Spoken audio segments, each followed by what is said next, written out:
council chambers. Before we begin, I will go over the emergency response plan for this room. In an emergency, everyone must evacuate through the nearest safe exit. Those seated in the gallery will take direction from security, and council will take direction from the meeting clerk to evacuate the room. After evacuating the room, please proceed to a stairwell, take the stairs to ground level, and evacuate the building through the doors marked emergency exit and go to the muster point. Do not take an elevator or walk through the city room. Anyone with limited mobility should identify themselves to security or the meeting clerk, and please speak with security or the meeting clerk if you require first aid. Thank you. Well, thank you, and good morning, everyone. I'd like to call this meeting to order.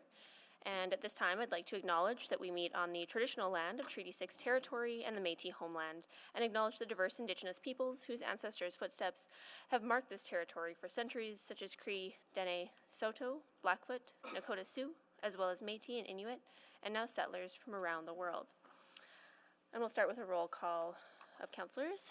Councillor Wright. Top of the morning to you. Good morning. Councillor Knack. Good morning. Councillor Principe. Good morning. Councillor Stevenson.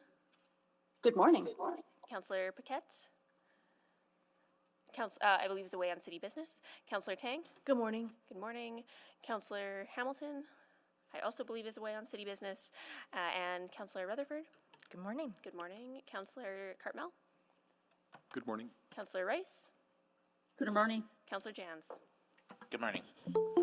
Good morning. Thank you so much. Okay, adoption of the agenda. Councillor Rutherford, would you like to do that? I will move adoption of the agenda for the March 17th council public hearing meeting with the following change: replacement of attachment in 3.12 bylaw 21089. Second. Great. So adoption of the agenda, please vote. Councillor Stevenson is yes. Thank you, Councillor Stevenson.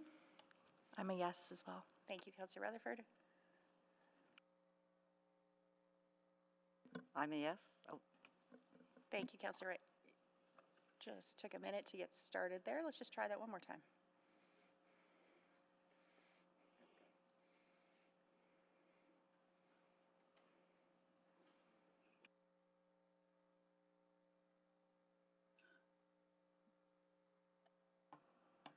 I'm a yes. Thank you. Can you just give us one moment and we're just going to restart that? It just did not load properly.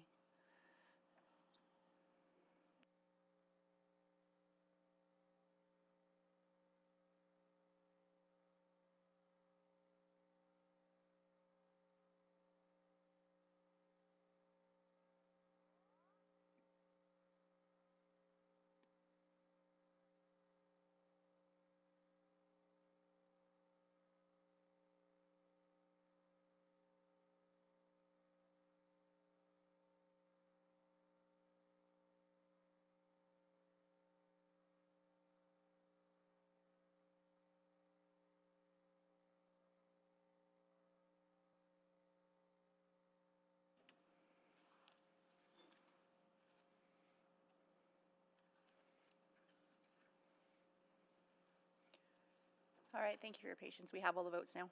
Display the vote. That's carried. Protocol items, none that I'm aware of. So move on to explanation of the public hearing process. Okay. So, the clerk will call out the bylaws to be dealt with. I will call out the names of the people registered to speak to each bylaw. Next, council members will select the bylaws that they wish to discuss and vote on any bylaws that have not been selected for discussion. Council will then deal with each of the bylaws that were selected for discussion and debate. For each item, administration will provide an overview of the bylaw. Members of the public who have registered to speak will then be invited to make their presentations. Those in favor will speak first in panels, followed by those opposed in panels. Each person will have 5 minutes to make comments. The clerk will run the official timer in council chamber. The timer light on the podiums will be green for the first 4 minutes, turn yellow when there is 1 minute remaining, and flash red when 5 minutes are up. If you're participating virtually, you may wish to use a timer of your own. When everyone in your panel has had a chance to present, members of council may ask questions of you or other panel members. For this reason, you may wish to remain in the meeting until all questions have been asked of your panel. After comments from the public, council may ask questions of city administration. After all questions of administration have concluded, I'll ask council if they wish to ask any further questions of those who presented in response to new information that may have arisen during the public hearing. Thereafter, council may close the public hearing and debate the bylaw. If you're participating virtually, please remember to mute your microphone when you're not speaking and refrain from using the raise hand function, as it creates issues of fairness and decorum. If you're experiencing any technical difficulties, please reach out to the Office of the City Clerk using the contact information provided in your confirmation of registration or at city.clerk@edmonton.ca. If you are here with us in person, the clerk will guide you to your seat when it's your turn to speak. In the event of an emergency, please follow the clerk's directions to evacuate. City staff will direct you to your muster point. Okay. Clerk Jacobson, can you please call the bylaws? I can. Is there anyone here to speak to item 3.1, bylaw 21025, to allow for medium-scale housing in Garno? Yes, in favor we have Ryan Idick in person and Eric Kamasuri, who is remote. In opposition, we have Ryan Jacques, remote, Cheryl Stevens in person, Leroy Warden in person, Janet Palmer, remote, Jessica Wejman Sanchez, remote, Mark Dunlap, remote, Shasta Desbaraz, in person, Steph Neufeld, remote, Angeli Vargazi, remote, Lee Warden, in person, and Jesse Sonif. So items 3.2, 3.3, and 3.4 will be dealt with together. Is there anyone here to speak to Charter Bylaw 21055 to amend the Northeast District Plan, Bylaw 21056 to amend the Pilot Sound Area Structure Plan, or Bylaw 21057 to amend the Gorman Neighborhood Structure Plan? Yes, in favor, we have Verinder Bueller in person, Prabjot Gill in person, Emma Zerwell in person, Mark Bassi in person, Scott Mackey in person, Evelyn Bakumi in person, to answer questions only, and Vikramjit Sagu to answer questions only, remote. And in opposition, we have Stephen Weeb in person. Is there anyone here to speak to item 3.5, bylaw 21074, to allow for medium-scale housing, Malmo Plains? Yes, we have Chad Zyla to answer questions only, remote. Is there anyone here to speak to item 3.6, bylaw 21075, to allow for medium-scale housing, Strathcona? We have no one in favor, but we do have Craig Grader, who is in opposition, in person. Is there anyone here to speak to item 3.7, bylaw 21076, to allow for a range of small to medium-scale housing, Strathcona? Yes, in favor we have Andrew Olson in person.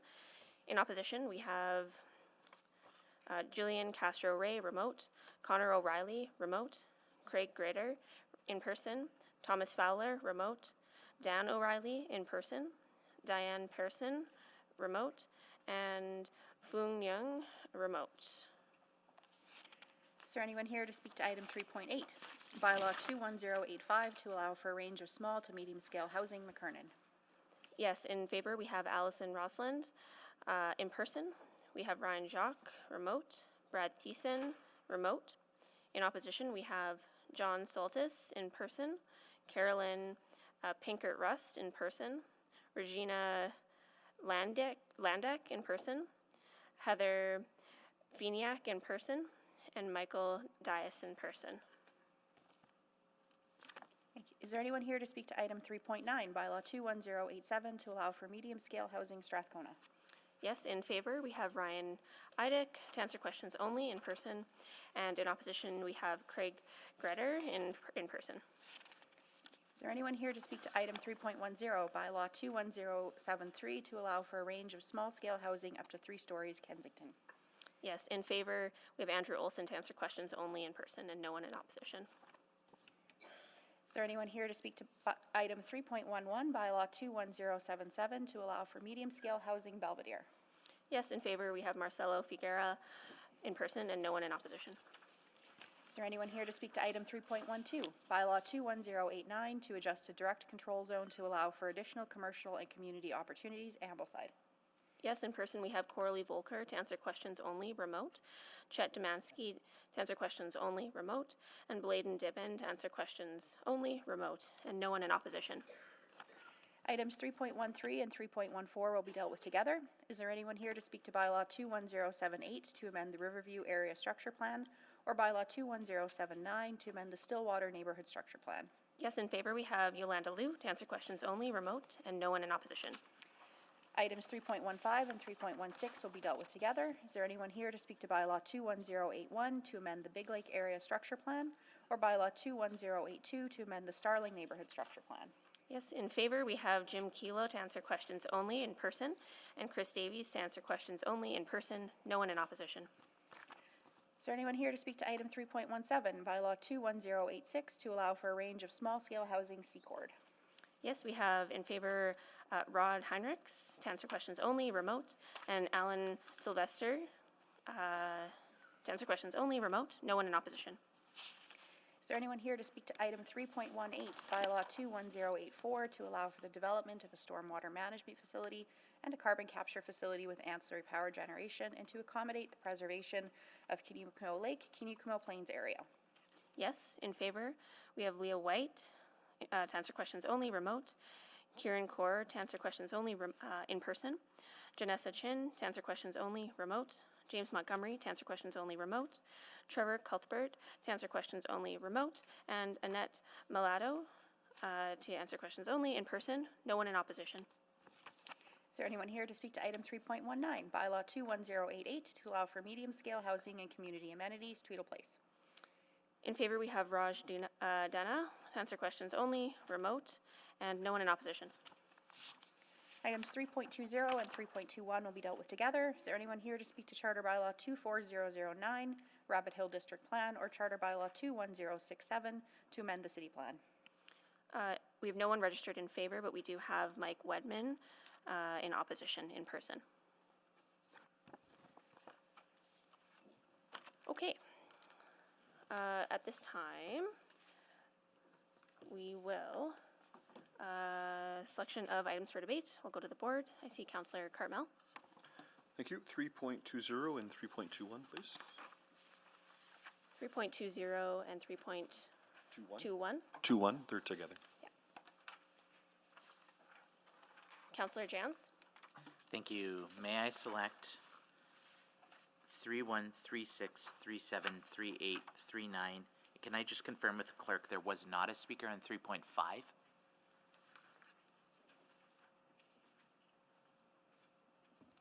Answer questions only on 3.5. That was no one in opposition. That's, I just don't see any. There's no one. Nope. No, I misheard, pardon me. Yep, just those ones, So Madam that Chair. was 3.3, sorry, 3.1, 3.3. 3.6. Okay, sorry, hang on. Yeah, sorry. 3.1, 3.6, 3.7, 3.8, and 3.9.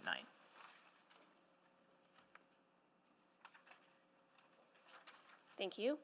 Councillor Tang, 319, please. 319.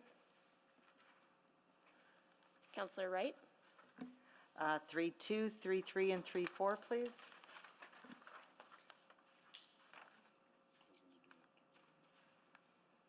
three two, 3.3, and 3.4. That's correct. Councillor Rutherford, 310, please.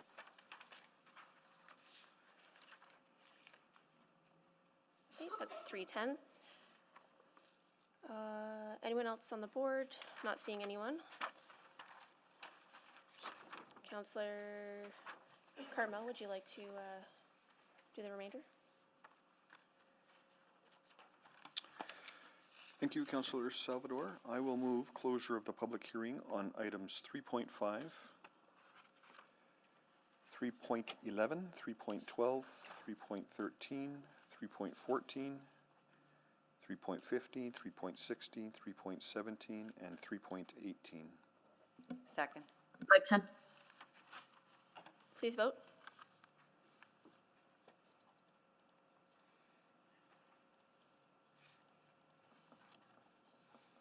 In favor.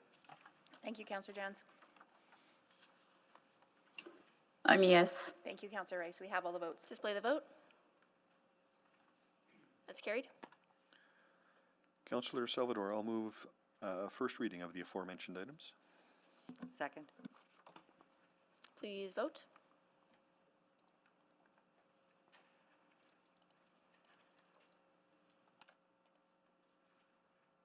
We have all the votes. Display the vote. That's carried. Now, wow, promoted you. Councillor Salvador, I will move second reading of the aforementioned items. Second.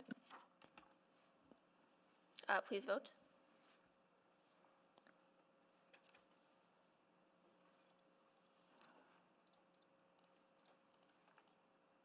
We have all the votes. Display the vote. That's carried. Councillor Salvador, I'll move consideration of third reading of the aforementioned items. Second. Please vote.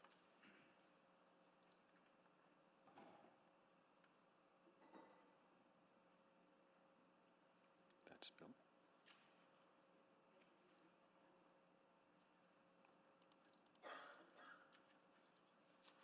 We have all the votes. Display the vote. That's carried. Councillor Salvador, I'll move third and final reading of bylaw 21074. Second. There's a few more. Bylaw 21077. Bylaw 21089. Bylaw 21078. Bylaw 21079. Bylaw 21081. Bylaw 21082. Bylaw 21086.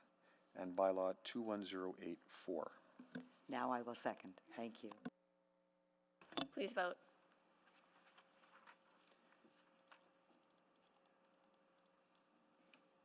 We have all the votes. Display the vote. That is carried. Thank you. All right. So, moving on to our first item, which is item 3.1, to allow for medium-scale housing in Garneau. So we will get our presentation ready to go from administration, and also welcome our speakers down, maybe to get settled into their seats. So as a reminder, in favor for this item, we have Ryan Eidick in person. Yeah, great. Eric Camarasi remote. And if you could just verify your presence. Present. Thank you. And in opposition, we have Ryan Jacques remote. Good morning. Good morning. Cheryl Stevens in person. Thank you. Leroy Warden in person. Thank you. Janet Palmer remote. Janet, are you here? Hello, Great, thank you. here, Jessica Wedgman Sanchez. present. Thank you. Mark Dunlop. Here. Thank you. Shasta Desbaret. Thank you. Steph Neufeld. Present. Thank you. Angeli Vargesi. I'm here, Thank thanks. you. Lee Warden. Oh, okay. Sorry. So Lee Warden and Leroy Warden, same person? Okay. And then Jesse Sonneff, are you joining remote? He will be joining remotely. Okay, excellent. Thank you. Okay, we'll turn it over to administration for a presentation. Good morning. This application proposes to rezone a single lot in the Garneau neighborhood from the small-scale residential zone, or RS, to the medium-scale residential zone, or RM, with a maximum height of 16 meters. This application was previously presented at the January 24th, 2025 City Council public hearing, where Council referred it back to do a comparison of the proposal with the small to medium-scale transition residential zone, or RSM, with a maximum height of 12 meters. Next slide, please. The site is located in the northern part of Garneau, on a short block of houses between the university lands and the river valley. This site is well connected to many mobility options, including bike lanes on nearby streets and shared pathways into the river valley. There are existing bus routes along 109th Street and 87th Avenue, and these streets are also anticipated to have future mass transit options. The University Transit Center and LRT station is just over 400 meters to the west. Next slide, please. Through engagement, 16 people were heard from who shared a wide variety of concerns with this proposal. Mainly, people were concerned with the impact of this rezoning on what is perceived as a block in Garneau with significant historical character. The Garneau Community League does not support this rezoning. They cited many of the same concerns raised by individuals, stressing that while the site is in a major node, the city plan also includes policies around heritage preservation and that there is a need for a better heritage strategy for older character neighborhoods like this. Respondents concerned about the historic character of the block were given information about the city's inventory of historic resources and opportunities for inclusion on the inventory or historic designation, which includes financial incentives. The existing house on the subject site is not currently listed on the inventory. Next slide, please. Within the Scona District Plan, the site is within the University Garneau major node. Low and mid-rise buildings are supportable throughout major nodes. The RMH16 zone would facilitate low-rise, primarily residential development, which fits with this direction. Next slide, please. The RMH16 zone is considered compatible with the mix of land uses in the immediate area, including the existing small-scale residential buildings, but also other low-rise buildings to the west. While both the current and proposed zones would allow for a small multi-unit housing development, the proposed zone allows for more height and site coverage. Impacts to surrounding properties are mitigated by side setbacks of 3 meters. Alternatively, if the height of the proposed development is 12 meters or less, side setbacks requirements would be 1.5 meters each. Next slide, please. Given the small size of the site, it is unlikely that the full height of 16 meters could be achieved because of the required side setbacks. It is more likely that the development will be 12 meters in height, with the corresponding reduced side setbacks shown here. Also shown is an example of a single-lot multi-unit housing development, a block to the south of this rezoning. While this was done under a DC zone, which regulated the architectural design, it is a good example of 12 meters of height. In major nodes, where mid and high-rise buildings are anticipated to be the typical form, this rezoning will allow for a sensitive increase in density that still contributes toward the intent of a major node, but without significantly changing the smaller scale character of the block. Next slide, please. In response to the January 24th, 2025 motion, administration conducted a comparison of this proposal with the small to medium scale transition residential zone, or RSMH12. The development potential with both zones is very similar, assuming the 12-meter height option of the RM zone. They have the same height, site coverage, and floor area ratio. The RM zone would require larger site setbacks, while the RSM zone would require a larger rear setback. Considering the relatively long potential length of both options, it is the sides of the building closer to the houses to the east and west that would have more impact under the RSM H12. Next slide, please. This slide shows the comparable massing model of these two zones for visual comparison. It should be stressed that this outcome will likely not be the same or even slightly larger on wider single lots, where either the full height of the RMH16 zone is more feasible or regulations like maximum site coverage and maximum floor area ratios become divergent. Next slide, please. Administration supports this application. It will facilitate an increase in residential density in a redeveloping area of the city near transit and active mobility routes. It proposes a scale that is compatible with the surrounding neighborhood, and it aligns with the direction in the Scona District Plan and the district policy. Thank you. Thank you.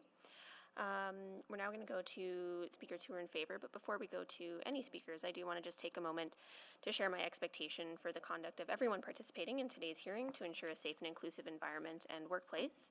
These expectations apply equally to both in-person and virtual attendees.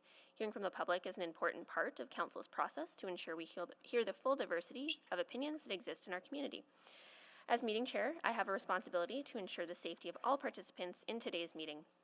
As part of that responsibility, inappropriate comments or gestures will not be tolerated. If they occur, I will direct the clerk to immediately remove anyone engaging in such behavior.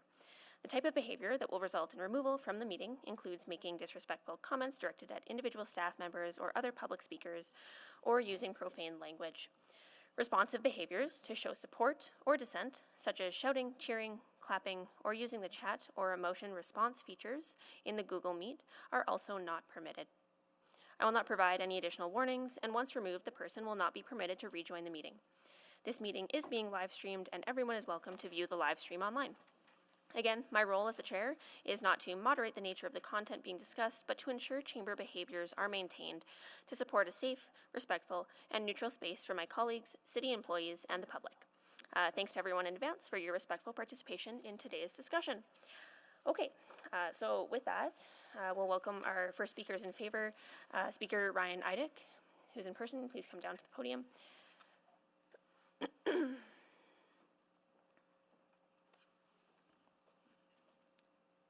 And you have 5 minutes. Please go ahead.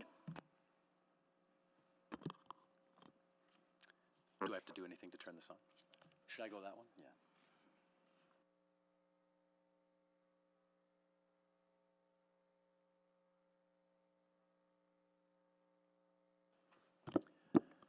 That's way more comfortable. Thank you. So good morning, Deputy Mayor, members of council. My name is Ryan Eidick. Thanks again for the opportunity to speak to you again about this project. Next slide, please. So there was discussion last time about the difference between the RSM and the RM zones, as the city just presented. The differences mainly boil down to the shape of the build pocket. As the amount of floor area that you can build under either zone is relatively the same. And the main difference is the larger side setback, as the city had mentioned, which we thought was a more sensitive choice given the context. Next slide, please. I also want to reiterate from my previous presentation in January that the building height will be relatively the same no matter if this is an RM or an RSM development, and the reason for that is the site width. So the site width is only about 10 meters wide. So as was mentioned, once you go over 12 meters in the RM zone, you're required to have 3 meters of side setback, which would result in a build pocket of only about 4 meters. So it's very difficult to achieve an apartment-style dwelling in 4 meters of development. So since nobody wants to build a Space Needle on this site, it's more likely that we are going to have a 12-meter high a maximum height here. Next slide, please, which is shown here. Next slide, please. Again, all the examples that we showed last time in our presentation that already exist in Garneau in the immediate area are also only 12 meters or 3 stories and less in height because of this consideration. They have similar zoning and similar lot widths. So this is why these examples are all relatively the same. Next slide, please. Now, another thing that won't change regardless of the zoning is the market for this development. So this is a very desirable area for people that attend and work at the University of Alberta. So it's likely that the people that live in this development are in some way affiliated with the University of Alberta. Next slide, please. The university has a well-publicized plan to increase its enrollment by 35% by 2033 to about 60,000 students. This results in an increase in, not only students, but professors, support staff, all of which need places to live, and many choose to do so nearby to minimize their transportation costs.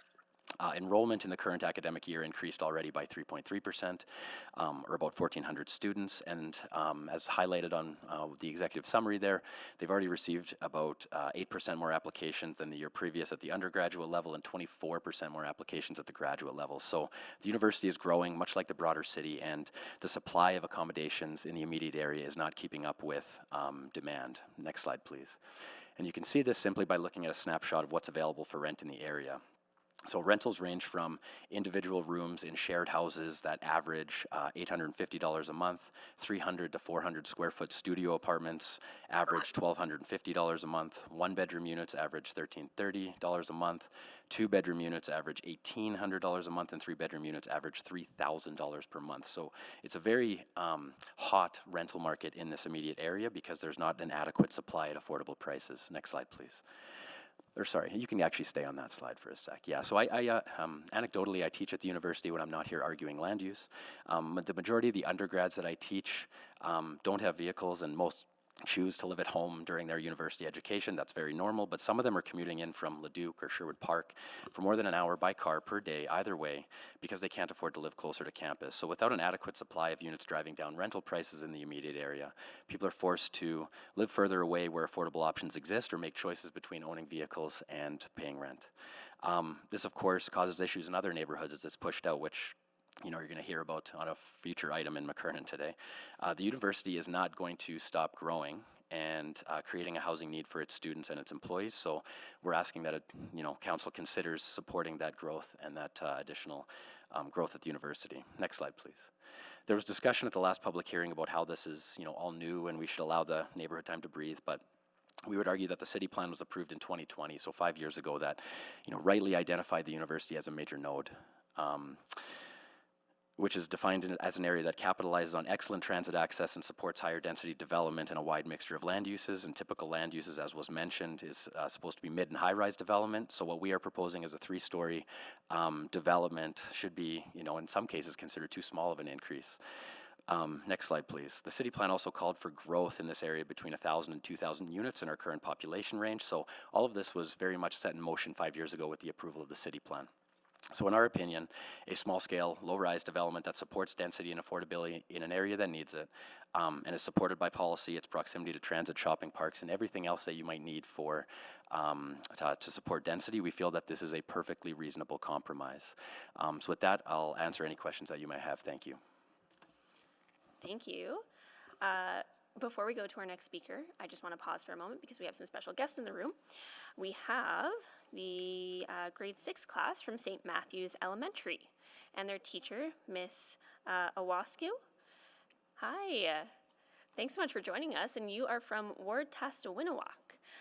So that would be Councillor Principe, who is not here in person, but Councillor Principe, are you online? Do you want to wave? We'll see if we can get her online. Hey, hi, I'm right here. I'm waving. Excellent. There she is. As soon as I heard St. Matthew's, I got so excited. Hi, everyone. Well, it's so nice to have you here. Are you having fun so far? Yeah? You let us know. A lot of fun, a little bit of fun, some fun? Yeah, it's also Monday morning, so. Well, thank you for joining us. I hope you have a ton of fun while you're at City Hall. I hope you learn a lot. You can stick around. We're talking about land use and decisions around what types of buildings get built where in our communities. So tons of interesting conversations. Well, thank you so much for being here. Have a round of applause for these lovely folks. Okay. We're now going to go to our second speaker in favor, Eric Camarachi. I know you're remote. You have 5 minutes. You can go ahead. All right. Good morning, everyone. My name is Eric Camarachi, and I'm speaking on behalf of the Grow Together Edmonton group in favor of the proposed zoning changes with just a quick statement. Neighborhood characters both the built environment and the people within that neighborhood. The proposed changes make spaces for new people with diverse needs and will improve the neighborhood character. Limiting the growth of this area with easy access to businesses and amenities does a disservice to the neighborhood, the people within it, and the surrounding area. So we're in favor of the increased density. Thank you. Okay, thank you. Any questions for our speakers in favor? I see Councillor Jans on the board. You selected this. Please go ahead. Thank you. If I can go to guest IDIC first, if you would mind coming back to the mic. I guess I'm trying to understand the dynamic between what, like, I hear regardless of 12 or 16, it's probably going to be capped at 12 just based on the footprint of the lot and what's possible there. How does the different zoning change the unit dynamic or the count of what's possible within the form? Good question through the Deputy Mayor to Councillor Jans. So essentially the difference between the RS zone and the RSM or RM zone just eliminates that density cap. So under the RS zone you could build 5 units at maximum because of the site size, whereas in the RSM or RM zones there is no maximum, so you're only limited by the build pocket that you have. Now, what I will say also is it changes the business model slightly. So if you had only 5 units, what you see is you'd have larger units, but you might see bedrooms get rented rather than full units if you struggle to rent out 3-bedroom units, for example. So it changes the business model a little bit, but generally, from a zoning perspective, the density is what changes. Could you, sorry, Monday morning, little coffee, can you scroll back about 30 seconds? How does that change the dynamic then? With the bedrooms versus, like am I to understand it would be either you'd be renting more of a single bedroom style accommodation versus you could build a 2 or 3 bedroom apartment? Likely, yes. Yeah, you're understanding correctly. So if you had a smaller number of units, what you would see, and this is, in the example that I showed from, where lots of rooms are being rented, these are mostly in 3 and 4 bedroom units that are being rented individually as rooms. So the business model changes a little bit, and that's not what. And under RS, it would be like 5 individual units, 2 or 3 bedroom units. Could be, yeah. But under RM12 or 16, you could have more, I don't want to use dormitory style, but maybe the suite, like studio suite style. Is that more of the? Yeah, I think regardless, you would see a unit mix here, but yes, yeah, you'd see more units being rented rather than bedrooms being rented, yes. Okay, and the other change would be the setbacks at the front or rear. That's the. Correct. Okay. The other question, just about transportation. So I imagine if you went to 16, you're looking at using a lot of the footprint of the site. What would be the transportation considerations? Like, what would be looked at here? Transportation considerations? In terms of parking or transit or those sort of options. Like, I take it you would be aiming for a very targeted U of A mix here? Yes. Okay.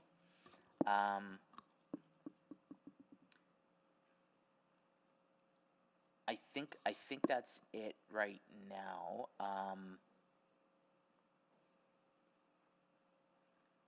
I guess one other question. So the height considerations, is there any consideration of like a cascading where you might go to the 16 at one part, but then down to 8 at another part or something like that? Or like, do you follow what I'm saying? Like you're saying it's 12 meters in height, but that assumes a flat. Mm-hmm. Is there any play in that design too that might see something more tapered? Well, it doesn't necessarily have to be flat, right? The zoning bylaw regulates height differently depending on the pitch of the roof. So 12 meters would be a flat roof. If it were a pitched roof, it would be 12 meters. Correct me if I'm wrong, Sid, you'd probably know this better than I do, but it's the midpoint between the peak and the eaves. So depending on the ultimate architectural design, it would still be in and around 12 meters, yes. So last time we heard from a lot of neighbors about sensitivity to kind of the character of the street and the neighborhood. How would that be accommodated into either design? So in between January and now, we've actually spoken to the Community League, and they had asked us if we would consider working with them on an architectural design, and we've agreed to that. So we'd be happy to work with them on a design that kind of worked with the neighborhood and with the street. And if council didn't go for the RM16 today, what would be your applicant's next course of action? It's a very difficult question, Councillor Jans.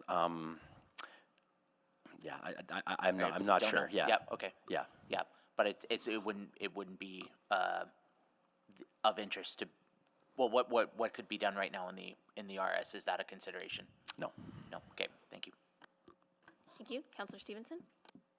Yeah, thank you. Sorry, I know you answered this in regards to RS versus the RSM and RM options, but between RM and RSM, you talked about the floor area basically stays the same, it's just a different footprint. Do the number of units that are viable vary between those two?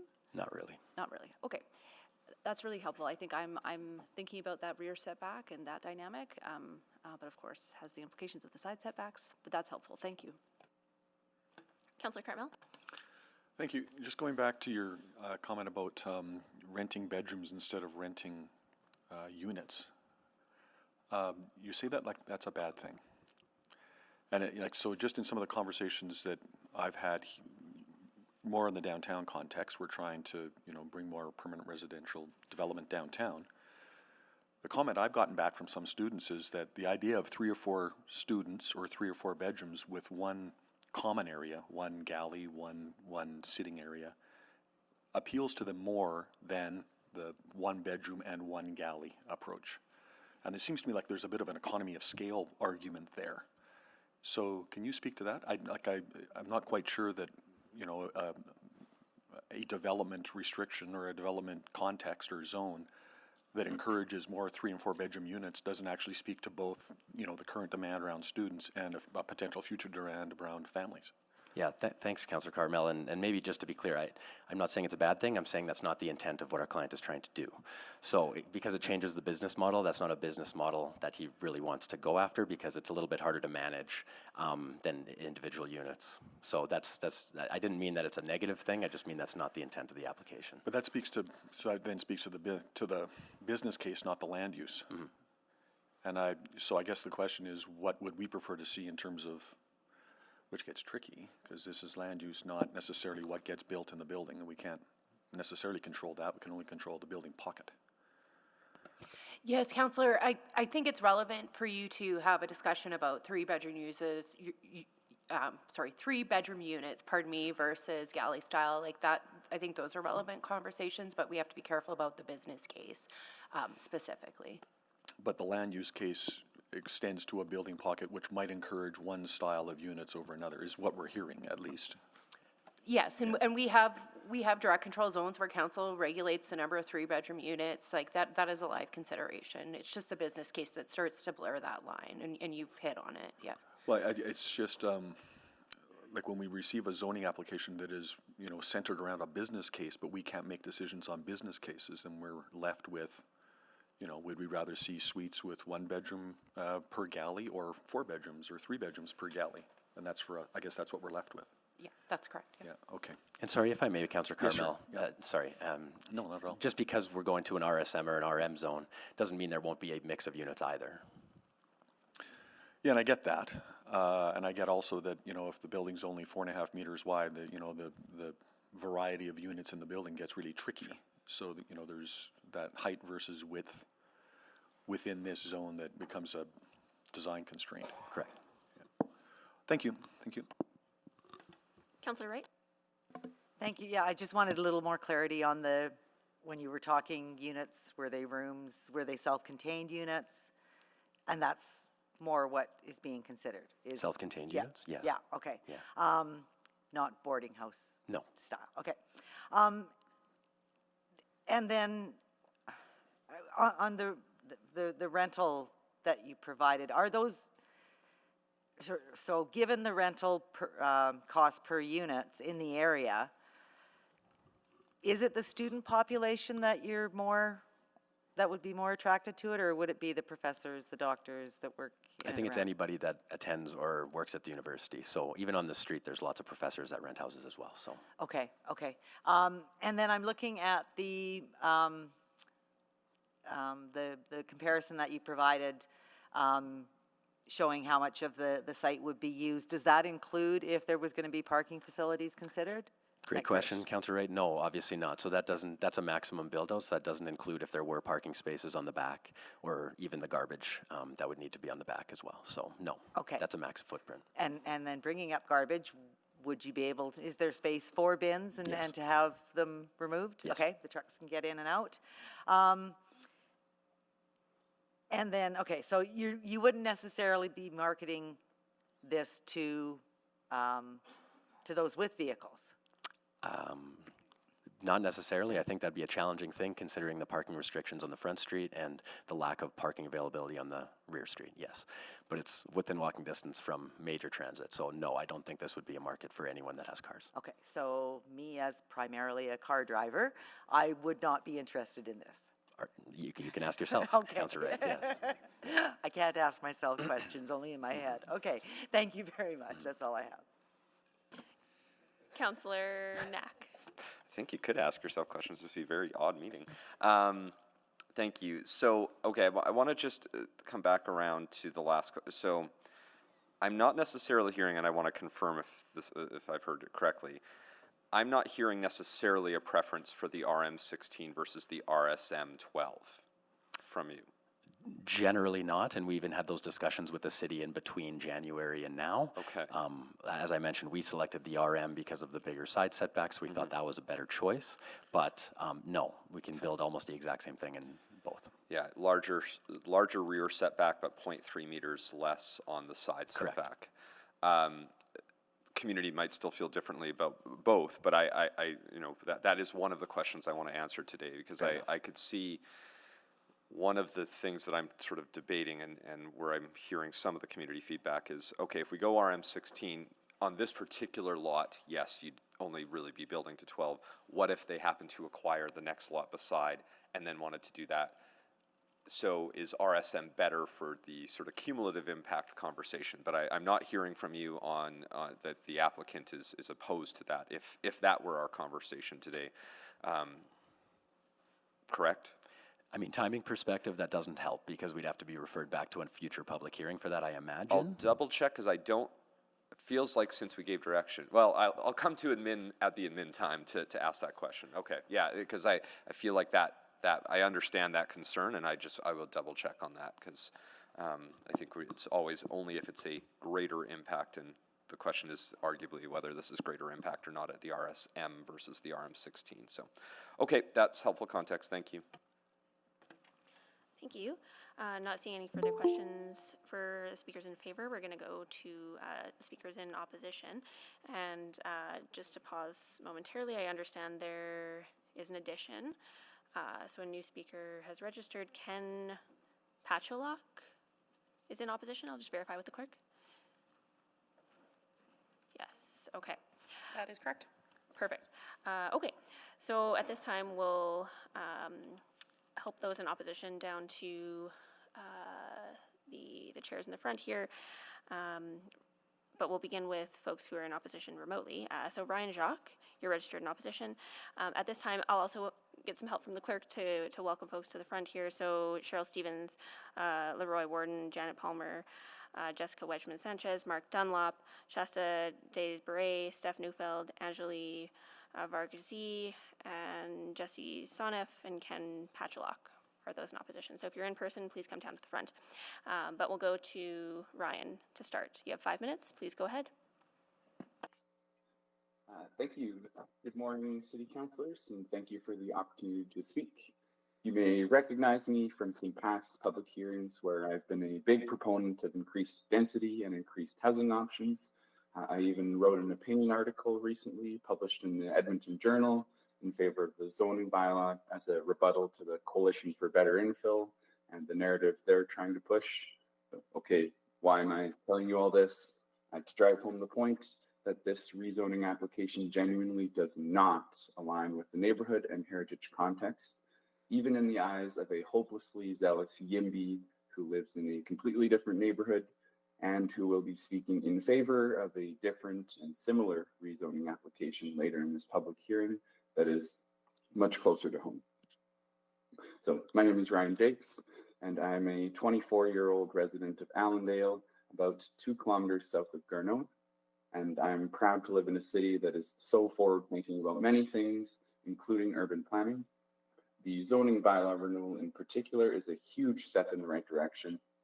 And of course, one of the cornerstones of this is a broad upzoning across the city, and it is already having very positive effects and helping to make Edmonton a more fair and accessible place to live now and into the future. But quite frankly, the current RS zone for this particular lot is enough. 89th Avenue, also known as Legal Avenue, east of 110th Street, is one of the most historical streets in the entire city. If you have never had the pleasure of seeing it in person, I implore you to take a quick virtual walk down it in Google Street View. It is a standing testament to our shared past. However, of course, the street is not, nor should it be, frozen in time. The neighboring duplex at 10950 and 10952 89th Avenue is a great example of gentle density. It blends in beautifully with the surrounding character houses and can easily be mistaken for a refurbished character house. For this historical street, even upzoning from the currently allotted 10.5 meters to 12 meters would be a mistake and set a destructive upzoning precedent that could spiral higher and higher over time. 10.5 meters and 45% lot coverage here is reasonable and enough on its own to allow for a housing development that both meaningfully contributes to the city's growth and also respects the heritage of the street. I would support this upzoning on a corner lot along 110th Street as future transitional density, but not mid-block. It is also highly apparent in Garneau that land hoarders are allowed to thrive. How can we let this slide?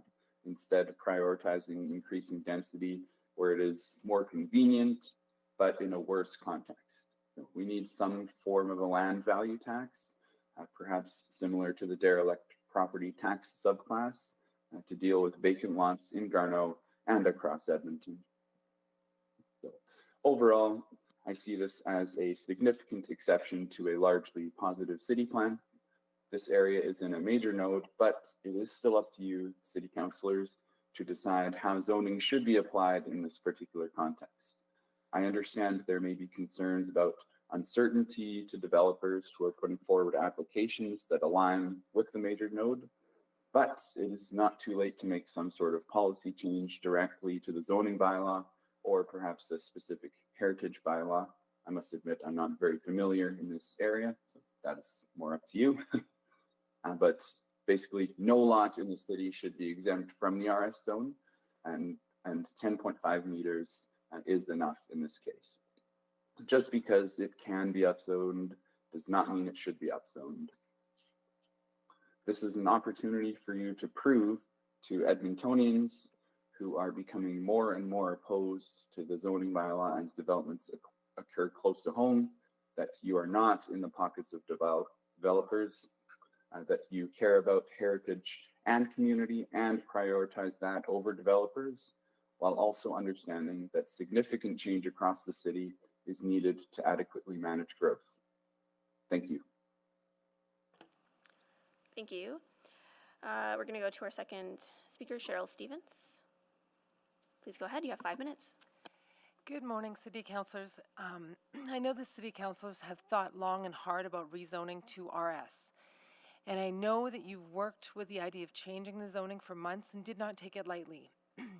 So please don't allow this spot zoning to conflict with your plans. I understand that you want to create more densification, and I would like you to hold on to your plan. To create the RS zoning of small-scale residential meets the needs of many people. As a realtor of 20 years, I can tell you that every day I have people excited about buying their first home for their family. It's not just about living in a community in an apartment, it's the satisfaction of living in a home or a house that you can buy with maybe a yard for your children can enjoy. To grow into the community with your children to play and walk to school, because there's schools within the area, but having a community with character homes like these 1920 homes. We don't just need more rooming houses. Did you know that in the last 12 months, there's only been 22 homes for sale on the south side built from 1900 to 1930 that were for sale? That were homes of like 1,000 to 1,500 square feet to raise small families. There's not many homes like this left, and I know we may not be able to save this specific home, but I know I do support the RS zoning where you could build a duplex with, basement suites. Therefore, 4 new families could be growing in the community and adding to densification. Please keep the integrity of the actual historical block. I am sure many people on council, like myself, travel to many cities to see the historical buildings, to see the history, and we're just asking you to preserve the 1920 block. These homes are over 100 years old, and I feel that the community is amazing.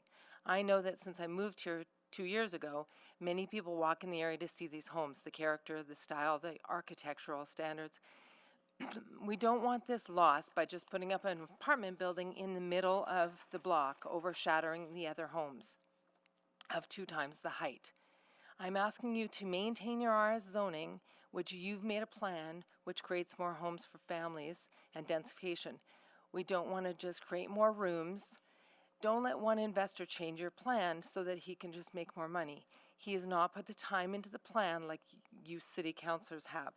This would allow it, if you went through with it, it would allow a 12-meter building which would tower over every home. in the community. Sorry, I better check my time. Being the neighbor right next door, if you allow this, I'm going to lose most of my natural light. I worry about the noise from the apartment building. The extra mechanical devices with the ACs are loud to create more noise pollution, more light pollution, more garbage pollution. Overall, it's going to take away from my home. I won't be able to enjoy the privacy in my backyard if I have an apartment building right beside me. And I can also tell you that as a realtor, many people do not want to live in a house right next door to an apartment building. For all these reasons, I'm opposed to the rezoning, and I ask you to hold on to your RS zoning. To put this all into perspective, I can tell you that in all of the south side area that I just checked on the number of homes that were sold, which was 22 homes, I can tell you that right now at this specific moment, there's 202 active condo listings at the moment. So there is many homes and houses for the students to live in. 202 right now compared to 22 homes that sold this last year. So again, I'm opposed to the rezoning. Thank you. We'll now go to Leroy Warden. Go ahead.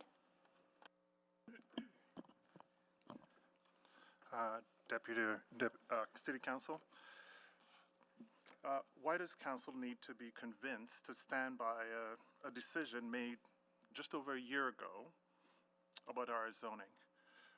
Why not give your decision a chance to actually fully materialize? This rezoning application constitutes spot zoning, a practice widely criticized for its inconsistency and poor planning outcomes. The RM zoning would create an island of mid-sized development in a block dominated by small-scale historic residential homes. This creates incompatibility. Approving this rezoning undermines the long-term planning objectives and encourages sort of ad hoc decisions that disrupts cohesive neighborhood development. It will be precedent-setting. Spot zoning would also erode public confidence in the planning process by prioritizing individual applications over broader community goals. It would create community distrust. Spot zoning often leads to development creep, where adjacent properties seek similar zoning changes, progressively destabilizing the neighborhood's character and undermining established plans. This is particularly important in this block because there may be less interest for the homes not yet designated by municipal historic resources, but identified on the register to come forward for this designation. Spot zoning risks these valuable resources from being preserved. Rezoning this property to RM represents poor planning for this historic area. It contradicts critical planning policies, disregards unique character of the neighborhood, and introduces a scale of development incompatible with its context.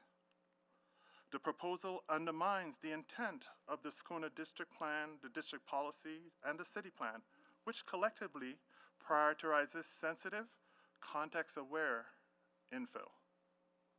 Approval will set a dangerous precedent for this type of spot zoning, and it will risk further erosion of a cohesive neighborhood planning. That's all. Thanks. Thank you. We'll now go to Janet Palmer. Hi, Janet. Go ahead. Hello, my name's Janet Palmer. It's good afternoon, City Council. Thank you for taking the time to listen to all the arguments for and against this. Are you hearing me okay? Yes. Oh, good. Okay. I'm in London right now, so I've been so distressed about this because I wasn't expecting this to happen while I was out of the country. I've lived in the Garno since 1999. I actually bought 2 houses on 89th Avenue, and I want to stay there. And the difficulty is that we need to maintain different types of housing for different types of people. I'm one of those different types of people. You're not going to get a professor moving into a into one of these small multi-unit housing opportunities. I've never heard of a professor moving a family or himself into one of those sorts of places. They just don't. We need a variety of housing. We need we need ordinary houses, we need old houses, we need new houses. I oppose this redesignation from RS to RSM 16 because of those very factors. We need to have some sort of continuation of being able to provide a variety of housing. We need to keep the Garno School going. We need to support the vibrancy of the neighborhood. The trouble is if the neighborhood, yes, it's really full from September till April, but then the students leave, and then I've got the Garno Safeway all to myself practically because hardly anybody else is in there.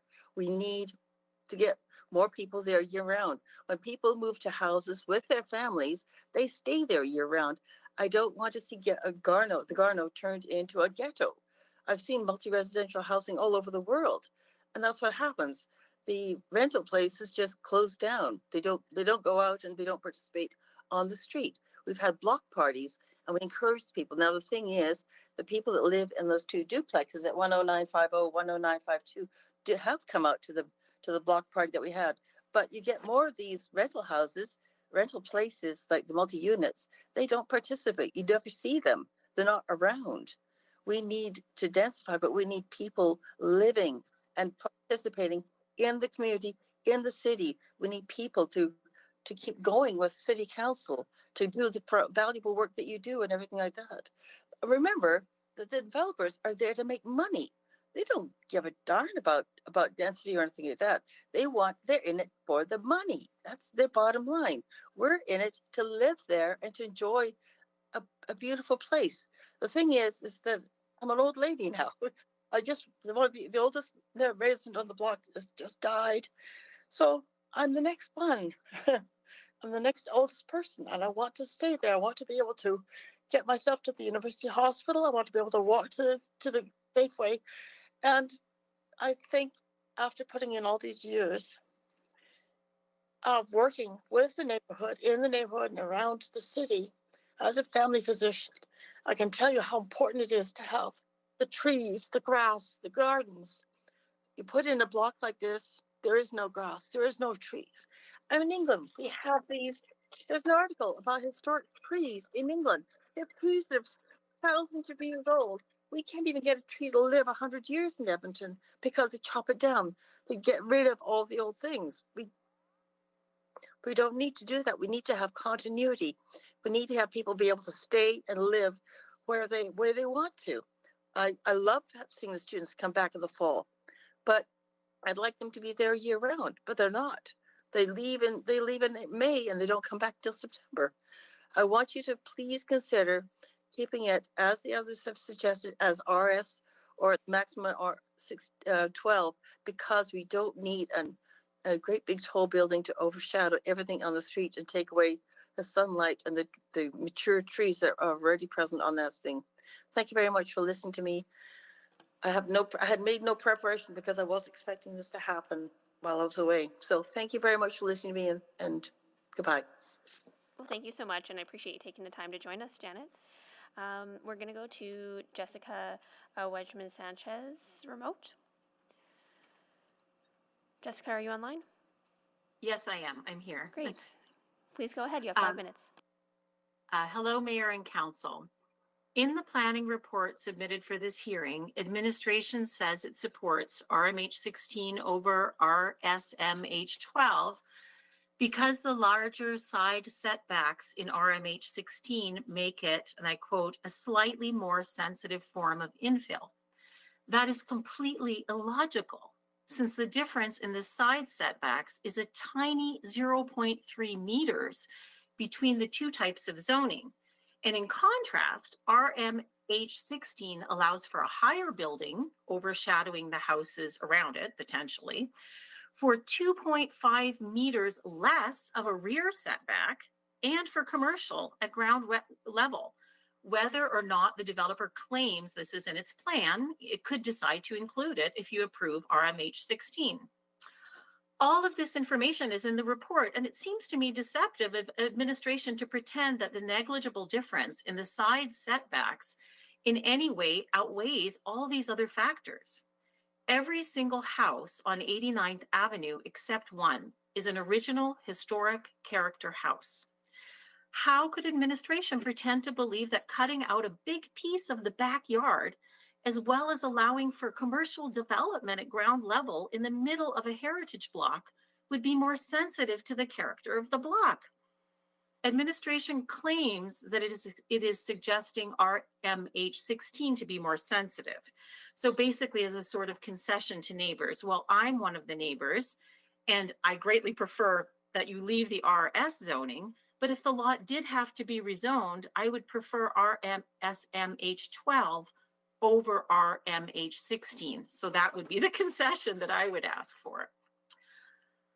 What this shows to me is that administration is not being forthright. A perfectly reasonable alternate zoning was proposed that would allow the developer to build the type of housing they claim to want to build, and yet administration rejects it. To me, it seems against all logic. And I guess we did get the answer from council questions that the developer seems to want individual rooms for rent rather than apartments. But it doesn't really seem to me that the business model offers any advantage to the neighborhood. And, you know, a much more dense development could be made in the RSMH 12 or even in RS. Even in RS, we could have, you know, multi-unit building there. So I don't see why this should be approved. In addition, administration in its report purposefully chose to not reveal to council relevant information that it had on the subject of the historical character of 89th Avenue. On January 29th, administration approached retired planner Brian Kropf to request information on why North Garneau was left out of the original Garneau Special Character Area, DC1. Mr. Kropf emailed the planner a report, which I have emailed to you, City Council, so you should have a copy of that. This report details a continuous history since the 1970s of considering North Garneau, including 89th Avenue, as, and I quote, an area of important heritage significance, unquote, and concludes that the only reason that North Garneau was left out of the Garneau DC1 area was because of, and I quote, substantial uncertainty imposed on the area by the University of Alberta's expansion plans, unquote, and concludes that, quote, that uncertainty imposed by the university no longer exists, unquote. In other words, now that the U of A no longer plans to expropriate North Garneau, all the history of this area indicates that it should be protected as an area of important historic significance. So why did administration request this report from Brian Kropf and then not so much as mention it? It seems to me that the administration only chooses to mention any material that supports what is clearly a predetermined resolve to support all upzoning without balancing a proper consideration of public consultation or heritage considerations. As a voter, this upsets and outrages me. I feel that administration should present a biased report on both sides of the issue. But I trust that you, Mayor and Council, in contrast, will recognize that 89th Avenue is an area of important historic and heritage significance, and that you will deny the application to allow for medium-scale housing on 89th Avenue. Thank you. Thank you. We'll now go to Mark Dunlop. Mark, you're online. I am, thank you. Great, please go ahead. Thank you for the opportunity to speak. My name is Mark Dunlop, and I'm speaking today on behalf of the Garneau Community League. We come before you as passionate advocates for Edmonton's city plan and its vision of sustainable, equitable growth. The Garneau Community League supports the move away from sprawl and towards responsible transit-oriented development. The reason I'm here today, however, is to express our deep disappointment in how the city has continually failed to authentically engage with our community.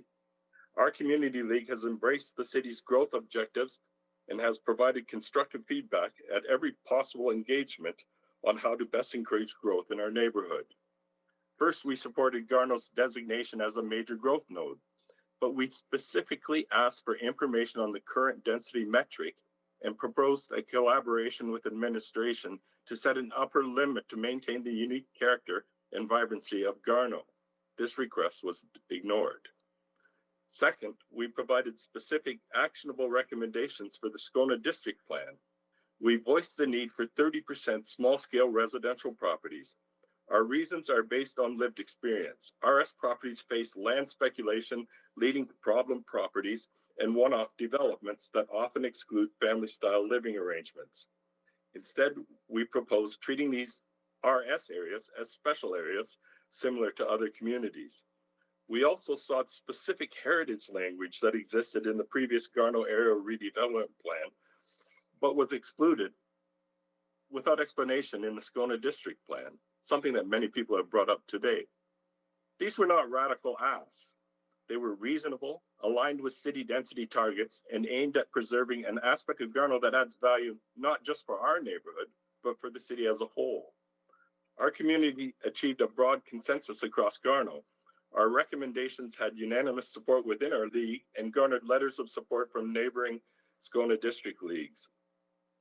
Yet, despite this overwhelming community engagement and support, none of our input was meaningfully incorporated into the final Scona District Plan.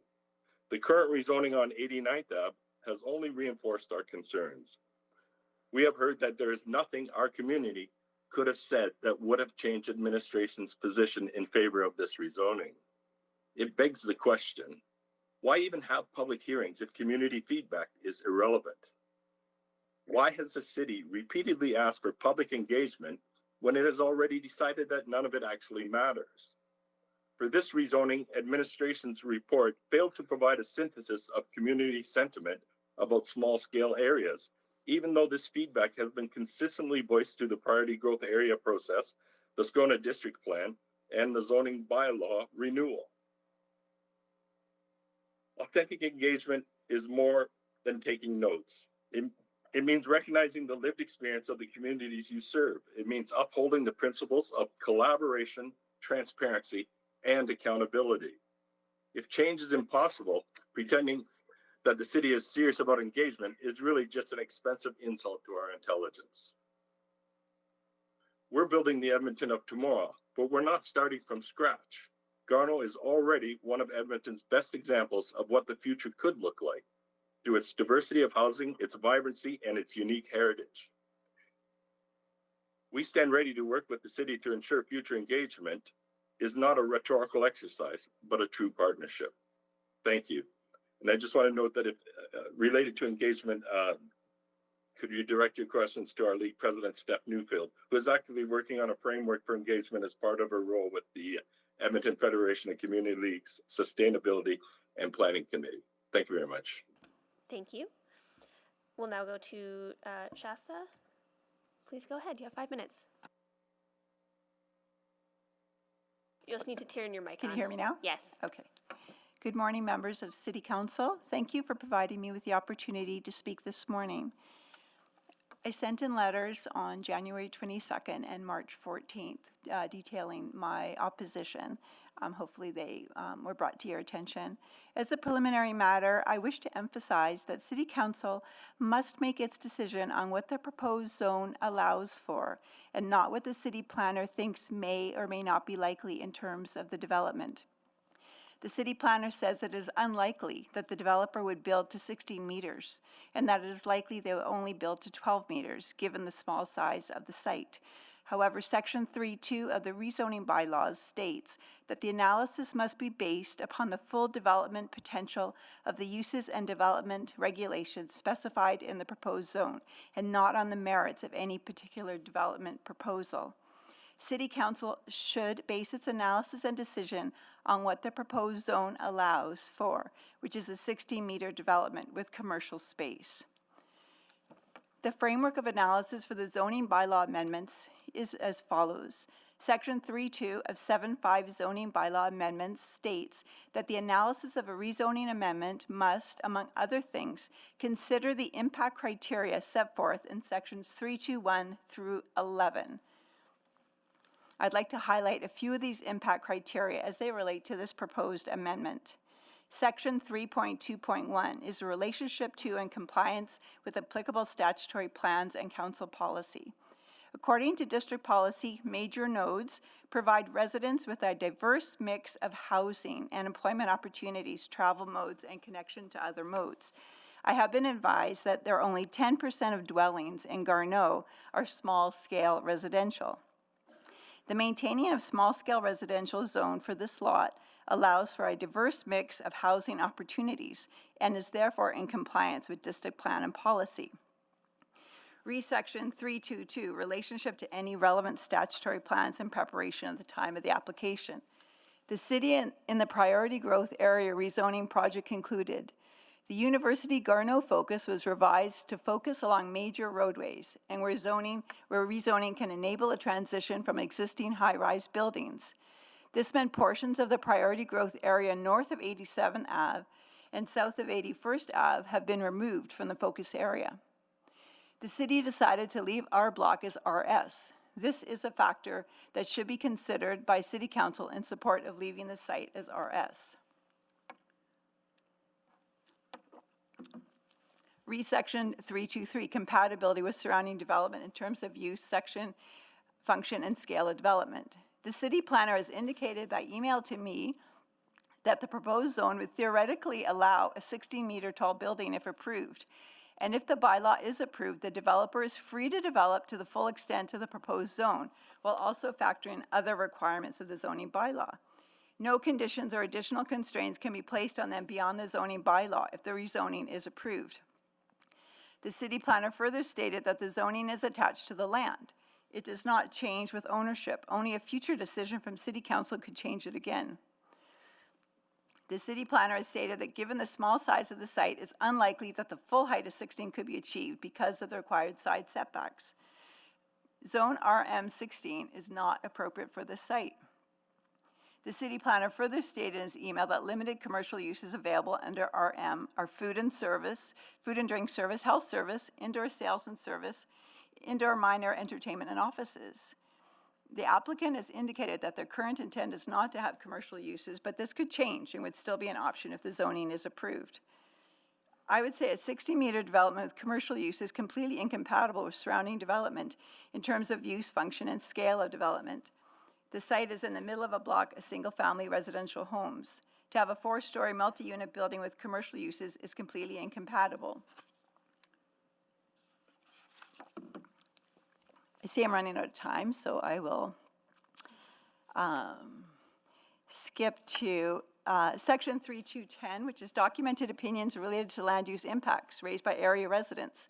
I am an area resident. I live 2 doors down from the site. We have lived here for 25 years. My husband works at the university. Our 2 children have attended and worked at the university. This is a unique block of single-family houses close to the university. It's a rare jewel and a very close-knit community. The rezoning of this lot in the middle of the block would completely change the character of the street. The models show a building towering over the other houses and extending far onto the lawn, which would completely break up the street.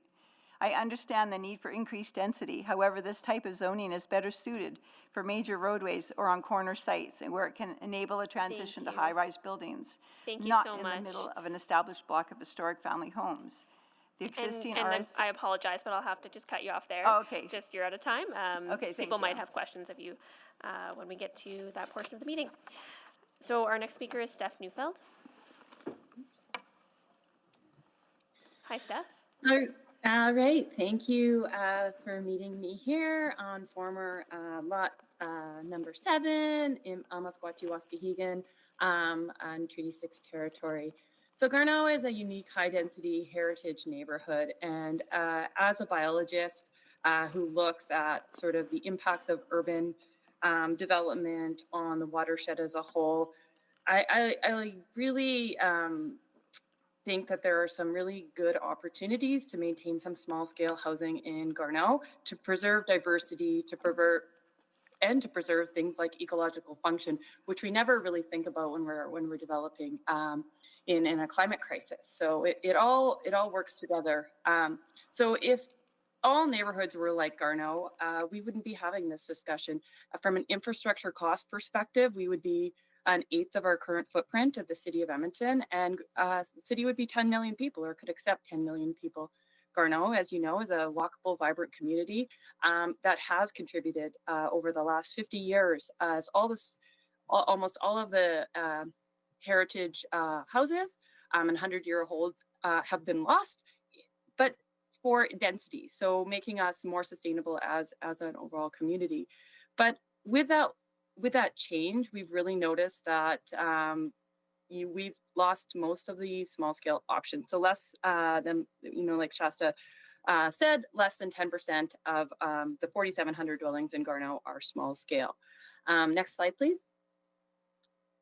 So my job here is to just really bring the perspective of Garneau and what we see as a whole. So the dwelling types, 90% of dwellings are 4 stories or greater, and most of the zoning is actually medium and high. So as per the district plan, accepting that most of the area is already RM is throughout. The mixed use area is underdeveloped so you see that purple, it's usually 1 to 2 stories. So hasn't been developed to the full potential. East Garneau is also about 50% developed. So, there's 85 single family houses still zoned RM that haven't seen full development potential. So there's lots of room in current zoning to get Garneau to about 3 times the population, up to about 25,000 people without spot rezoning. Next slide. So if you look at Garneau compared to other neighborhoods and you look at the small scale residential, is that light blue. So we already have RM and RH throughout Garneau. Garneau stands out as one of the most diverse non-homogenized type housing in all of the neighborhoods in Scona. So I would say, we're a model community, a 15-minute district and a 15-minute community. We know that we're in a major node, so that density we have always supported that we are in a major node. What we are now trying to make an argument for is that we maintain the diversity of housing types, so we don't move to a more homogenized house on the other housing type on the other side of the scale, where we lose all our small scale. Small scale is important for lots of good reasons, which other people will talk about. So I just want to say that, we do have a lot of opportunity for continued growth in Garneau without doing the spot upzoning. Next slide. So these are some simple points, is that we are known as one of Edmonton's best neighborhoods, and that's largely because of the heritage value, as well as our density and vibrancy. So we've gained a lot from density. We still have a lot to gain from density, but you can see these pictures and it's sort of, let's develop here before we develop in our heritage areas and our small scale. So these are very logical, rational asks from our community league of maintaining some small scale for a lot of good reasons, and really trying to not homogenize our housing supply to provide for a diversity of different types of housing styles and living arrangements. So last slide. So the question is, does this rezoning align with Scona District and general policy?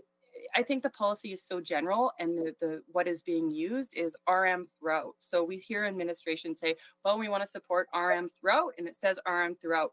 I don't think we already are supporting RM throughout at 70% of the entire community by land mass and most of the dwellings, but I don't think it means everywhere. And I think that's, what we're really trying to argue here. So I appreciate you reading all the context on my slides, which I can't get to here. So thank you very much. I won't be available for questions because I have to go teach a class right now. So thank you so much for your time. Great, thank you. And then we'll go to Anjali. Hello. Hi, so my name is Anjali Varghese, and just for some background, I'm a planner and a civil engineer, and I've been involved in the development industry for the last 20 years, including 10 years where I led the planning, design, and construction for Blatchford. I'm here today as the planning committee chair for the Garneau Community League. Next slide. Next slide. Next slide, please. Last time I was here, I walked you through our neighborhood. I showed how you come up through the trees, you'll arrive on 89th Ave. Next slide. I showed you how special the street is. We believe the street is an asset not only to Garneau, but to the whole city. Next slide. Rezoning this property would be taking away something special from this neighborhood, something irreplaceable. Next slide. Last time we also heard from Abel, who talked about this commercial strip. It was almost sold off to build towers, only to be saved by the sacrifice of people who put community ahead of profit. The result is a kind of local commercial hub that every aspirational plan strives to create. Maximizing density isn't always what brings the most value to a community. Next slide. Last time, I also showed you countless vacant and derelict properties in Garneau. There's huge amounts of land speculation which have already left holes in our neighborhood, but there are also places where we would gladly welcome more density. Next slide. Garneau has a track record as a dense and diverse community.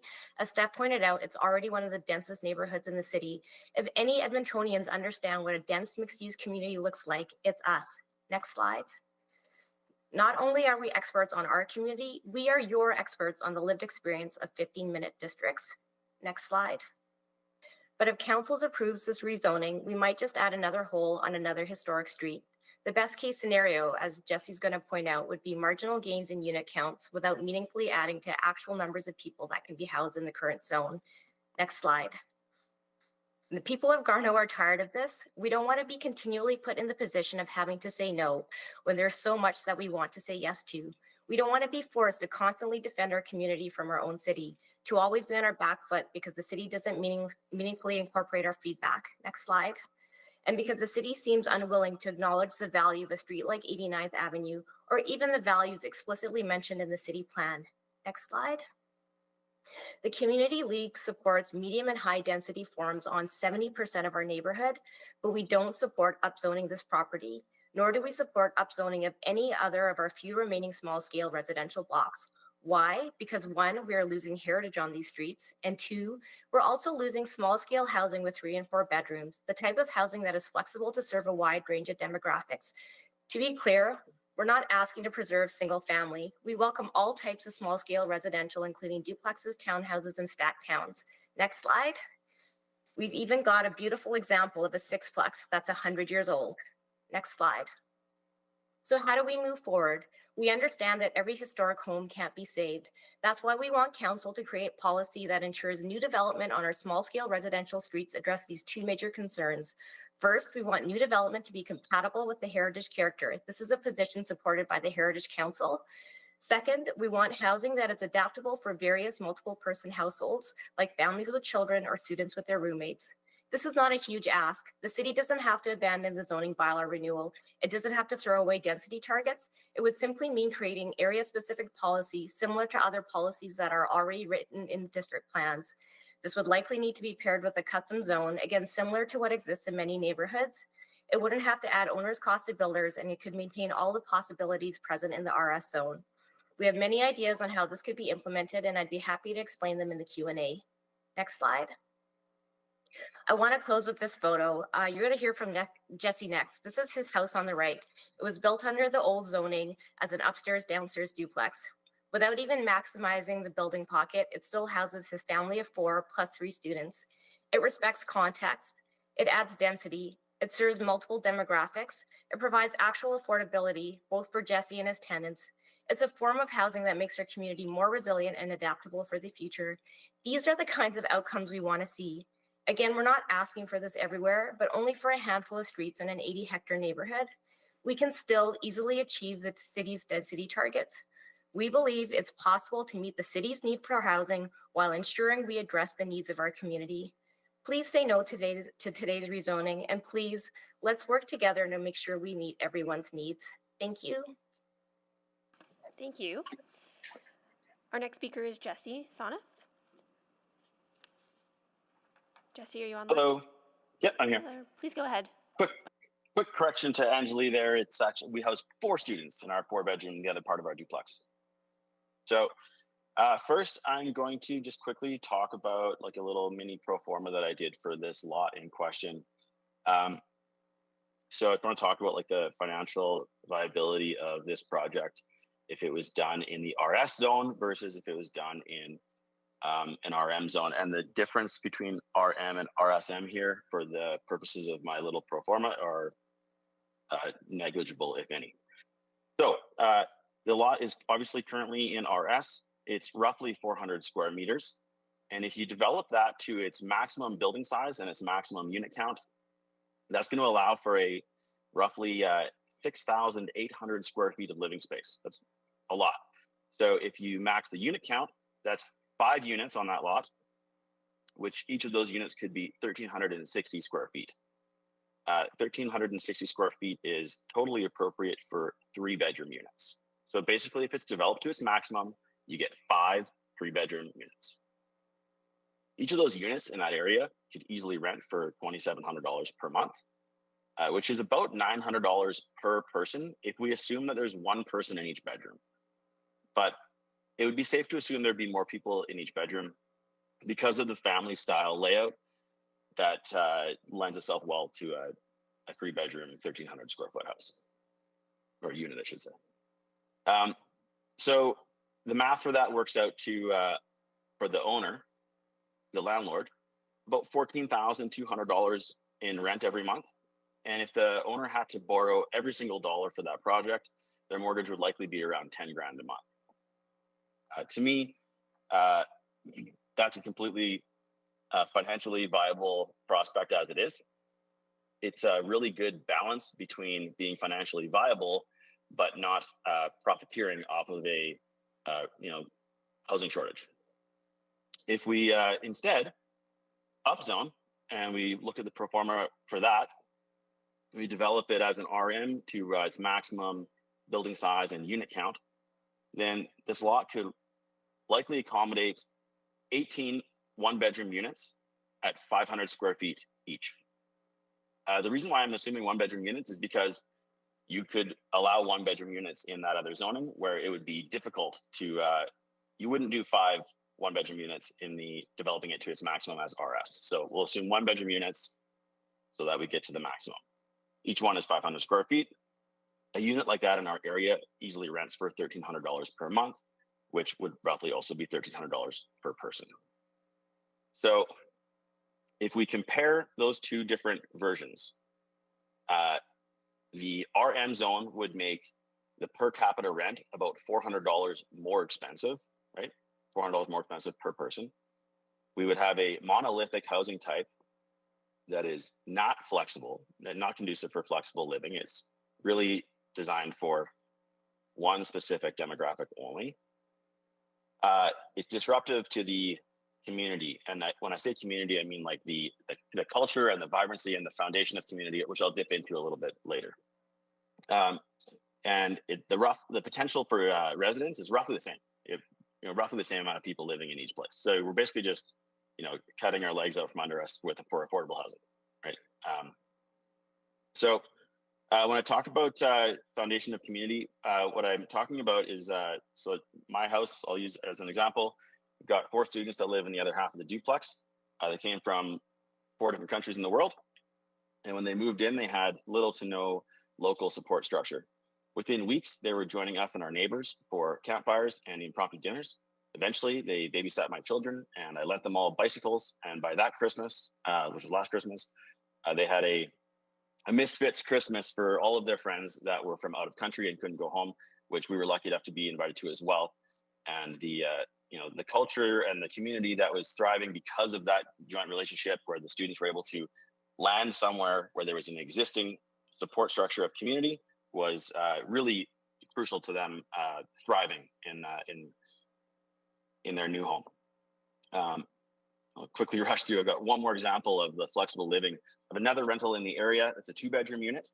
I had a student that moved in there a decade ago, and she now lives there to this day, only instead of as a student, she lives there as a co-owner of a restaurant that's local here with her husband, 2 kids, and a dog.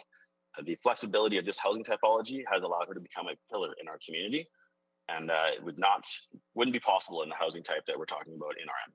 Thank you. Great, thank you so much. Now, before we go to our last speaker, I do just want to pause for one moment because we have some more special guests with us. We have another grade 6 class from St. Matthew's Elementary. Hello, everyone. Nice to see you. And with their teacher, V. Heisey. Apologies if I'm pronouncing that terribly, but nice to see you. And you're in Ward Testawinawak with Councillor Karen Principe, who is not in person, but she's online. So she might turn her video on and give a nice wave. Hi there. I do have my video on. There I'm we not go. sure. We can see you now. Yeah. Can you see? Okay. Hi, everyone. Awesome. Well, you're having fun at City Hall so far? Yeah. Are you learning a lot? Yeah, good, good. Well, an opportunity to learn some more right now. You can listen in. We're at a land use public hearing and talking about what types of buildings should or shouldn't be allowed in our communities. So we're hearing from community members right now. We've heard from our city staff and administration, and then we're going to have a bit of a dialogue about that. So please feel free to listen in. But thank you so much for being with us. And a round of applause for these folks. Okay, I hope you enjoy your time at City Hall. Thanks so much. Okay, we're going to go to our last speaker, Ken Patchalok. Ken, you're online? Oh, Ken's in person. Hi, Ken. Please go ahead, Ken. You have 5 minutes. Right. Can you hear me? Great. Deputy Mayor, Council members, and staff, thanks for the opportunity to chime in. I own a 2-story character home on the west end of the subject block, which I'm presently restoring. I'm here to support my neighbors in their opposition to the proposed rezoning. In short, we do not believe that it respects the architectural integrity and scale of the streetscape. I understand the need for increasing housing to accommodate population growth, but equally important is to ensure responsible urban planning. In the context of infill development, that translates roughly into do no harm. That said, I believe that the proposed 3- or 4-story building with a contemporary facade on our street is not acceptable, since it would significantly alter the established character of the block, which consists solely of bungalow and 2-story character homes.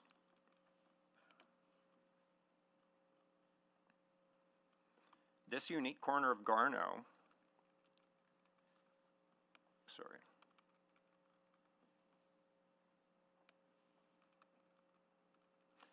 This unique corner of Garneau is one of Edmonton's most historic and architecturally distinctive streetscapes. It's important that the new development respects that character rather than disrupting it. The subject street is vital to the greater community as it functions as a valuable pedestrian corridor between the U of A campus and the commercial corridors of 109th Street, East Garneau, and White Ave. But it's far more than a means of getting from point A to point B. It's a tranquil stroll from the hustle bustle of the U of A campus and 9th Street commercial. The combination of human-scale buildings, tree canopy, and light traffic has a calming effect. People walk slower, appear to breathe easier, and often use the streetscape background for selfies or group pics. Perhaps it's simply a reminder of times past when the world turned a bit slower. But the bottom line is this: it is a public asset, a gem that deserves protecting. We should be studying it or perhaps replicating it elsewhere. We should not be doing anything that will negatively impact it. I don't fault the proponent for trying to max out his density in order to maximize his ROI, but I take issue when doing so is at the public's detriment. The proponent knowingly purchased the property with RS zoning.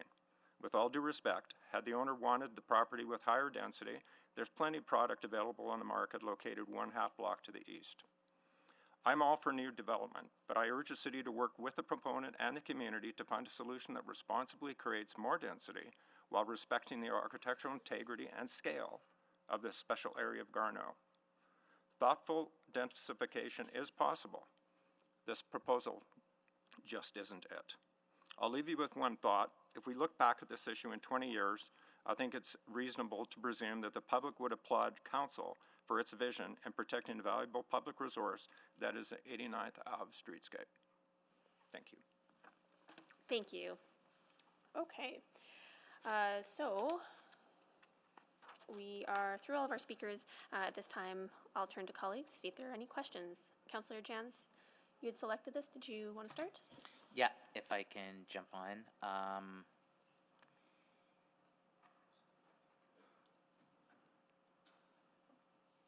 If I can ask Guest Sanchez, if Guest Wegman Sanchez is still with us. Yes, I'm here. Could you could you share why was North Garneau left out of the North Garneau character area? Well, we have that report from Brian Knopf, a retired planner. Yes. And I think you have a copy of it there. So he, you know, he says he did from his research, basically a lot of it was, you know, speaking with people who lived in the area at the time, that it was left out simply because the U of A at that time was considering still expropriating these blocks. So they expropriated some of the other blocks in North Garneau, and it wasn't certain whether they were going to want to expand into this area.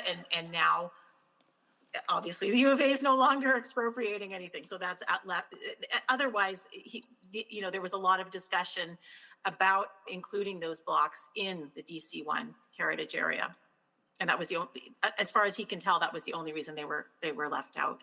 Okay, interesting. Thank you.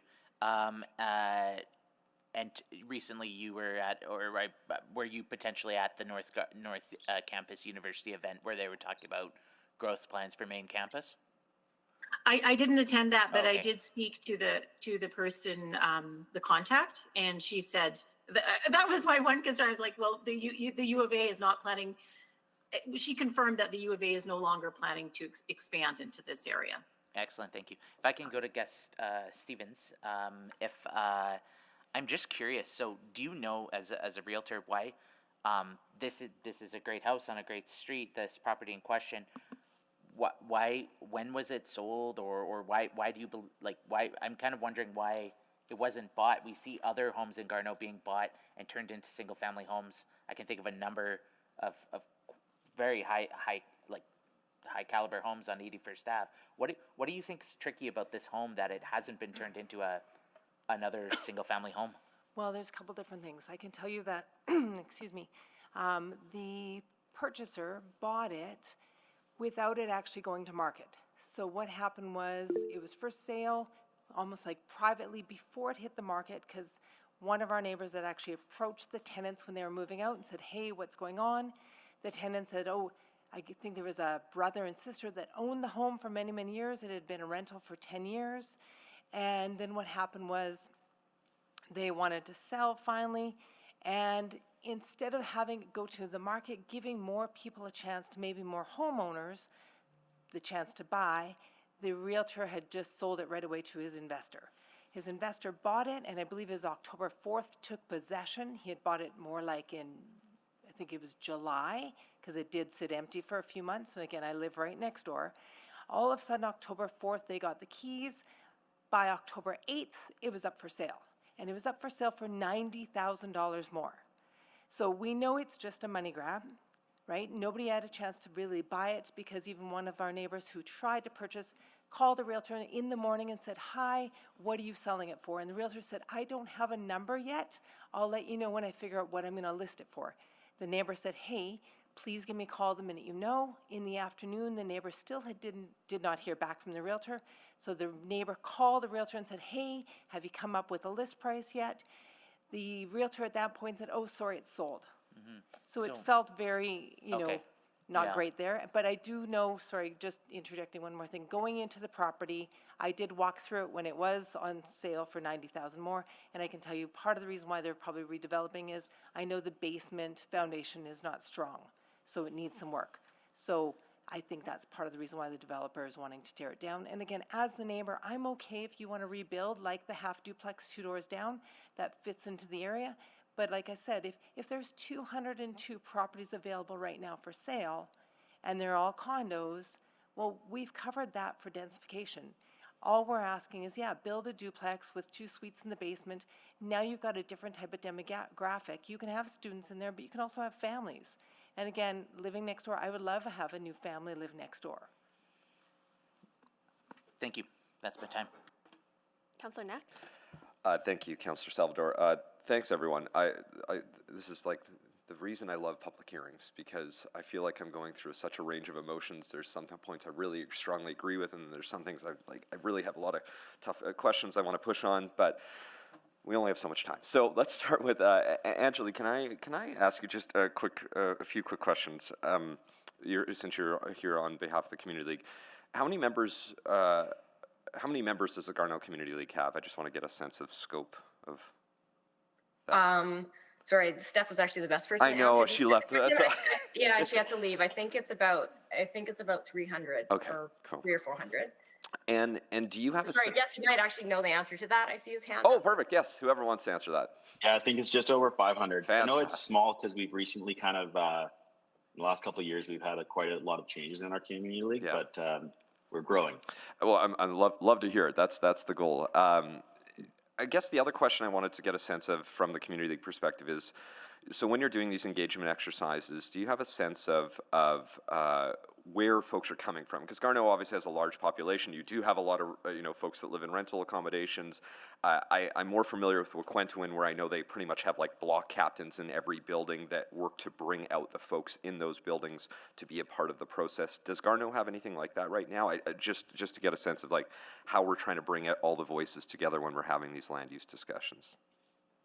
Sure. And again, I wish Steph was I here to know. answer. Sorry to put you on the Yeah. spot.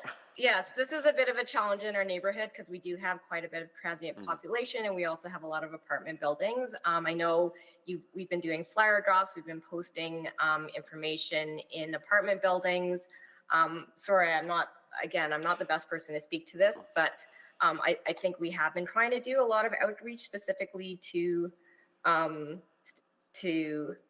students. We also specifically met with the students' union to get their take on the situation. One thing we did hear from them is they very specifically want to see more multi-bedroom units. They don't want one bedroom and studio units anymore. They're saying that these are not affordable for their students, and that they're actually not like a living situation that is actually like students also want to live in community. Appreciate that. So I think digging into some of the specifics, and this is where I think the very variety of tensions come, is that I've heard some speakers today.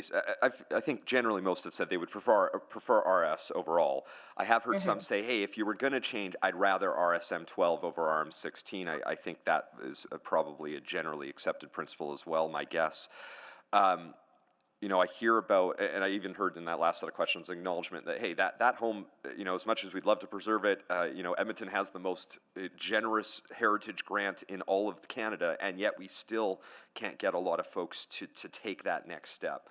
The struggle I've kept coming up against, because I've dealt with this in Glenora, is it feels like, Westmount, they got to a point before I was on council of where the residents agreed to sort of ultimately restrict some of their property rights to allow for a certain type of built form. They didn't go too far down a path because not every resident wanted to do that. I guess I wanted to get a sense, one of the best ways to preserve heritage in that regards, to me, feels like, are the residents of some of these blocks willing to have that conversation about, do you put your own restrictive covenant, which in turn is you all choosing to do that yourselves versus the government sort of forcing, what if only 40% of people want to do that? And is it then the government's right to come in and force that on everyone? And I wanted to get your thought on that. Yeah, so a couple of points to that. So first of all, I think there's been a real lack of education and awareness around the Heritage Program. I've had residents come up to me and actually thought that they had to put up $100,000 to be eligible or for the program. So we've actually engaged with the heritage planners at the city, and so we are putting on an information session in April, which we'll be advertising as widely as we can. So we are hoping to get more people actually registered on the inventory at least. In terms of RCs, like I don't know, personally, I feel like that's not a I don't know. I actually feel like there's like some ethical issues with doing that. Yep. Like, I think I don't disagree. I think, we're in a province where, only owners can designate their properties. And I think the city has an opportunity, like we're stuck with that. The city has an opportunity to either create policy, forgetting the specific heritage designation, but that can either incentivize people to maintain their properties or to disincentivize it. And I think what we're worried about here is that, if you don't know if an 8-story building might come up next to you, that's taking away any incentive for designating your property. Thank you. I'm out of time. I might come back around, but I appreciate those answers. Thank you. Councillor Stevenson? Yeah, thank you so much. I have a few questions along those themes as well. So maybe just to our first speaker, Jax, if you're still there. You know, hi. You know, that's one thing that I would note. So this is an area where you know, on that street, I don't believe there are many designations. So I think the risk, like recognizing that historical preservation is a goal here. There's nothing under the existing zoning that prevents these homes from being torn down and redeveloped. So just wanted to understand a little bit more about your thoughts there. Yeah, for sure. So I guess one of the first things is I'm not really sure, as I mentioned, the levers that City Council has to ensure that it architecturally respects the streetscape. I was more so referring to the height specifically, because it's a surprisingly uniform and very historical street in that regard. And I also know, as Councillor Knack mentioned at this meeting, that it does take away some of the property rights because we need to make sure that the homeowners are in agreement with certain things and the value of that. But I think that just in general, this upzoning is a mistake and a step in the wrong direction for the character, but perhaps there are other areas that can be explored in order to make sure it's architecturally respecting the street as well, and different things like that. But yeah, you're familiar myself. Yeah, no, I appreciate that perspective, and I think, you know, exploring what tools we have with our administration is something we can talk about for sure. Maybe a similar question to speak. I'm going from first to last. So Speaker Patchlock as well. So I know that you had mentioned sort of a concern about buildings coming in with contemporary facades, but again, under the existing RS zone, there's no protection against that. So just trying to understand how a potential rezoning makes that risk any worse. Just to clarify, and I apologize if I didn't elaborate enough, but I was against the rezoning as well. But the reason for the character, I have done some limited infill development myself in that area, and I've always endeavored to conform with the neighbors and build actually something that's nicer and that others can aspire to. And we'd always kept to what I would call a historic facade, a contemporary interior, but something that would the exterior would mimic something that was built around turn of the century to keep that character. Did I answer that? I think at a high level, I think I'll have some follow-up questions for our administration on that. Maybe just a last question to Speaker Desperat as well. Yeah. So you know, I think you know, and again, really appreciate everyone's comments and the conversation today. I think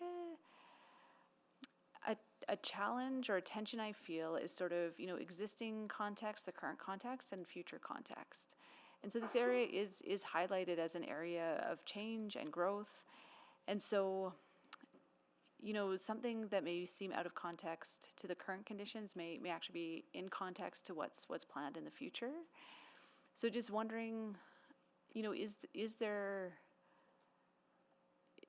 recognition of this area as being part of a major node and being, you know, intended for higher growth?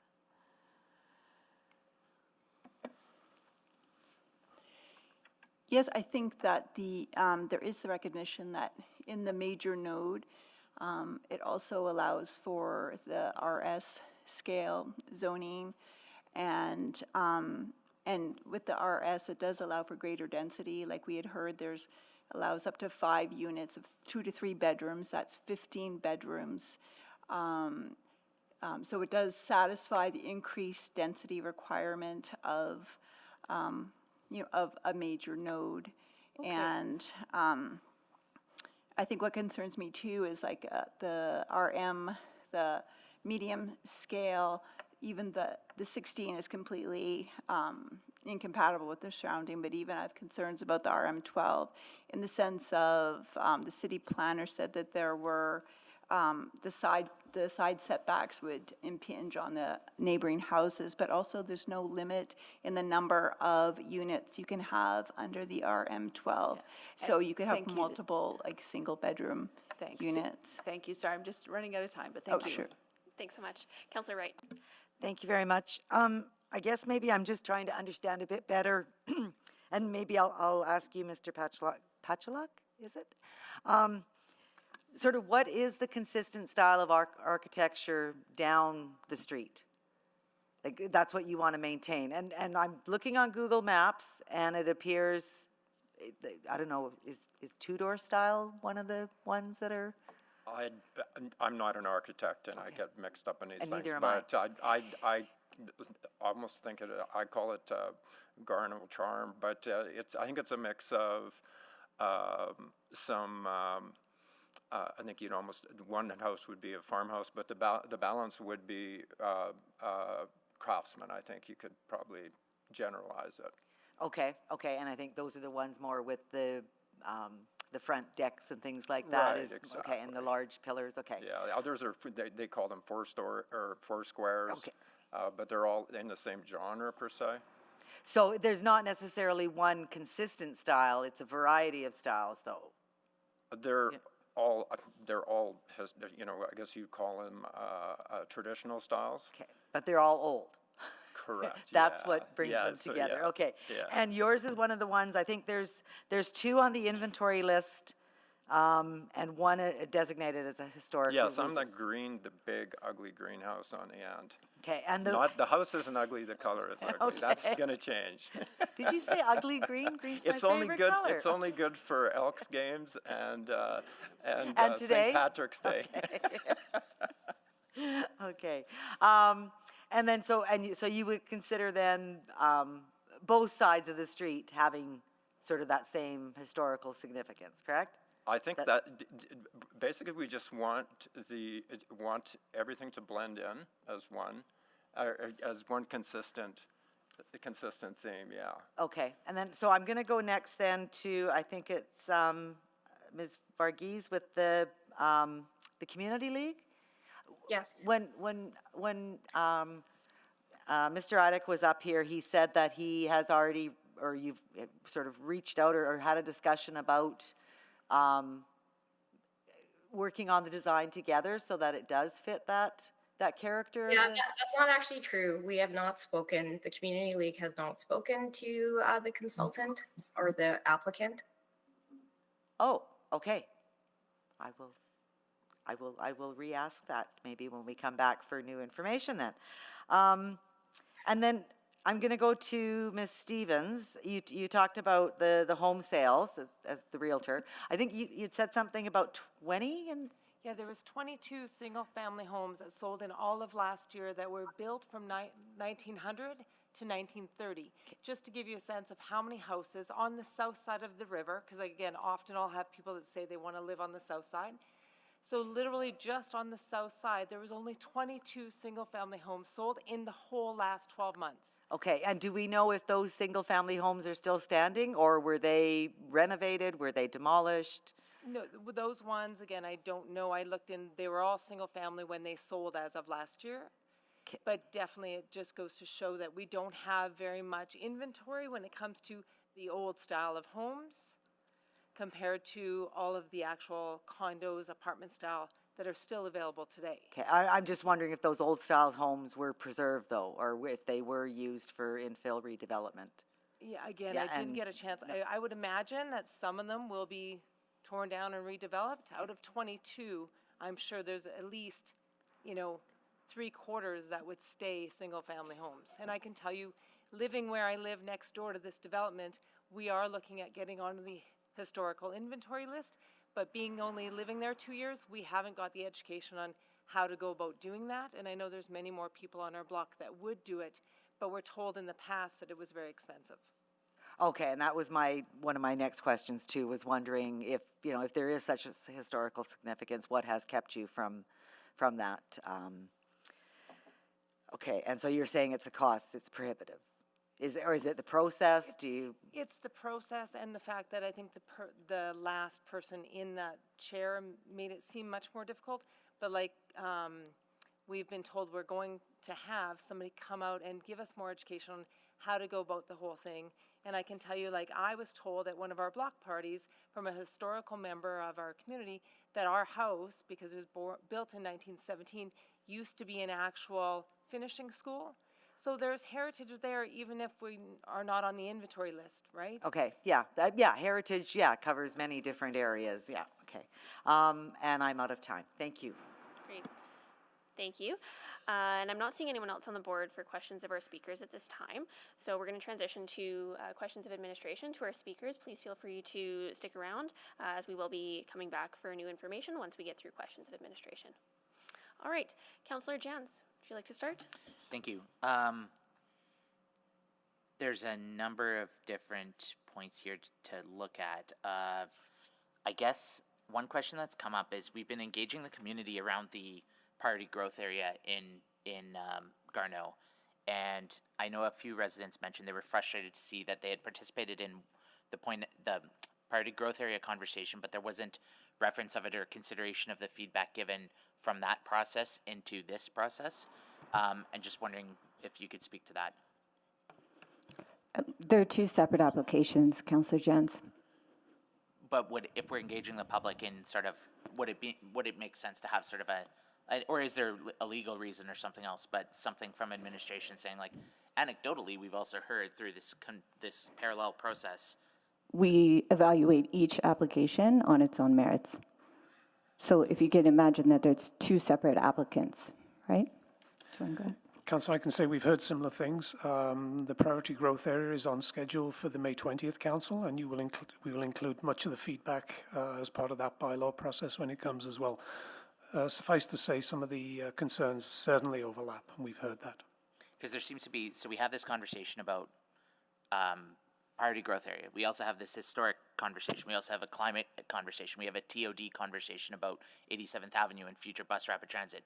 And I think I've heard from some community members that it feels like we have a number of goals that are complementary but somewhat competing, but also, and I guess, so then how does that play for a resident when they're considering, like, when administration is, or sorry, an applicant, not a resident, but an applicant saying, I want to do X, and it seems to align with a number of these conversations, but then administration saying yes or no, or maybe, or how is that factored in?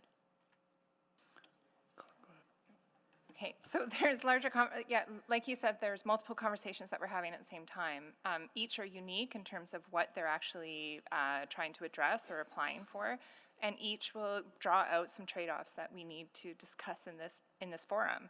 And here we're hearing about heritage and preservation of small-scale zone, and that is something that we have heard through the PGA conversation as well as district planning, and we bring that forward. So it's not that the conversations are happening on their own, but I do believe that what we're reflecting in our feedback does reflect some of that same sentiment for those other projects. Okay. Similarly, another initiative we've been working on is the enabling single-stair buildings and point access blocks. Now, that one of the things I love about point access blocks is it allows for more three or four bedroom or more potential units around the single staircase rather than other limitations. Now, have we given thought to? Because what I hear from a lot of folks is family possible units or more unit flexibility. How do we think about that when administrations make your recommendation? It's based on the flexibility of the zone, Councillor Jans. But in theory, now, if you are zone 12 or 16, if you can also get a variance or an alternative solution for a point access block, would that not also enable you to do other unit combinations? Could, yeah, but that would be determined at the development permit stage. Right. So the 12 and the 16 are both agnostic on the unit form or the unit composition. Is that correct? Yes. But RS is. You have to do one of the following.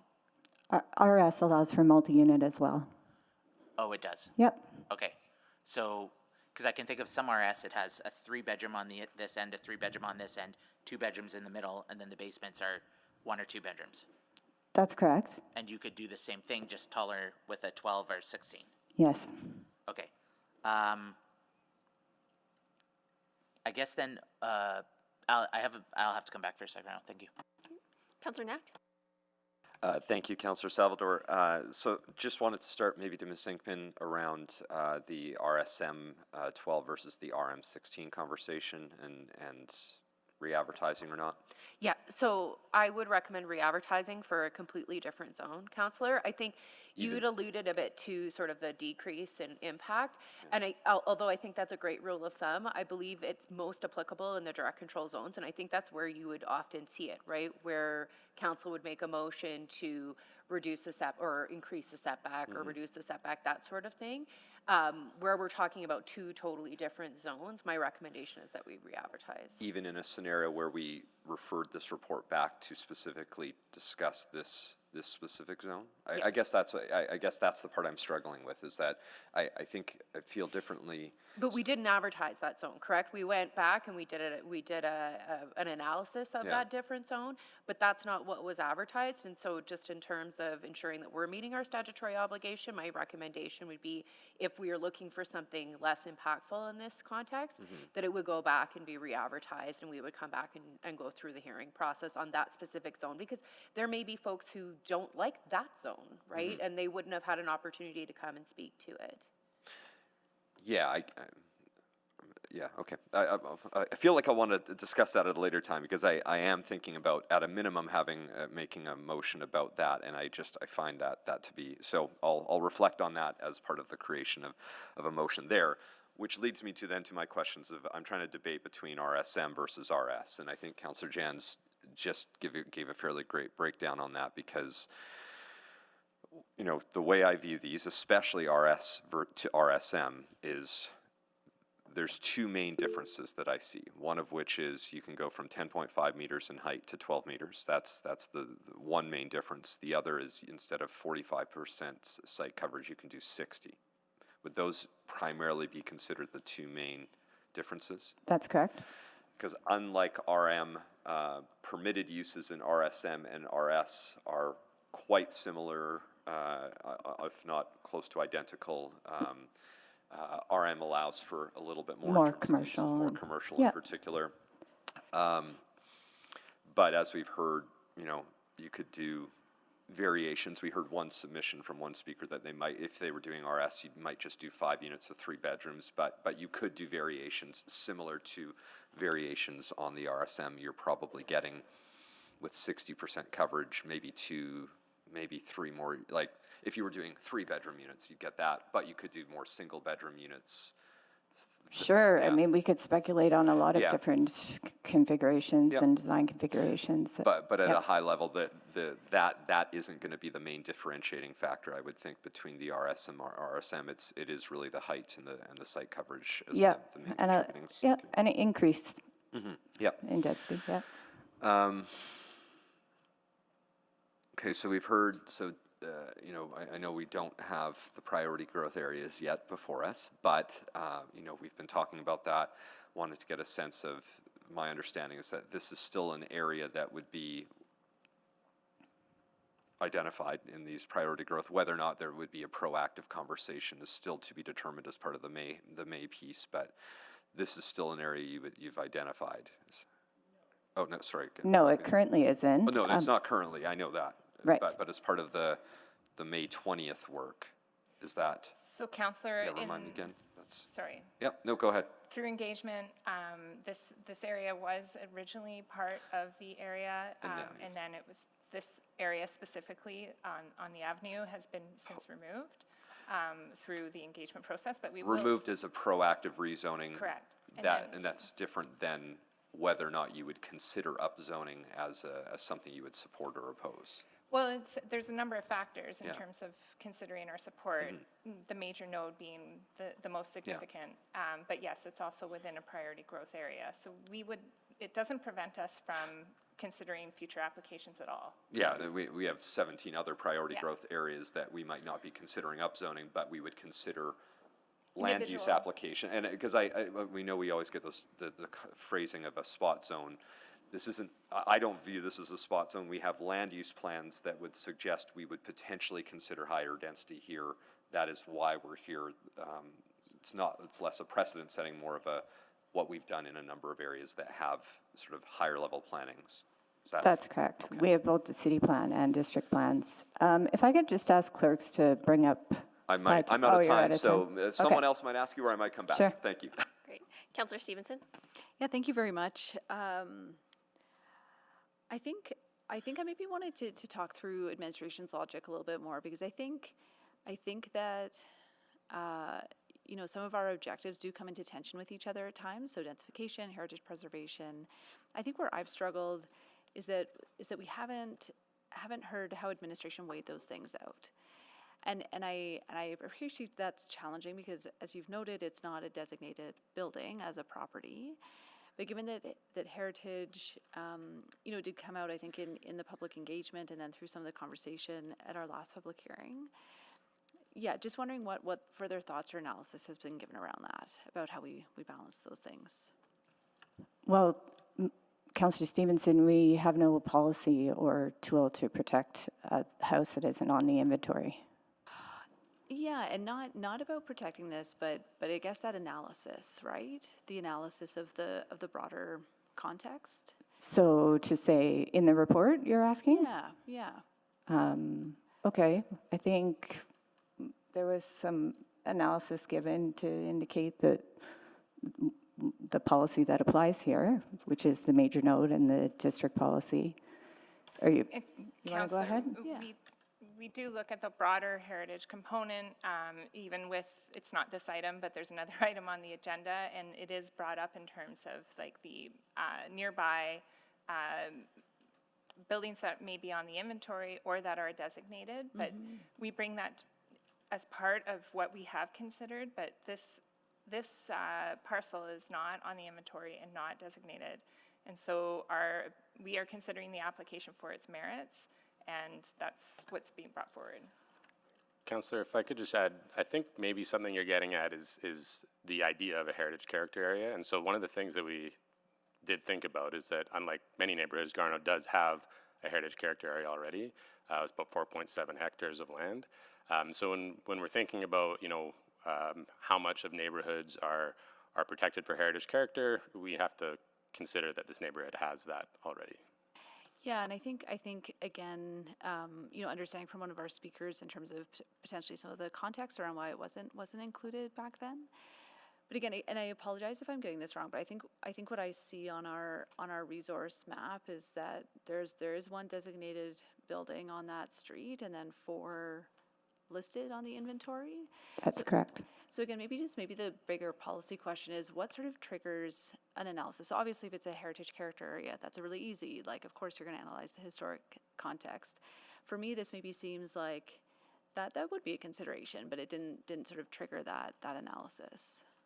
And I guess, Councillor, I just asked consideration for what in particular? Because, RS can be developed as multi-unit with no special architectural controls for heritage. So that can be done today with the development permit. RSM, same thing. RMH16, same thing. Yeah, and I think it's just a question of that scale and height. So ultimately, Councillor, we would have to have policy direction to consider a heritage character area.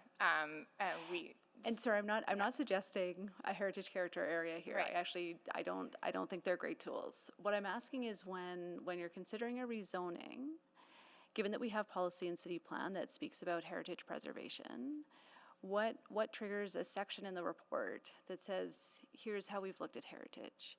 So if you're looking at rezoning and there's no heritage properties around on the inventory or listed, of course that's not going to. If you have a historic designation, of course it is. This sort of seems in the middle of those two.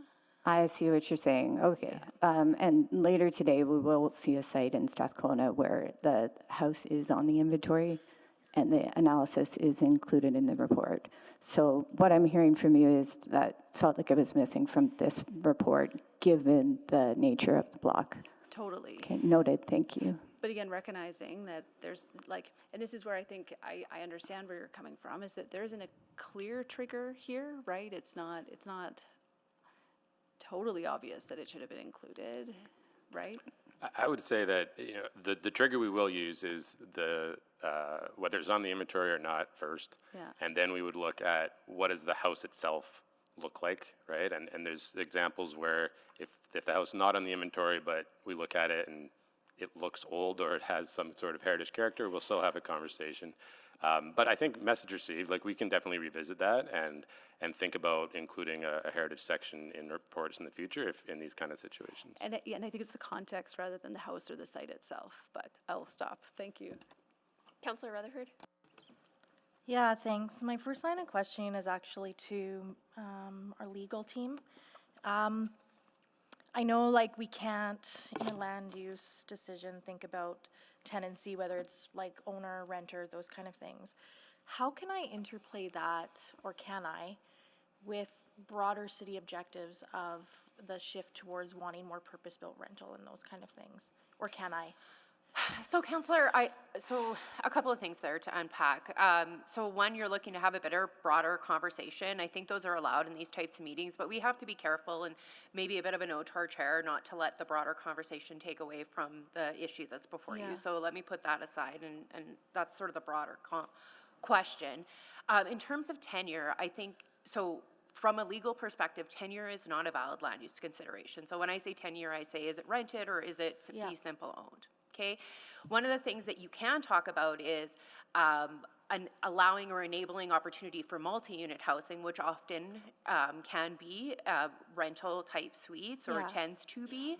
So I would focus more on the building typology rather than how it's particularly owned. Does that maybe give you that through fair? It does, I guess, just because I'm trying to think about how I can weigh some of the speakers both in opposition and in favor on this item. Yes. Because we're hearing from the applicant, for example, that like their forma doesn't work, and I know we can't take into account their forma per se, but if this isn't approved, it's not a dichotomy of, you know, like 3-bedroom versus single unit. It's whatever can be built by this applicant or nothing. Can I take that into consideration? Well, like how do I balance that? Because they're saying they're not going to build on an RS or RM12.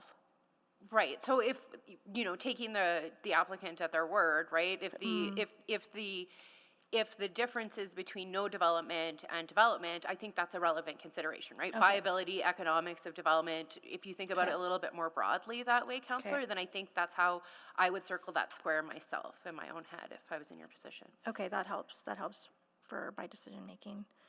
Can I get a refresher from admin on the next steps around the district plans? And if there was any, because I know we kind of said we're passing the district plans. It was very much a consolidation of our already existing policy. And then now that we kind of have this software in place, if you will, we can start to build out on it. So what are the building blocks that we're building out on that? And is one of them around heritage, or is it funded? Do you need direction? Because I'm really seeing that as a tension a lot with this rezoning, but also with just general zoning bylaw support in Edmonton writ large. So how do we make sure that that is a piece of work that is coming with district planning? Yeah, so Councillor, there was some direction given to administration through the passing of district plans, largely about how intensification would occur or be seen in nodes and corridors. There wasn't any direction specifically about geographic specific areas. District plans can handle that, so to speak, in terms of that there's a policy exception or a policy table for each district. Yeah. There's already policies that exist. You can add to that.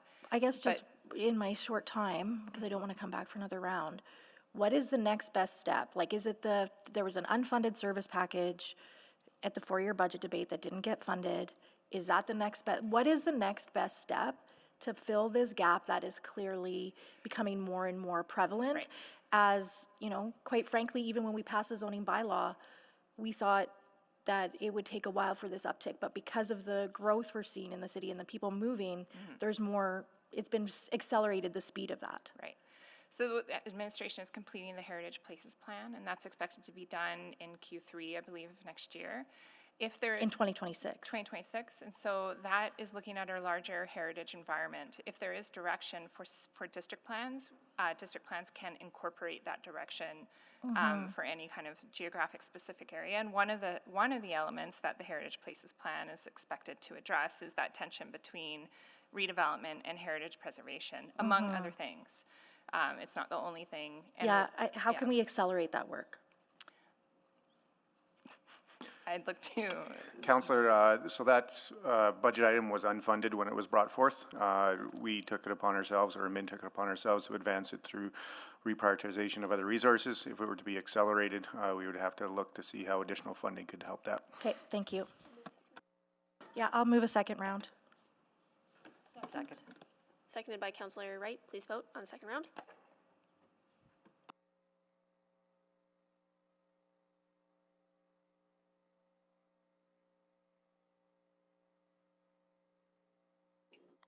I'm yes. Thank you, Councillor Rice. We have all the votes. That's carried. Councillor Knack, were you next on the list? Councillor Jans, go ahead, second round. Thank you. Has administration, as part of this process, looked at the utilities and the infrastructure needs of development in this area? Yes, it's reviewed as part of every application. And is there a threshold by which it would trigger additional infrastructure needs or costs or something else? It depends on, which piece of infrastructure. So water and drainage, that's all costs borne by the applicant or the owner. Transportation, that gets triggered at a certain unit level. Right. Yep. So if the applicant was just to build an RS right now, would it trigger any infrastructure upgrades? Councillor, that's unlikely at this scale. Those kind of infrastructure triggers are being looked at more through the priority growth area where you have much larger upzonings. One of this magnitude does not trigger it. They can handle it. How about at the 16 at the applicant's request? Would that also trigger it? Maybe so if they withdrew this application and built RS, I hear you saying there'd probably be no infrastructure threshold crossed. If they went to 12 or 16, would there be? It's unlikely there would be, no. But as part of the review, we looked at the impacts of RMH 16. So for water right now, it does look like there is a deficiency for hydrants, but that could be reviewed in more detail at the development permit stage. And there's also a requirement to include low-impact development as part of the stormwater runoff. Right. Being mindful of my time, I was wondering if, because I think this heritage question is coming up, so could I get could administration maybe, I think what would be helpful is we heard the Community League is doing is having a heritage event consultation engagement, and I think it would be helpful to get more information from admin about that, and I can request a memo afterwards. I guess the other question that came up today is sort of this, I don't know what to call it, maybe a land rush piece on certain areas in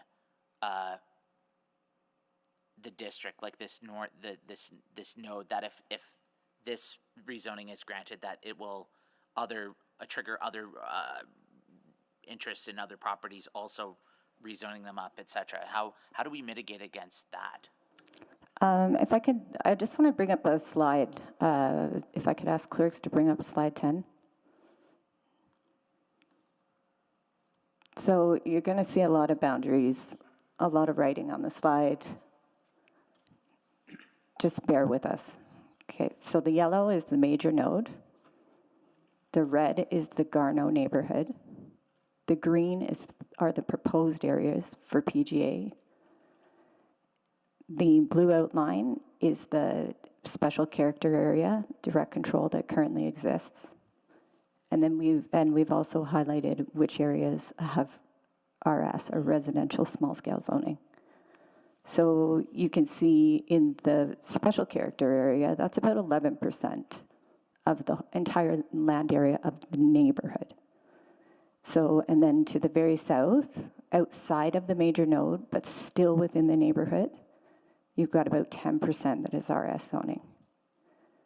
To the north, along the river valley, close to the rezoning site, there is still residential small-scale zoning that is within the major node. That's about 14%. So in terms of a land rush, right, we're trying to be very purposeful. The PGAs and meeting the market where they're at in the green. We've got a significant percentage of the neighborhood that's already protected with direct control zoning. You have also a significant percentage of the neighborhood that is outside the major node. Okay, thank you.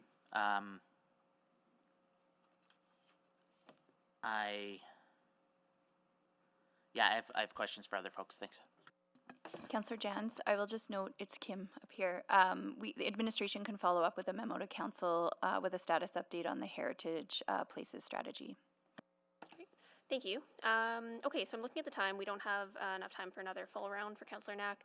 I also want to do a little bit of agenda management, just recognizing the pace that we're going at this morning. So just to pause momentarily on this item to see if there's an interest in bringing forward item 3.2 and 3.21 to postpone. So moved? Or do you want to? Doesn't matter. Second. Great, so that's to bring forward item 3.2 and 3.21. 320 and 321. So please vote to bring those forward.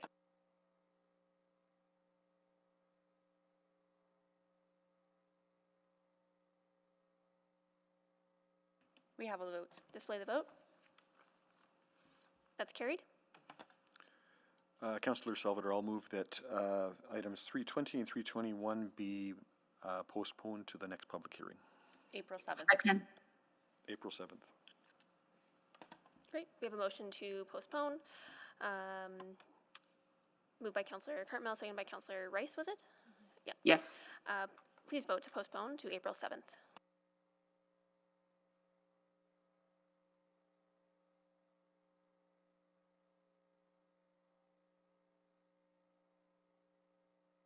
We have all the votes.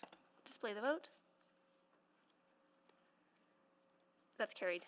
Thank you so much. So the folks who are here, I know there was a speaker on this item. We just didn't want to keep you hanging around and likely not get to your item. So that is going to be brought forward on April 7th. And folks from administration who are here as well. Hopefully that provides some certainty about your afternoon. Okay. So that means that we are going to pause for our lunch break. We're going to be back at 1:30 and continuing with our current item. Thanks so much, everyone.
right, good afternoon, everyone.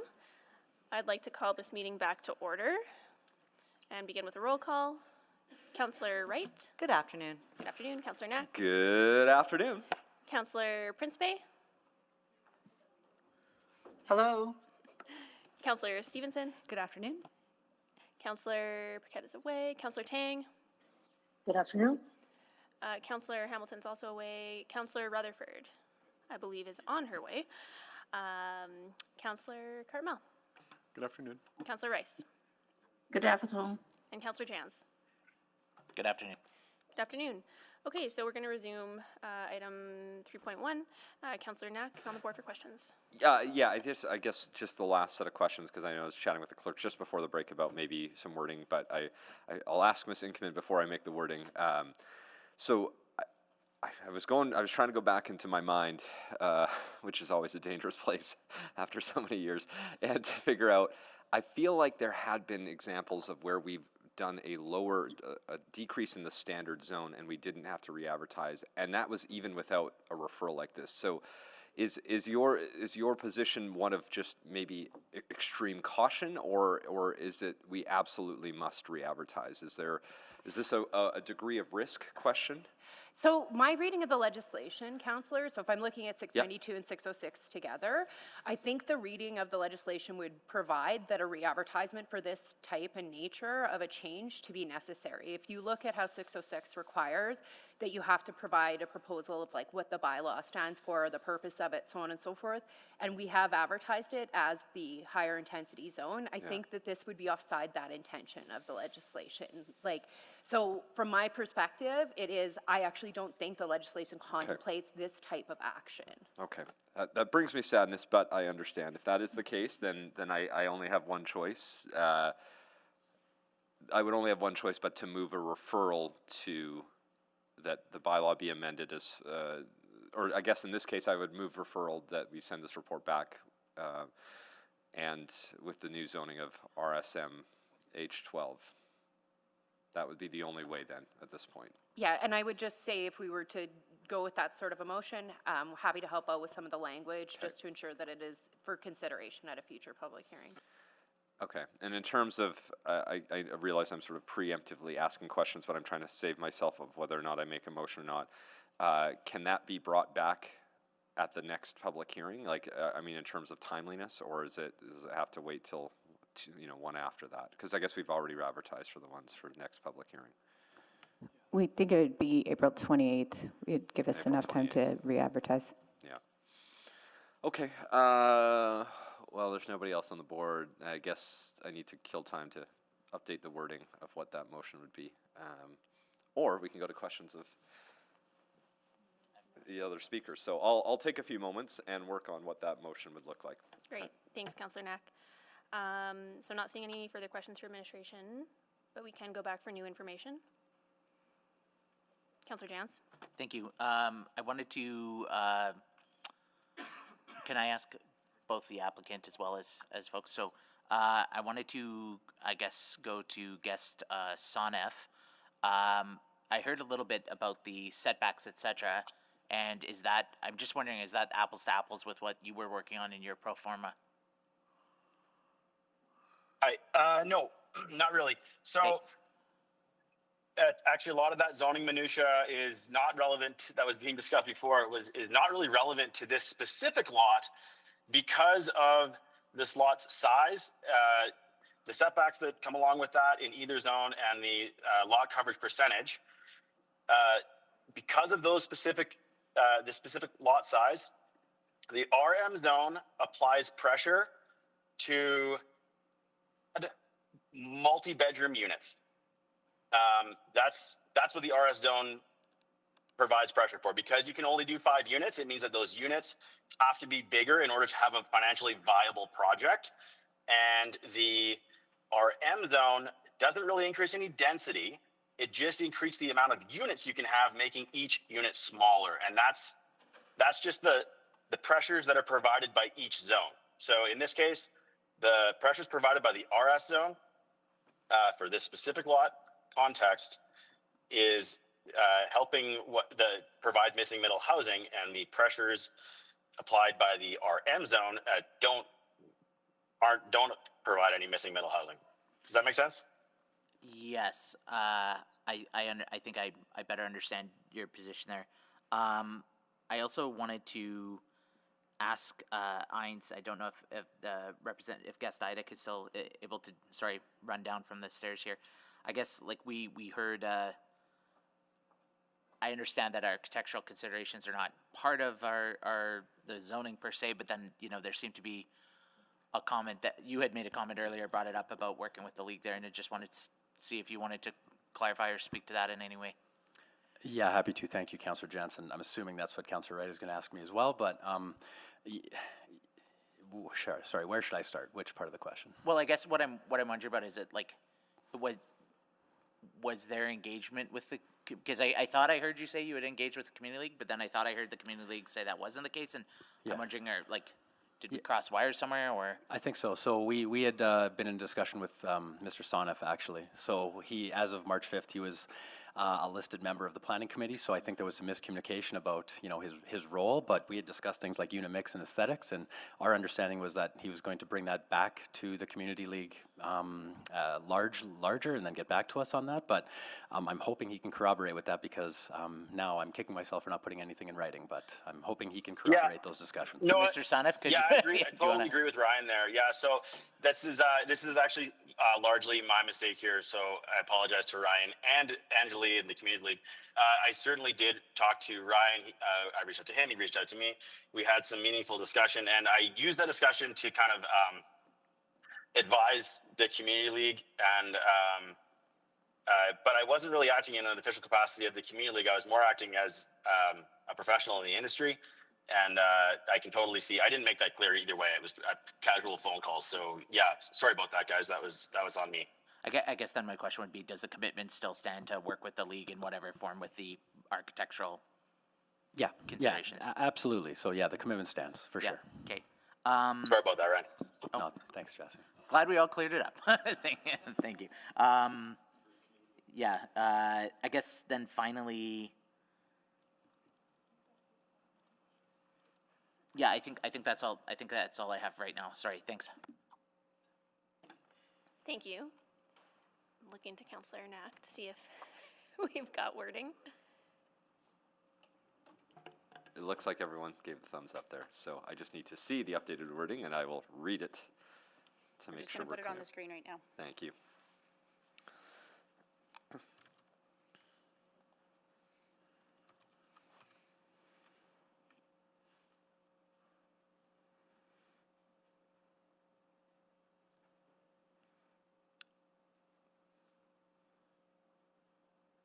Very soon it will be there.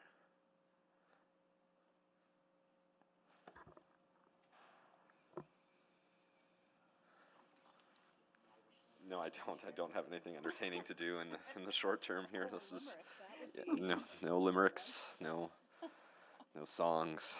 We're just gonna patiently wait. There it is. There it is. So the bylaw 21025 be referred to administration to change the proposed zoning from RMH16 to RMH12 and return for consideration. Can we specify to the April 28th public hearing? I heard that I'd like to make sure we provide a little more certainty. I'm going to move it with that date in or April. Sorry, I think it's April 28th City Council public hearing. Councillor, just to interject on the mandating a date. At the end of the day, this is still the applicant's application, and they may not want to come back that date. So sure, leaving it open and just knowing that we'll bring it back as soon as possible, if that is the wish, then we'll do that. So leave it without a date is what you're asking. Correct. Okay. All right. With the intent, and I'll introduce it with the intent at some point. Do we have a seconder? Second. Great.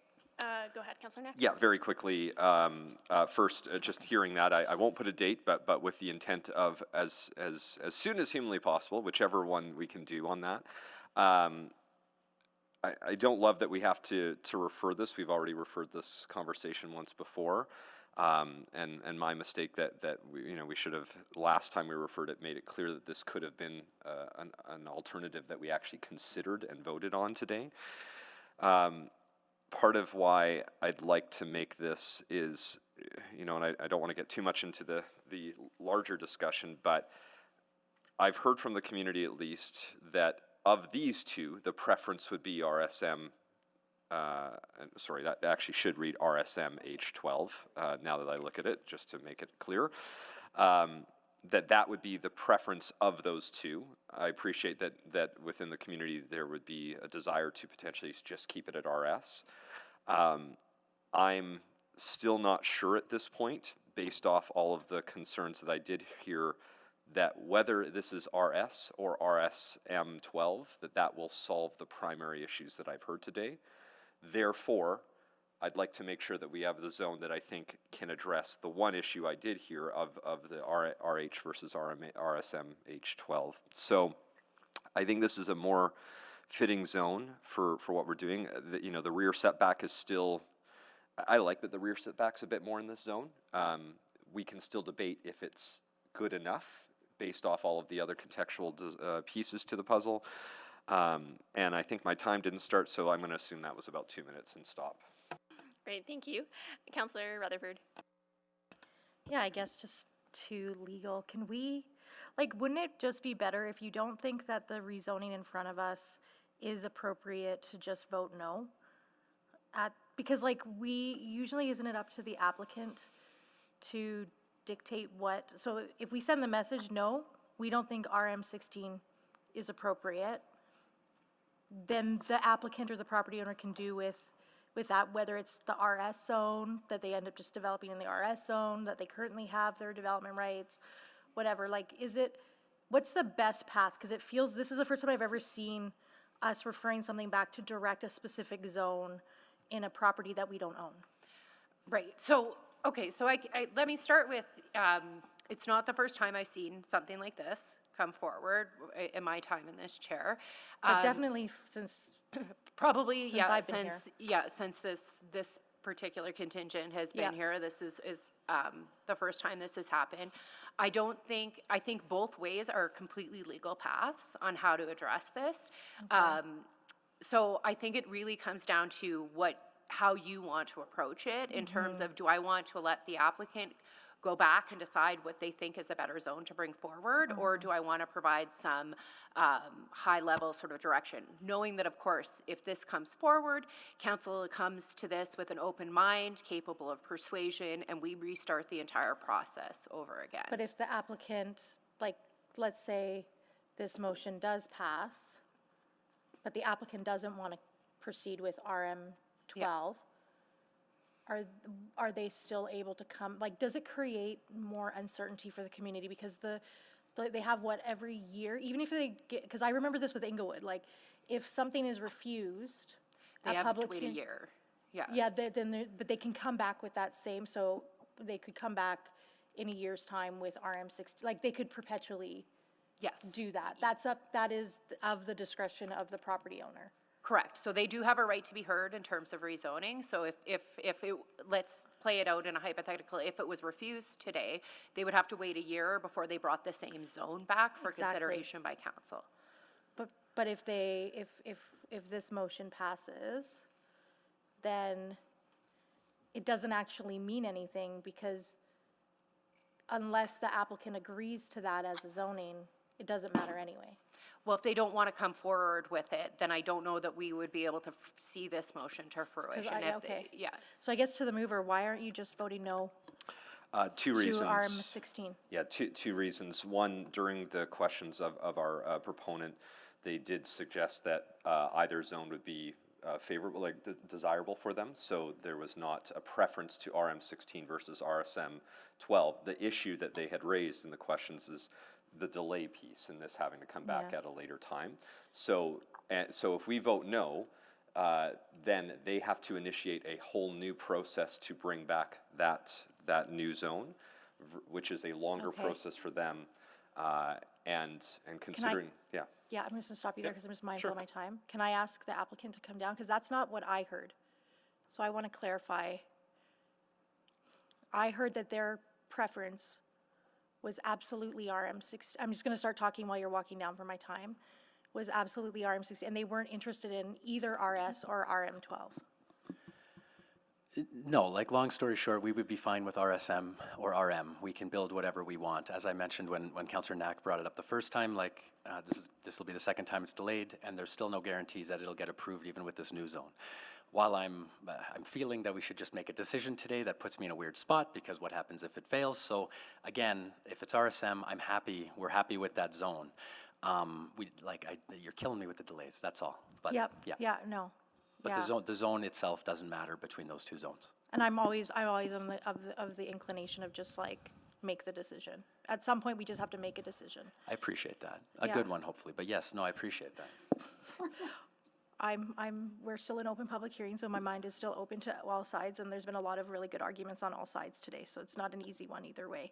But appreciate that. Okay, I'll take that away for consideration on this motion on the floor. Thank you. Thank you. Great, thank you. So I'm not seeing any further questions to the motion on the floor. Is there anyone who would like to speak to this?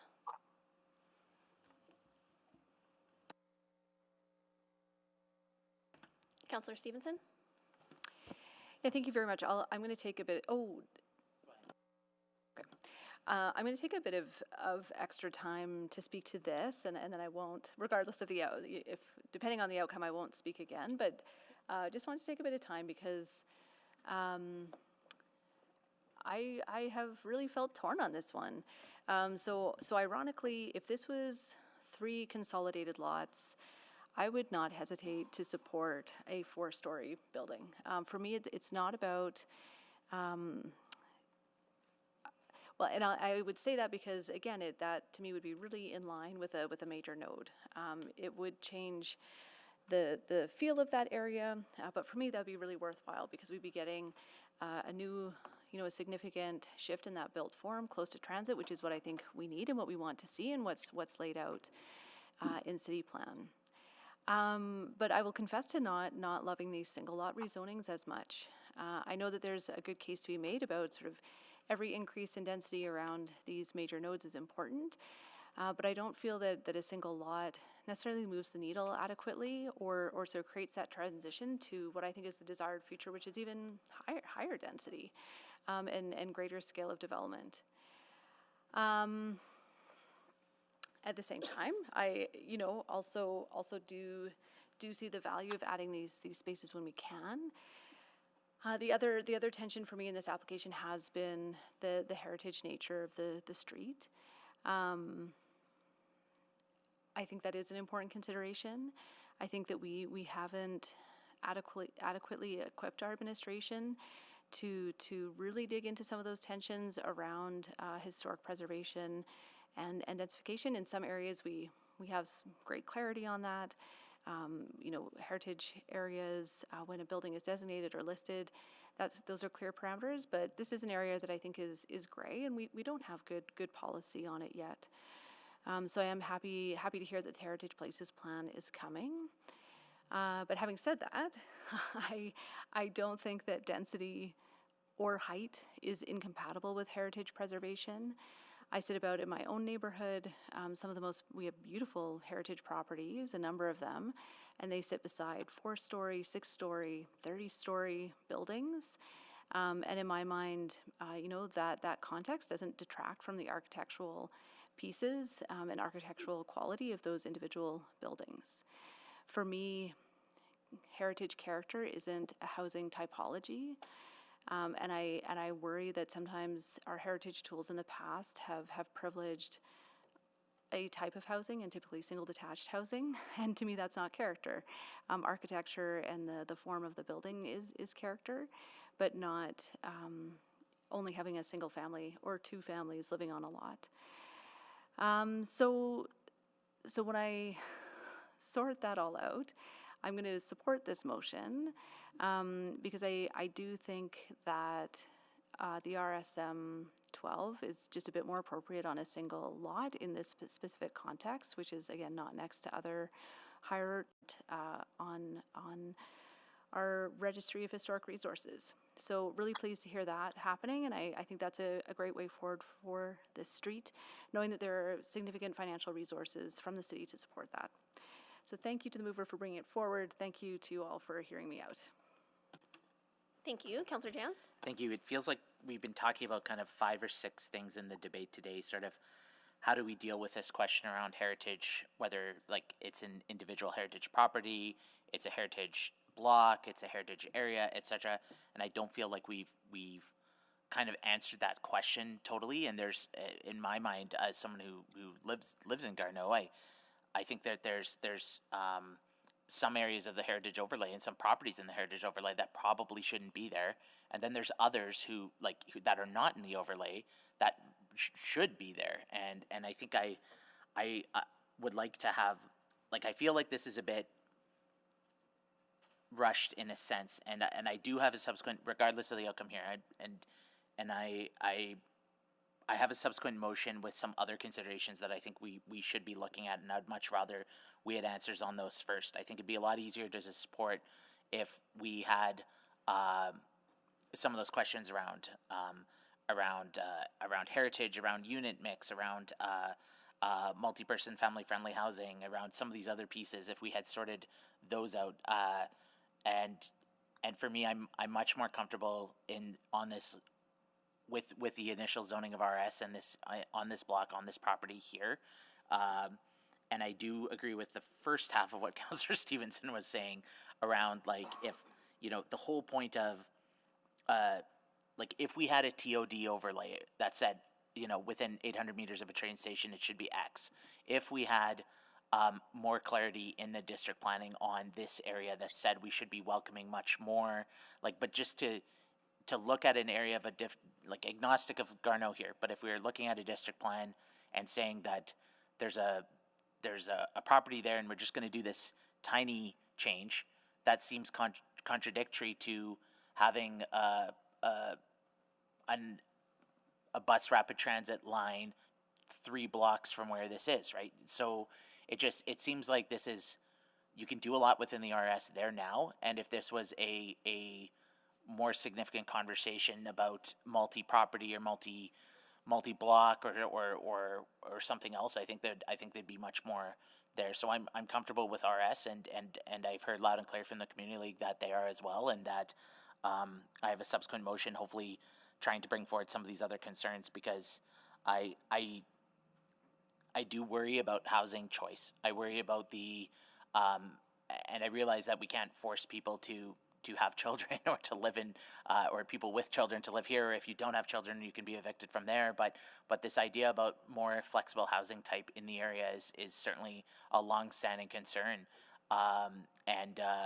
Yeah, I think there's some conversations to be had there. So I'd much rather be getting some of this other unique work to Garneau out of the way. And I do say unique work to Garneau because Garneau is one of the few neighborhoods where there is such an enormous amount of density compared to other housing typologies. So I don't think it's the same as pick another neighborhood in the developing or redeveloping area.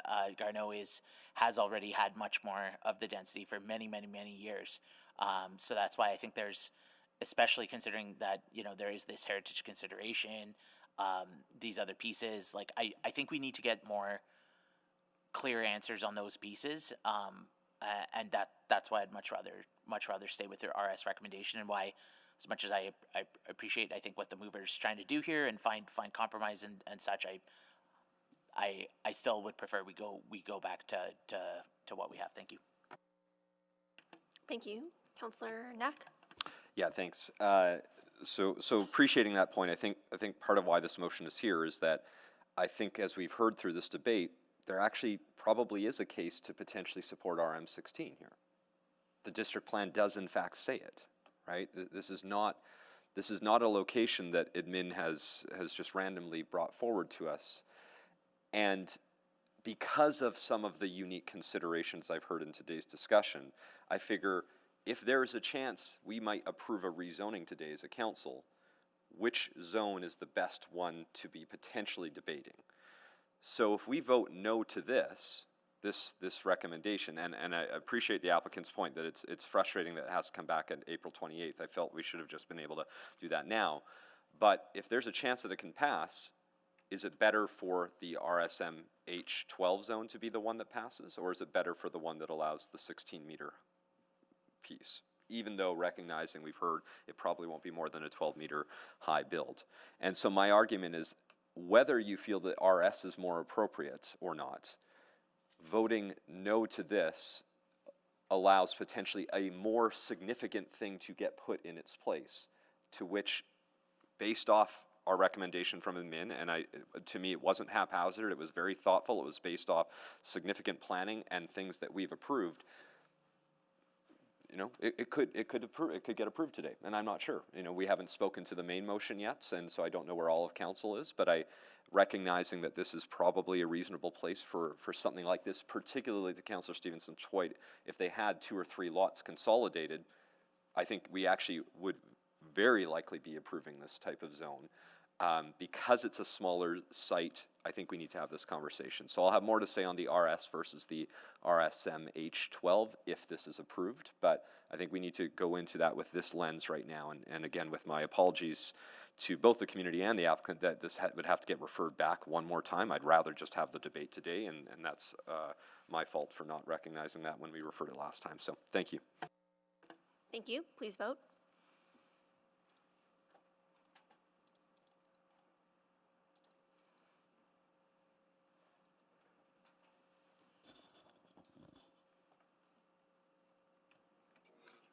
I'm a yes. Thank you, Councillor Rice. Just waiting on one vote.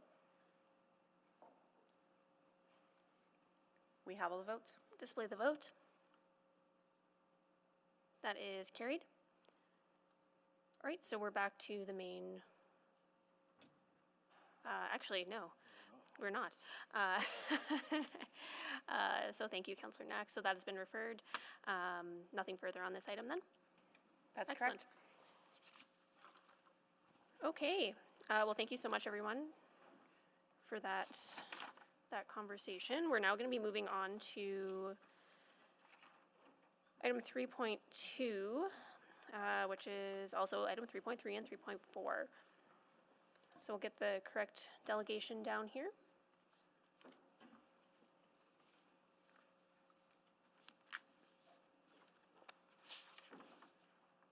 I'm just going to check in with our registered speakers as well, just to make sure that we have everyone in attendance. So in person, I believe we have Verinder Bueller. Hello. Prabjit Gill. Hello. Emma Zerwell. Mark Bassi. Scott Mackey. Thank you. And I have Evelyn Bakumi for questions only, and Vikramji Sagu for questions only. Yes. Online. Okay, excellent. Chair, And then do I have know one we, more. yeah, we have one addition, Joinder Pender. Are they online? Okay, okay. Well, we'll go to our presentation from administration, and then we'll hear from speakers after that. Please go ahead. Thank you for buying me some time. Good afternoon. This application has 3 components: an amendment to the Gorman Neighborhood Structure Plan, an amendment to the Pilot Sound Area Structure Plan, the Gorman Neighborhood Structure Plan, an amendment to the Pilot Sound Area Structure Plan, and an amendment to the Northeast District Plan. Through these amendments, the application proposes to redesignate lands from industrial to residential. It also intends to relocate a stormwater management facility, expand a pollution buffer around a provincially claimed wetland, and revise policy text to support these changes. Administrative amendments are also proposed. Next slide, please. The subject area is undeveloped and located in the northern part of the Gorman neighborhood. The site is bordered by Vrend Lake, a wetland, to the west, the Evergreen Funeral Home to the south, a CN rail line to the east, and the Anthony Henday Transportation Utility Corridor to the north. The Gorman neighborhood is in the early stages of development and is less than 40% built out. Current stages of development are located near 18th Street Northwest and within Manning Town Center. In the future, a school site is planned near Manning Town Center, and there's also industrial lands planned to the east of the subject area across the CN tracks. Cycling facilities and transit services are also planned to serve the neighborhood in the future. Next slide, please. Administration reached out using a broadened approach. This included 2 mailed notices, information on the city's webpage, and one-on-one communication with nearby stakeholders. Administration heard from 2 people, with 1 in opposition and 1 in support. The key concerns raised were around the compatibility with the adjacent Evergreen Funeral Home and Cemetery, the potential loss of trees south of the subject site, and infrastructure requirements to support this development. The person in favor expressed their support for residential uses at this location. Next slide, please. Proposed changes to the Gorman NSP would redesignate land from private recreation facility and business industrial to low and medium density residential uses. It would identify a potential noise barrier along the west side of 26th Street Northwest. It would expand a natural area, shift the planned alignment of the 34th Street Northwest, and relocate a stormwater management facility. It would also reconfigure planned drainage infrastructure. Administrative amendments are also proposed to update references within the plan to transit-oriented development. Next slide, please. Proposed changes within the Pilot Sound area structure plan would primarily redesignate the land from industrial to residential uses. Other changes would be proposed to bring it into alignment with the application. Next slide. Thank you. Additional changes are also proposed to the Northeast District Plan to bring it into alignment with this application. Next slide, please. The applicable policy framework within the City Plan, District Policy, and Pilot Sound Area Structure Plan all suggest maintaining this area's commercial and industrial designation. The proposed application does not align with key city planning intentions and directions for industrial land. Considering the City Plan, the application is not aligned with the Big City Move, a community of communities. Residential uses at this location would not be meaningfully connected to integrated with land use that support residential development. It is also not aligned with the Big City Move, Catalyze and Converge, as the application proposes to reduce the industrial land in the Gorman area by a further 36%. This will mean a cumulative loss of 50% of the industrial land from the Gorman neighborhood. The loss of industrial land across the city detracts from the city's economic development of land, as well as industrial permitting and the city's industrial land supply. Considering the District Policy Section 2.5.3.2, residential uses are discouraged from commercial and industrial employment areas, except where within a node or corridor area, which this area is not. In addition, based on the proposed mix of land uses, this location does not qualify as a local node. The Pilot Sound Area Structure Plan further identifies this part of the city as having a mixture of residential and employment lands, which would further erode. The intent was to have employment lands which would contribute to a community where Edmontonians can work, live, and play in their part of the city. Next slide, please. Administration recommends refusing the application because it does not align with key policy intentions and directions for industrial land retention. It does not support the City Plan's Big City Moves of either Catalyze and Converge nor Community of Communities. And it further reduces planned industrial lands in the Gorman neighborhood by 36%, bringing it to a cumulative 50% over the past 5 years. Thank you. Great, thank you so much. We're now going to hear from speakers in favor.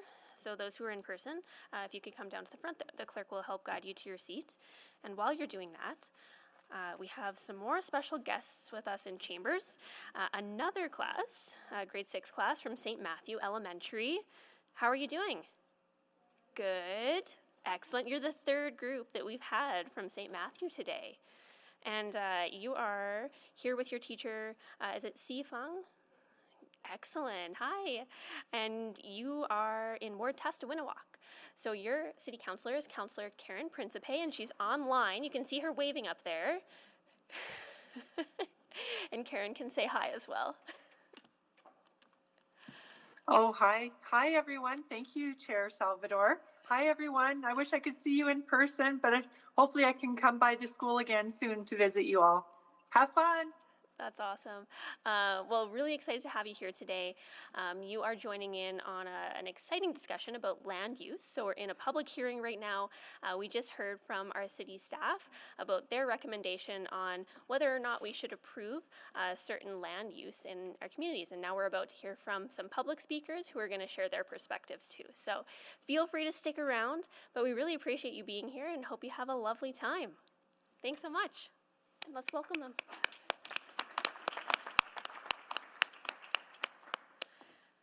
All right, with that, we're going to go to our first speaker, Verinder Bueller. Good afternoon, everyone. I am representing here Irvine Creek Development. Next slide, please. I have been in this business. We started it from building the residential home about 10 years ago. And then we continued building about half a dozen homes until all the big developers stopped selling us the lots because they only want to select to the selected builders. Then I made a commitment to the community and myself that I will become a developer one day and sell the lots to the smaller builders and individuals. Next slide, please. And then I purchased 2.5 acre land in Sherwood Park. We built 13 lots, sold to 13 individuals. They built their 13 homes and lived in them. Next slide, please. And then we purchased 4 acres of land in Beaumont. We built 39 lots, sold it to 8 builders and 1 individual who wanted to live there. Next slide, please. And then this project was a little bit bigger, so I joined hand with Prabjot, who owned Berry Homes, that they were also going through the same challenges because they couldn't get the lots. And I always like to support women empowerment, and I thought Prabjot was the best candidate for this. So, so we purchased 27 acres of land, subdivided it into 110 lots, and sold it to about 13 smaller builders who are just essentially were tradespeople, and then they essentially become entrepreneurs. Next slide, please. And then at the same time, we had an opportunity to develop another 110 lots next door in Churchill Meadow. We did that, sold it to 27 other individuals, small builders and individuals who wanted to build and live. Next slide, please.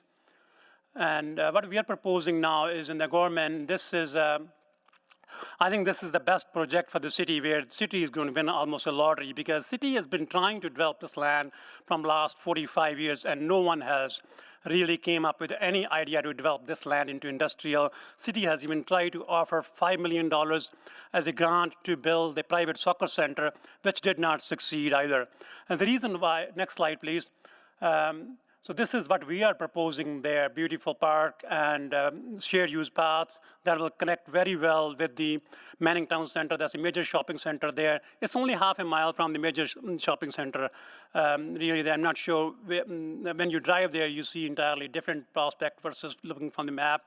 Next slide, please. So why the previous development was not feasible? Because this is a half a mile away from Manning Town Center, and it's almost like 800 meters away from, or a kilometer away from the existing services. So someone need to bring the services, and that is a cost associated. We need to either put a lift station, or we need to raise that site. So we, and cost to develop an industrial land is about $800,000 an acre. And we can find already developed, ready to build industrial land in Greater Edmonton for $400,000 to $800,000 an acre. So why would someone put in $800,000 to develop it? Next slide, please. So why is the residential zone successful? Because we can sell the developed land for 1.2 to 1.4 million an acre. So then there is some money to be made. And we can also sell those lots to the smaller builder, increase the residential competition. We will be able to build almost 400 starter homes. And if you include the secondary suites in them, that will have host 800 families right in the single family. And we have 7 acres of multifamily site there. Next slide, please. City's unmet need. City came out with 86 lots in the community where I live next door, and there was 2,000 people interested in buying those public lots. And this is something I have met with some of you guys already, and I've been always trying to come up with the idea, but I guess your hands are tied because Alberta, I guess the Intergovernment Act doesn't allow you to sell the public lots, enforce it onto the larger developers to sell it to the public. So then why would the people benefit from these public lots? Because they can have their own design. We will go away from the cookie cutter homes to build the design that they like. They will save builders profit. They can build it themselves. And then we have a tradespeople who would build like 1 home a year. They will live it for 2 years. They'll build another 2 homes. And then this is how I become an entrepreneur, by building my own home in 2010. And I want many more people to become like that, the entrepreneurs there. So it's an opportunity for city to essentially open up an entirely new path, bring a lot more new builders. Next slide, please. So how would this help Edmonton? Because there is about, I think, 6-7 acres of City of Edmonton owned land right at the corner of this property. If this piece gets developed, that 7-acre land that city owns, that will get developed as well. And that will bring more dead money into the city's treasury, but when we desperately need it, every penny wherever we can get it from. And it will bring more builders, increase the affordability of the housing. And then the parcel that is not developed for 45 years, that will start contributing its share into the development there. And this will avoid the truck traffic going in front of the school that's already zoned there. So if you develop this as an industrial, there could be hundreds of trucks going in front of that school. Do you want your kids to be exposed to that truck traffic? Or do you want people that are living in that residential area, should they be facing that truck route in front of their homes? That's the question that we need to ask if we are keeping this land as an industrial. This will also help the industrial land that's on the east side of the property, because that will become as a service industry for this parcel. Someone can open up an auto shop. So there is already bottle depot that will increase the traffic to the bottle depot. So someone may build a church there as a service industry in there. Next slide, please. So how do we build our subdivision? Some people will ask, if you're giving it to the smaller builders, they can do whatever they want in there. We have controls in place. We have on-site supervisors. I was on the CBC radio promoting training new builders, and there was like 200 people that I trained, and they had eventually become from trades to entrepreneurs. And then we have on-site supervisor, we have on-site security available. When city was going through all that ransom, then people was asking, and people's houses were getting burned. Our subdivision, none of the houses got affected this one, because we had security in there, minimal theft in our subdivisions. I'm proud to say that our subdivision has worked 1.5 million hours of any lost time accidents in there. So this is the best opportunity for City of Edmonton right now. Either do it now, it may never happen. Thank you. Thank you. We'll now go to our next speaker, Prabhjit Gill.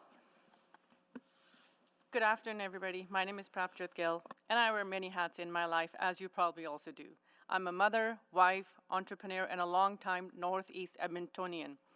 I am a sole founder and CEO of Berry Homes since 2009, and a partnership along with Verinder in Irvine Creek Development since 2021. Today, I'm here speaking to you as someone who's not only invested in the growth of Edmonton as a residential home builder, developer, but also has lived in the Northeast Edmonton for most of my life. I'm here, can I have next slide, please? Next one, please. I have a picture here for the first home that I owned in Canada, right at the heart of Cybecker. Looks a little different now. After living here about 20 plus years, the city grew significantly and was heavily focused on urbanization, and would consistently let us know that this area was a prime residential development. So after a few years for me wanting to hold on to my family's first home, I saw the vision that city had for this area and decided to develop this land myself. Because first, as a small builder, it was hard to find the lots. And second, I knew myself and my team would make this piece of land into a beautiful subdivision. Next slide, please. You see this little subdivision, the red little box, that's the subdivision that we developed. I wanted to show all of you this because it shows I'm willing to make the changes and decisions needed to be fulfill the vision of this land for the benefit of the community. In the last 15 years, the growth in the Gorman and the Manning Crossing area has been incredible. As it continued to grow with more businesses, amenities, transportation options, more number of families flocking to this area has been incredible. I have a lot of faith in the Northeast community, Northeast Edmonton, and seeing what it can grow into has such an honor. I'm really hoping that this area continues to grow, which I hope you all can contribute to today. At the moment, this land inside the Henday is scarce, and we believe that keeping an industrial zoning for this parcel disturbs that current direction of the urbanization happening in this area. This section of Edmonton needs more housing, and given how close it to the retail spaces, it would drive up the local businesses. The city would require more minimal resources to rezone this area, and the work would be done by developers and home builders like us to ensure that adequate housing is available in this neighborhood. The entire area of Edmonton is experiencing growth at a fast rate, and a rezoning of this parcel would help make that growth sustainable, while keeping it zoned as an industrial area would interrupt the flow of community here. Take it from me here, who lived in this area for 30-odd years with experience with the residential building and development, I know the impact that the residential area would have on the growing and thriving part of this Northeast Edmonton. Thank you. Thank you. Our next speaker is Emma Zerwell. Go ahead. Good afternoon, Deputy Mayor and Council. My name is Emma Zorwell, and I'm a planner with Invistech Consulting, here to present on proposed item 3.2, 3.3, and 3.4 to allow for residential land uses in the Gorman neighborhood. Next slide, please. The subject site is currently zoned FD for future development and is designated for industrial and private recreation in the Gorman Neighborhood Structure Plan. Over the years, there have been various interests for developing the site, with the most recent proposal intending to develop a private recreation facility for a soccer center. However, the site remains undeveloped. Next slide, please. Surrounding the subject site is the Anthony Henday Drive and the Transportation Utility Corridor to the north, the rail line to the east, the cemetery to the south, and Vrend Lake and Manning Drive to the west. Although highly visible from both Anthony Henday and Manning, transportation to and from the site is through 153rd Avenue and Collector roadways. Next slide, please.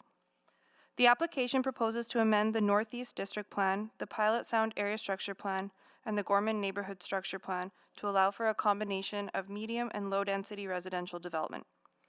Although there is no proposed residential or complementary uses adjacent to the site, past the cemetery to the south is additional planned low-density residential development, a school and park site, and Manning Town Center, which provides for retail and food services. Administration's report noted that the site is not meaningfully connected to these additional areas. However, as part of the proposal, a shared use path will be developed from the site down 34th Street, which will safely connect the site to the rest of the Gorman neighborhood. Next slide, please. The residential development will include a mix of housing typologies, including single-family, duplex, row housing, and low-rise apartments, to provide over 700 dwelling units to the Gorman neighborhood. This will bring over 1,600 people to the area, further densifying within the boundaries of the Anthony Henday and further supporting the adjacent shopping center at Manning, the planned school and park site, and the future Gorman TOD. Next slide, please. The city plan, which is Edmonton's municipal development plan, designates this area for residential. All statutory plans, including the area structure plan, are to be consistent with the intent of the city plan. The proposal supports the city plan's big city move of a community of communities, which states that 50% of trips can be made by transit and active transportation, and that 15-minute districts are developed to allow people to easily complete their daily needs. Next slide. Based on this big city move, our team conducted analysis to see what was current and planned within 15-minute radius. The blue outline represents walking time and the red represents cycling. Within the proposed development, the subject site will be meaningfully connected to additional residential areas, the school and park site, the future Gorman LRT, and retail and restaurant opportunities at Manning. Next slide, please. The current Gorman NSP has identified this area for industrial development. Given the site is constrained to the north, east, and west, the only access to and from the site is through the south. When the Gorman neighborhood is fully built out, this will mean industrial vehicles will have to travel on residential and collector roadways through the low-density residential and school and park area to access their business. With industries such as transportation and logistics, these operations often run 24 hours a day, which can both contribute to nuisance and safety concerns to the residential and school site to the south. Next slide, please. In summary, the opportunity to provide residential development to this neighborhood will provide an additional 1,600 residents to the area, which will support the future school and park site and the shopping center. Thank you. Thank you. Next, we'll go to Mark Bassey.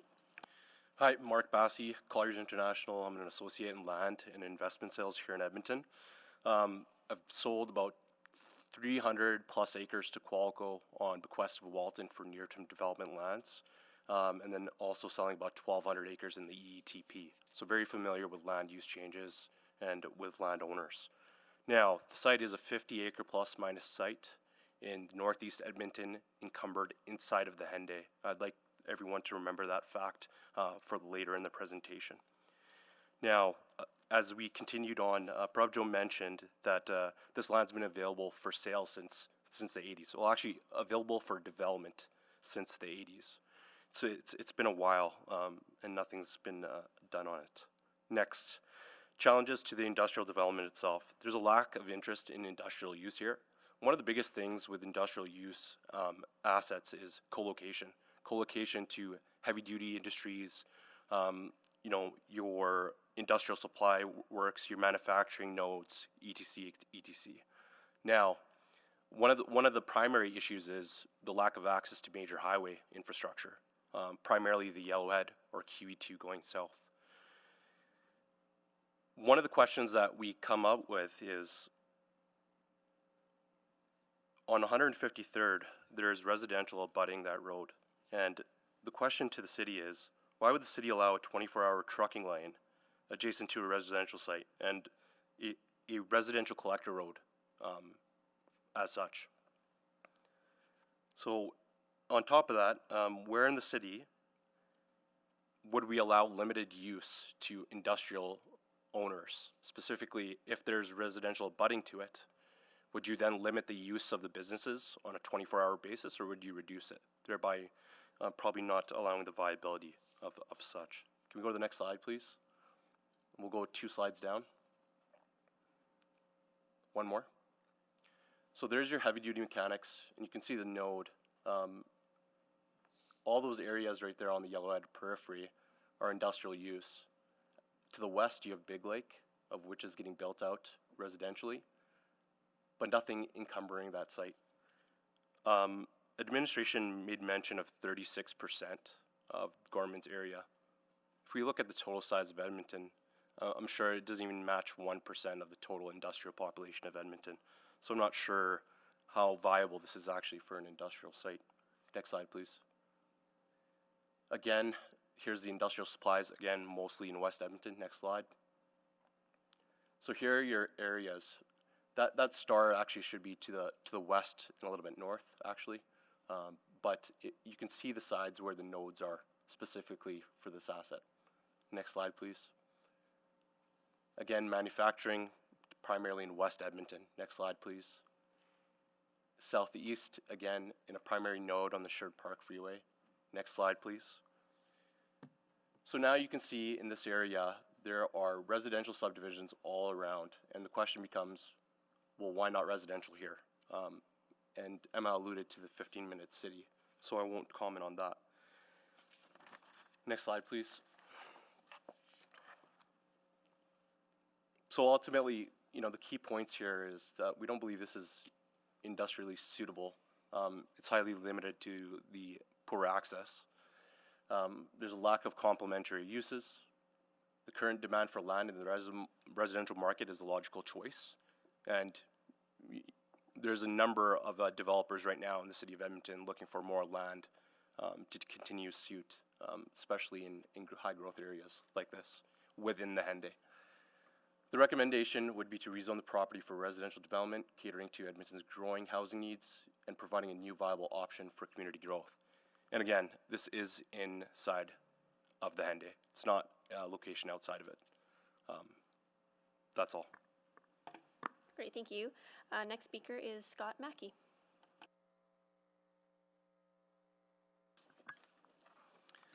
Thank you. So my name is Scott Mackey. I'm with Invistec Consulting. I work with Emma, and I'm here to provide a bit of a summation of the previous 4 speakers and point out some of the highlights. This has been a difficult site in terms of development. Over the years, there have been many inquiries about development, but none of them have come to fruition. I've personally been involved in 3 different proposals for this site that couldn't get financing or couldn't get any support for, and ended up by drying up. In the meantime, so this land sits vacant and unproductive. Next slide, please. From a planning policy perspective, administration has suggested that this site is unsuitable for residential development. I quote from City Plan, which states, "A well-connected city where Edmontonians can easily meet their daily needs within a short 15-minute walk, bike, roll, and or transit trip. The proposed neighborhood is less than a 15-minute walk to one of the largest commercial centers in Northeast Edmonton. It's within 15 minutes of a future LRT station in Gorman, and it's also within that 15 minutes of a planned school and park site. Next slide, please. If you zoom out from the site, you can see access to daily needs for potential residents in the proposed development is actually better than many of the existing northeast neighborhoods, including parts of Fraser, Bannerman to the east, and Brintnell and Miller to the west. With the nearby planned transit center, this neighborhood would have very good access to services, jobs, and recreational opportunities across the city. The addition of this neighborhood would improve the city's investment in a transit center by adding ridership to the catchment area. Next slide, please. Administration suggests that a lack of infrastructure in the area makes it unsuitable for a residential development. Regardless of whether the site is developed for residential or non-residential development, a significant developer investment is required. Administration has already advised the developer that they will be responsible for upgrading 34th Street, including the construction of a shared use path connecting to Manning Town Centre. This will provide an attractive walking or cycling connection to the many services offered by the town centre. Next slide, please. It has been suggested that this site would be ideal for manufacturing or logistics uses.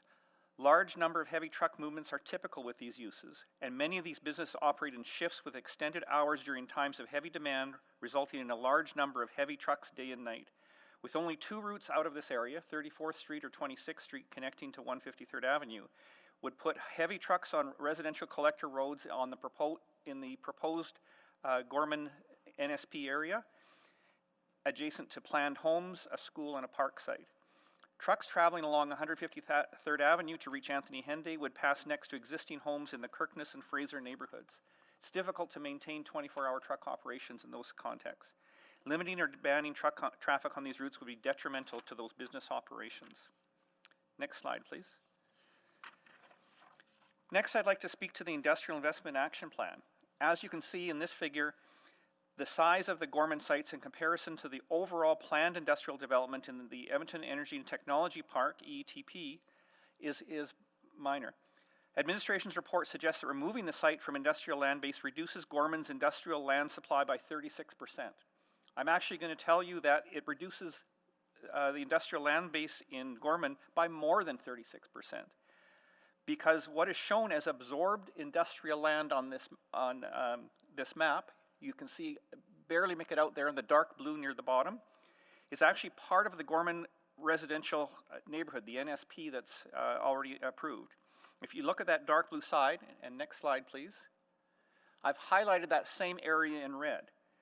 You can see that the largest area of absorbed industrial land in the Gorman area is actually part of the planned residential neighborhood in the Gorman NSP. It's going to be a future residential park school site and storm pond. I understand an application is coming forward to advance the planning in this area and development in this area in the coming months. In reality, the subject site represents almost all of the unabsorbed industrial land in the Gorman area. It's an isolated island of industrial surrounded by existing and planned residential development. Next slide, please.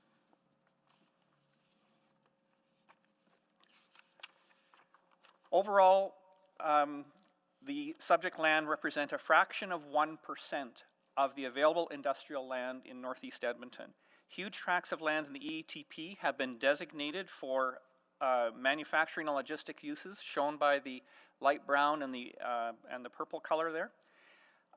While I understand the challenges in developing the ETP, I do not believe piecemeal development in Gorman will alleviate these issues or result in significant progress towards achieving these goals. Thank you. You're out of time, but there might be some questions from colleagues. Our next speaker is Joinder Pander. Please go ahead. You have 5 minutes. Hello, good afternoon, everybody. My name is Joginder Pander. I'm a real estate agent for 16 years. I'm living on the north side. I know the in and out of the market in the area. There is huge residential lot demand there.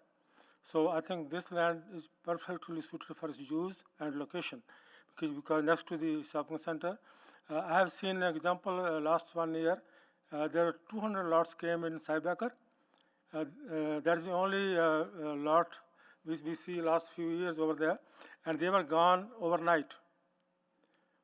all of them, and even before registering them. So the demand is high. I think the best use for this land is in the residential. As Mr. Puller has said, even economical feasibility is not there. It costs so much to develop this land. I have tried to sell this land for last 5 years to different people. This is the only suitable contender I have find that's going to make it work. So I really recommend and appreciate all the support by the colleagues here. They have enough information. My only viewpoint is from supply and demand. So it needs to be industrial, not need to be industrial. Residential use is the best use for this land. Thank you very much. Thank you. And our other two speakers are on just for questions only. So at this time, I'll turn to colleagues if there are any questions for our speakers in opposition, or sorry, in favor. And this was selected by Councillor Wright. Would you like to start? Please go ahead. Thank you. I am torn on this, so I do want some more information, I guess. And I did mean to take a drive out there this weekend just to sort of get a lay of the land, but I couldn't fit it into the schedule. So north of 153rd Ave, is there any residential in that little pocket between Manning and Henday? No, the only future residential, the Gorman Neighborhood Structure Plan is all north of 153rd. So it's a planned residential area, but development has not commenced. Okay, I'm sorry. So I'm looking on Google Maps. So where north of 153rd Avenue is the residential? It's at the corner of 18th Street and 153 Avenue. 18th Street and 53rd Avenue. So on the east side of the train Yeah, tracks. this is new development going right now. If the clerk can pull up slide 2 of my presentation, please, can you?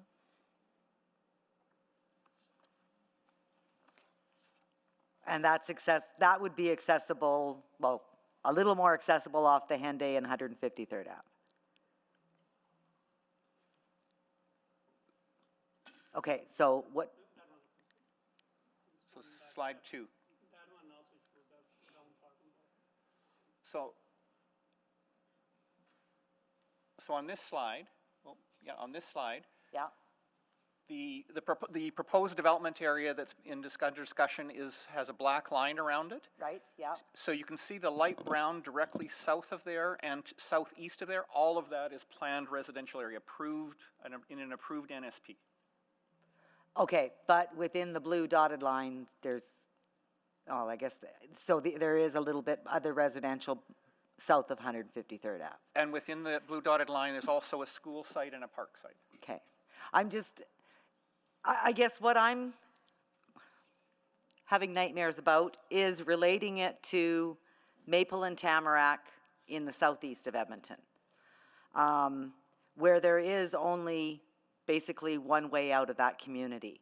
And so I'm just wondering, are we going to have the same problems here with 34th Street coming out of that one community? Are you planning, because we've just recently expanded 17th Street to 2 lanes each way, is the initial 34th Street up here, is it going to be 2 lanes each way? Or is it, because we're talking, I think, in the report, I think it said something about 400 homes, but then I think Verinder said 800 families, and then Emma said something of 1,600 or something.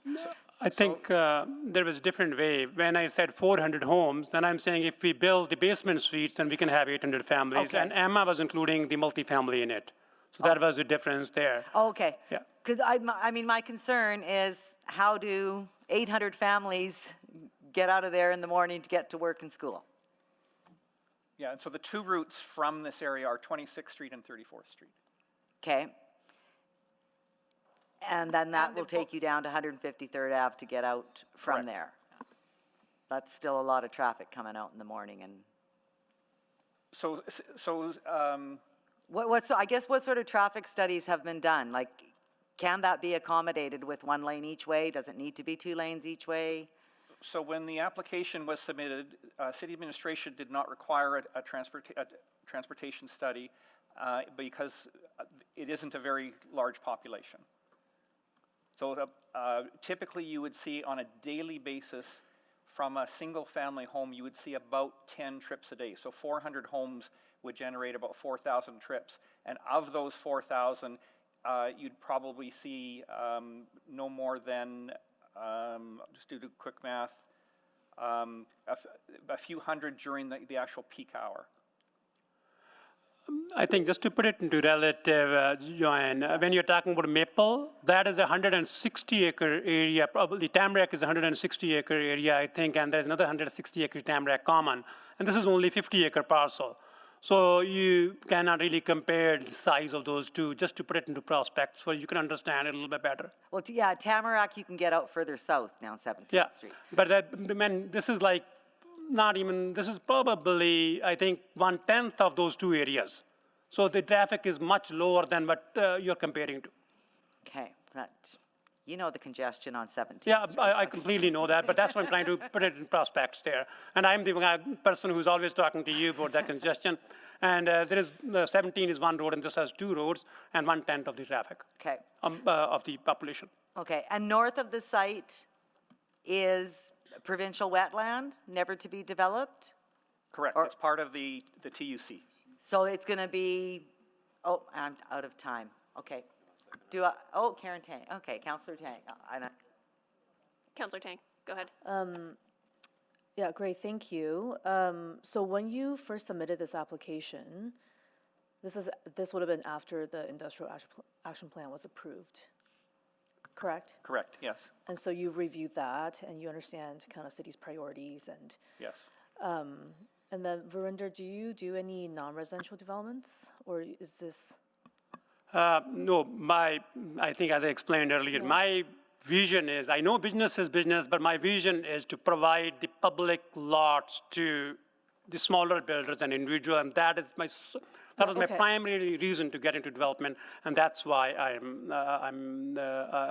I got into land development, because I've met with so many councillors trying to promote that message, and your hands were tied. Yeah, I appreciate that. But it typically, it's very, I think when non-supports come forward, it's obviously, as you can understand. I completely understand. Yeah, it's like as Councillor Wright mentioned, it's a pretty challenging one. And I'm hearing you all talk about, alignment to the city plan in terms of 15-minute communities, lots of driving in and out of the neighborhood with those road access, right, Scott? Yeah. So it's the easy access. Sorry, it was for Scott. Sorry, what was your question? Well, I'm hearing a lot of you talk about alignment to the city plan in terms of the 15-minute communities, communities of communities, right? And a lot of it is about car access in and out. Car access, well, certainly we've been already in discussions with the administration. They said if this council passes this, there would be shared use paths added. The other thing I'll point out, it's the areas within a 15-minute walk of the future Gorman LRT station. So from a transit access standpoint, it's, to be honest with you, would be one of the best served areas in the Northeast because of its proximity to the LRT station. And then I think the last speaker, Jaginder, you said you've been trying to sell this lot for non-residential development for quite some time, for the last 20 years or so. Is that right? Yes, ma'am. Oh, sorry. Your mic? I made five offers on this before, but it doesn't work. The numbers don't work with this land. It's, this first party is taking chances to develop it, and I'm sure they will do it. They have the good experience in development and all that, and also the market demand is there. That's main. Right now. You mean the market demand for residential is up there? Yes. Not for non-residential? Yeah. Thank you. Okay. Okay, yeah, I see Vikramji online. Go ahead. Yes, ma'am. My name is Vikramjit Sagu. I actually own a company called Trusted Homes Limited, and I've been working with Verinder Puller for quite a while. And I think in this time, we actually need a lot of residential lots because of the demand of the community, because of the rising cost of the housing. And because this is unused land and there is nothing being done right now on this land for quite a while, I would fully support this land to be developed as residential lots. So looking at all these slides and information, I believe this is the best for city as well, because they would get a lot of revenue from that, and Edmontonians would actually get better pricing on on the housing, and they can actually build, because Vrinder's been working with small builders and selling land, residential lots to individuals as well. So I believe this can help out quite a bit. So that's all I wanted to say, that I fully support this project. Yeah, appreciate your perspective. I'll move a second round. Second. Please vote on a second round.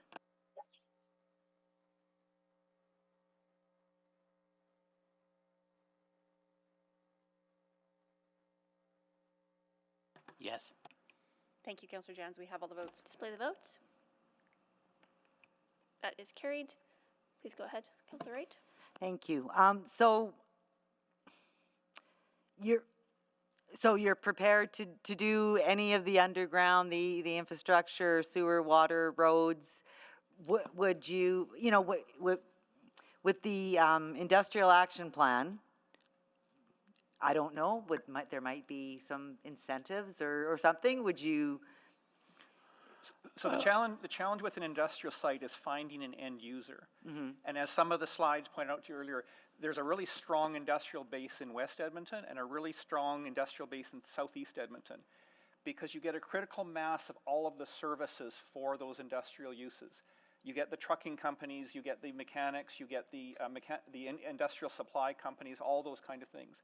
The issue here is you have an isolated site that's not really close to any other industrial development. It doesn't have quick and ready access to those services to be able to support an industrial development. EETP, on the other hand, is a large area. It has the opportunity to create that critical mass, those services to conglomerate around that area. The problem we have here is this site is intermixed with residential, and it's just not a great location for many industrial, in particular manufacturing and logistics uses. Okay, I see it as being an isolated residential between the wetland and the cemetery, but and so that's where I guess the conflict or the and that's where we use that 15-minute walk as a sort of a measure, I guess, because it is within 15 minutes of Manning Town Centre, for example, a huge number of services. Okay.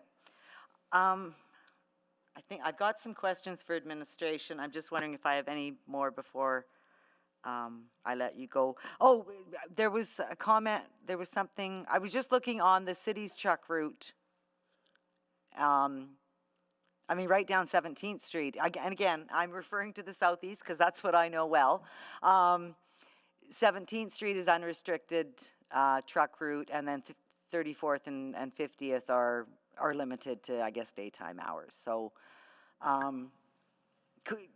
so what I would point out is that both 34th Street in this area and 26th Street are through the Gorman Neighborhood Structure Plan area are residential collectors. I can't think of any place else in the city where we have an industrial area that relies on a collector road that goes through a residential area.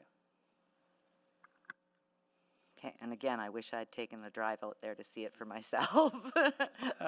Joanne, I'm just going to say one thing. This is only half a mile from Manning Town Centre. Since you haven't driven, cemetery looks big, but it's only half a mile. That's all. So that's how far it is from the existing residential. And the only thing in between the other planned residential and this residential is half a mile distance, and just cemetery, nothing else. Okay, I'm going to have to think on this, and I do want to hear from the other speaker in opposition and questions for administration. Okay, thank you. That's all I have. Thank you. Councillor Principe. Thank you, Chair Salvador. I do have a question, and maybe anyone who has spoken can answer. Just a concern that we had read in the report about the possibility of the crematorium and how that would impact the residential area. Can anyone answer to that? So we are aware of the application for the crematorium. To be honest with you, it's not really a concern. The technology associated with crematoriums is very advanced. What we talk about from a planning context is whether or not one of those uses creates a nuisance. So nuisance in that case might be, smoke or smell. But the reality of it is that those crematoriums actually produce very little. The newest technology is such that you don't get a lot of the pollutants coming from them, and it's not much of a concern. The other thing I would point out that in other areas of the city where you have these things, there is a stigma associated with them that bothers some people. But crematoriums across the city are anywhere from, a lot of them are industrial areas, but they're anywhere from 20 to 500 meters away from residential areas. And those have been operating for many, many years. I'm aware of an application in the last couple of years of one being added adjacent to a residential neighborhood where there was a lot of community outcry. You've got a situation here where if the crematorium comes first, the residential comes after, they're going to know what's next door to them. Again, it's largely about that stigma, and we'd be very pleased to work with. I've actually reached out to the representative, the person who was the applicant for the crematorium, to discuss it with them. We'd be more than happy to work with them to come up with measures that would create visual buffers, but look at from a design standpoint what we can do to try to mitigate any concerns. Okay, yeah, and with the zoning bylaw renewal, I know that there was a certain distance, but I can't remember exactly what the distance was. But I'm sure that if there was residential, it would be in line with the zoning. So the zoning bylaw looks for a separation distance of 500 meters. 500 meters, of course, can be relaxed by the development officer, but there's also a clause in the bylaw that talks about the mitigation of any nuisance on adjacent properties. And so there is a clause within the bylaw that just reinforces the fact that that type of operation would mitigate any nuisance it might have. Okay, great. Thank you very much. Thank you. Councillor Stevenson? Yeah, thank you. I was going to save this question for administration, but it's come up a few times, so maybe just wanted to get some further clarity from the applicant. So maybe I'll go to Speaker Mackey. So just around this proximity and accessibility to some of these amenities, I take your point about the physical distance. It's not, I have it like from the edge of the neighborhood about 650 meters down to the commercial area, so not terribly far distance, but I'm just not clear how, like it's the distance, but it's also the quality of that connection. 34th Street, I think will always feel quite isolated, especially after hours, it would be quite dark. Even coming from the eastern side, again, there is still that planned commercial and industrial employment. So the thought of having residential dwellers kind of walking through those areas, like, I don't know. For me, that doesn't seem connected, despite the proximity. So certainly, the upgrades to 34th Street would have to comply with the city complete street standards. So that would include things like street lighting. Part of that walk is next to Vereen Lake, which of course is a natural water body that will be there, and so that becomes a bit of an amenity for the area as well. Appreciate what you're saying in terms of there is a distance that goes between there, but by creating an environment through that complete street design, by making that sort of a desirable connection with some of the amenities, tree planting and those kind of things, I think we can create a very comfortable and welcoming environment for pedestrians. Yeah, and I think there's that side of it. It's also just sort of that overlook piece, right? So the walkway itself may be well lit, but I would imagine it feeling quite isolated when you don't have any development on either side. Is that like, how do we get over that? I guess it doesn't seem like something we could physically design out of. And again, I mean, with 34th Street, there would be the traffic on 34th Street. Those would potentially be the eyes on the street. But you want to make sure that shared use path along 34th Street is not obscured from the traffic lanes. That there's a visibility to it. Because 34th Street would become the primary access to the neighborhood, you would see a lot of activity there. Appreciate that you may not see a lot of activity in the wee hours of the early morning. But the commercial center during those times would not be open. There's not an expectation that I would have that there would be a lot of demand for that. But I understand what you're saying. There are ways to mitigate some of those concerns. Okay, no, I appreciate that. Thank you very much. Great, thank you. Not seeing anyone else on the board for questions of our current speakers, so we're going to transition to those in opposition. And we have one speaker. We have Stephen Wiebe. Stephen, you're here with us. Yeah, please feel free to come down.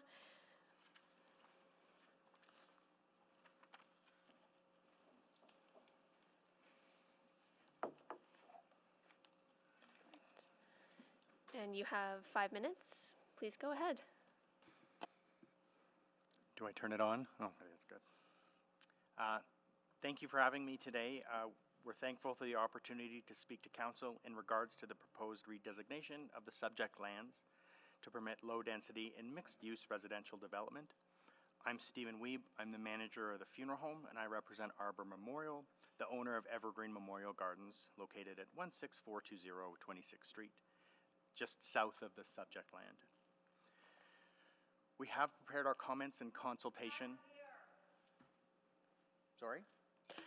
And we're I just, will speak louder. if you could just speak into the mic, that would be wonderful. Thank you. We have prepared our comments in consultation with Arbor's planners, Cosmopolitan Associates Incorporated, who could not be here today due to scheduling conflicts.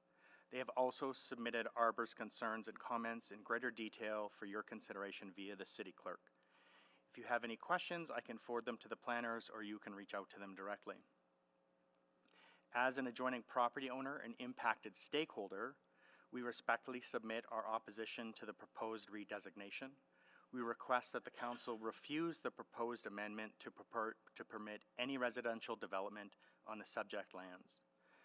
Evergreen Memorial Gardens was established in 1953 and has provided burial and funeral services to Edmontonians for over 70 years. The Evergreen Memorial Gardens property is zoned as Urban Facility Zone, which permits cemetery use, including columbariums, mausoleums, and buildings used for funeral services. The Urban Facility Zone also permits crematorium as an industrial use with provisions of a minimum separation distance of 300 meters. Currently, there are no existing land uses within 300 meters that prevent the development of a crematorium on Evergreen Memorial Gardens, such as residential, schools, or childcare services. If the amendments are approved, it creates a potential for residential uses within the 300-meter zone of Evergreen Memorial Gardens.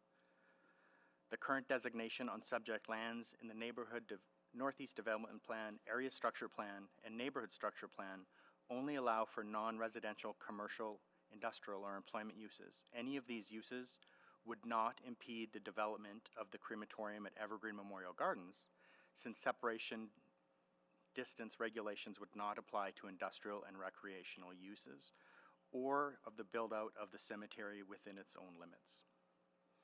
However, the proposed amendment to the Northeast Development Plan, Area Structure Plan, or Neighborhood Structure Plan would permit the development of residential uses as of right within the subject lands, which we respectfully note were previously rezoned FD zone to develop non-residential uses in conformity with the in-effect plans. Therefore, as a result of the minimum separation distance rules of zoning bylaw, the proposed redesignation of the subject lands to residential will effectively sterilize Evergreen Memorial Gardens lands for development of a crematorium, or could impede future build-out and other permitted cemetery uses, and therefore curtail the developmental rights of Arbor. Arbor has submitted a development permit application for a crematorium as part of the expansion of the existing funeral home. The development permit application is currently in the review process. Should this application be approved, we understand that the currently planned crematorium will not be impeded by the proposed land redesignation. However, the redesignation of the subject lands to residential development will cause regulatory restrictions on any future relocation or expansion of the crematorium or Evergreen Memorial Gardens property. As an adjoining property owner and impacted stakeholder, we respectfully submit our opposition to the proposed redesignation. as a property and land use that has existed for over 70 years, we request that Evergreen Memorial Gardens should be afforded the developmental rights that have been in place prior to the proposed redesignation of the subject lands.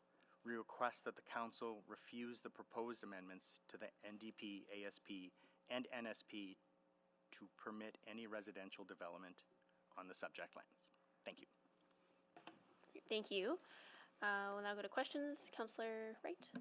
Actually, I don't have any questions for Mr. Weed, but I do for Ms. Inkpen. Can we consider future proposed business uses when we're considering this piece of land? I think, Councillor, insofar as one particular use could preclude another use on adjoining property, I think you can consider that. In this particular instance, if there was residential use on the proposed lot, that would preclude, or it wouldn't preclude, but it would preclude an as-of-right crematorium development for this for the Evergreen Memorial lands. Okay. And so I think that that's a relevant consideration. Okay, Yeah. okay, even though it is something future, okay, or Yes. pending, Yeah, okay. potentially something in the future, but it does have an impact on rights, and so in my opinion, it's a relevant consideration. Okay, I will consider that, but no, I don't have any questions for you, I'm sorry. Great, thank you. Not seeing any further questions, we're now going to go to questions of administration, and we'll potentially return to speakers for new information. Councillor Wright, you selected this. Questions for admin? Whoops, thank you. Can we pull up the slide 2 out of the presentation? I just need to get clarity on and get my bearings here. Presentation. So the purple that says the planned industrial lands, that is planned, that's a go? Whoops. Apologies, my light isn't working. It's planned, and there is an application that's forthcoming on that land as well. Okay, and then everything sort of southeast of the CN rail line, has that been developed? Okay, so we've got a future LRT station, and the area, I guess, to the, is that, I don't know what street that is, to the east of the blue line, just where it says the Gorman NSP boundary? Yep. Is that developed? Because I'm looking on Google Maps, and it looks like to be an acreage or It's old not farm. currently developed. I do believe there's subdivisions in for that. It is coming. Okay, and so that will be residential there. Okay. And there'll be residential around the LRT station as well? That's future. correct. Higher density, more TOD style development. Okay, but that's all sort of on below the railroad track, okay? It's all south and east yeah. of the, except for there is a portion of residential development that's located or planned directly north of the future school and park. So that is, again, on the other side of the tracks, the same side of the tracks. But again, even if you consider the applicant's residential image, you could see that it being the closest next residential development was still quite far away. Okay, and that's south of 153rd Ave? No, it's north of 153rd. It's actually adjoining. It's directly to the east of there's 153rd. Manning Town Center. Okay. Yeah. The black line is 153rd. Okay, that doesn't help me make a decision better. Okay. I guess some other things, there's some administrative amendments in the report that you're talking about. Do those still have to be done? If your recommendation was of non-support was approved, then are there still administrative amendments that have to be done? Yes, but they don't need to be done anytime soon. Nothing, okay. We look for the most logical trigger to move forward with those. Okay, so nothing immediate, okay. And this land was originally planned for the A1 soccer field, then it was changed in April 2024? This land was originally planned as industrial land. And again, part of that's in conjunction with working with the existing plans for what's around it and adjoining it. And then there was the opportunity for those A1 lands that came up. And so there was some deliberation as to whether this would be an appropriate sidestep to industrial, although it wasn't industrial per se. It did have kind of some similar qualities to it. And that was approved. And again, as was mentioned by the applicant, that didn't pan out. That was unable to proceed. However, in order to facilitate the applicant moving forward to unzone his land, we didn't actually require them to undo the plan amendment and put it back to industrial at that time. Okay. We were going to allow that to proceed with a future application. So other future applicants could also consider changing the zoning?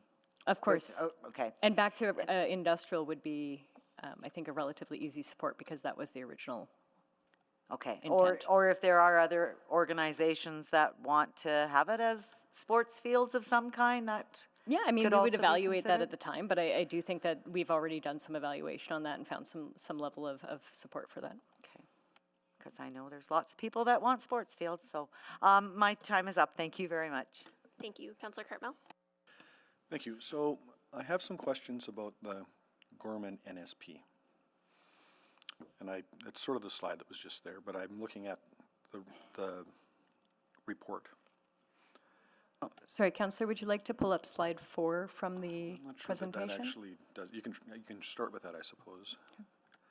So I'll just. So these are my impressions. Not knowing a lot about this at all, like this corner of town. But it feels like this. We have a triangular piece of land between Manning Drive, the Henday, and 153rd. We have a railway that's going from southwest to northeast that then splits off into the north. And we've got an LRT line that follows the railway but splits off and kind of heads east and then north. So that it just feels like there's a lot of stuff in the way that kind of not quite bisects the land, but kind of bisects the land. So if I'm looking at this triangular piece of land, and I've got all of Cybecker and North Edmonton to the west, and I've got 2 railways and an LRT and a freeway to the east, that all of the industrial logistics, truck dependent stuff would be pushed to the east and the residential stuff would be pushed to the west before other considerations. So, but I'm looking at the plan, and the plan has got the residential stuff kind of squashed to the south with all of those interferences. The land that is currently planned to be residential has got all kinds of low activity industrial uses on it. So I'm confused. Like I realize this doesn't quite align with the plan, but I'm not sure that the plan aligns with what's actually out there. I think I understand where you're speaking to. So the southeast portion, the south and east, I'm going to use the rail line as the division between northwest and southeast, just for ease of reference. So the planned area to the south and east is developing, again, in accordance with what we would expect of an incoming transit, or, well, LRT at this point. Yeah.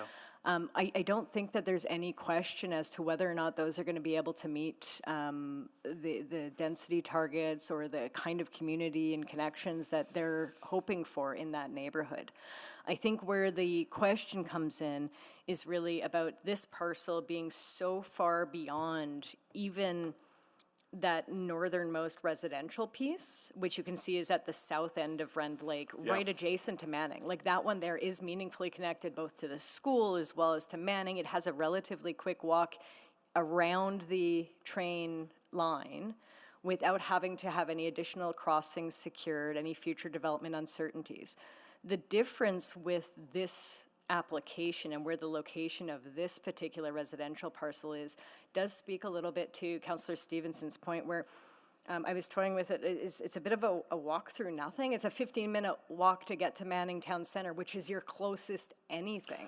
Well, I take your point around all of that stuff that's kind of south of the railway, south and east of the railway, but it looks like that there's sort of is that a power line corridor that is kind of the north edge of that space? The hatched line? Yeah. I do believe it is, yes. What's, like the legend says power line or pipeline, Yeah. so I'm wondering which one it is. Oh, Maybe if I it's, can, it's a power line. Oh, if I sorry. can chime in here. Clerk, if you can bring slide 11, please. Okay, you're running me out of time, guys. So, in essence, what's happening, Councillor Cartmel, here is everything southeast, as already mentioned, is TOD style, high density next to LRT with no access issues because you have 153rd Avenue as an arterial, Victoria Trail, that's a future arterial, and the only crossing is along 153rd. But if you're going from the school site and the residential stuff around the school site to the LRT station, that's not an easy journey. That is not, and that's why there is that red dot on the slide.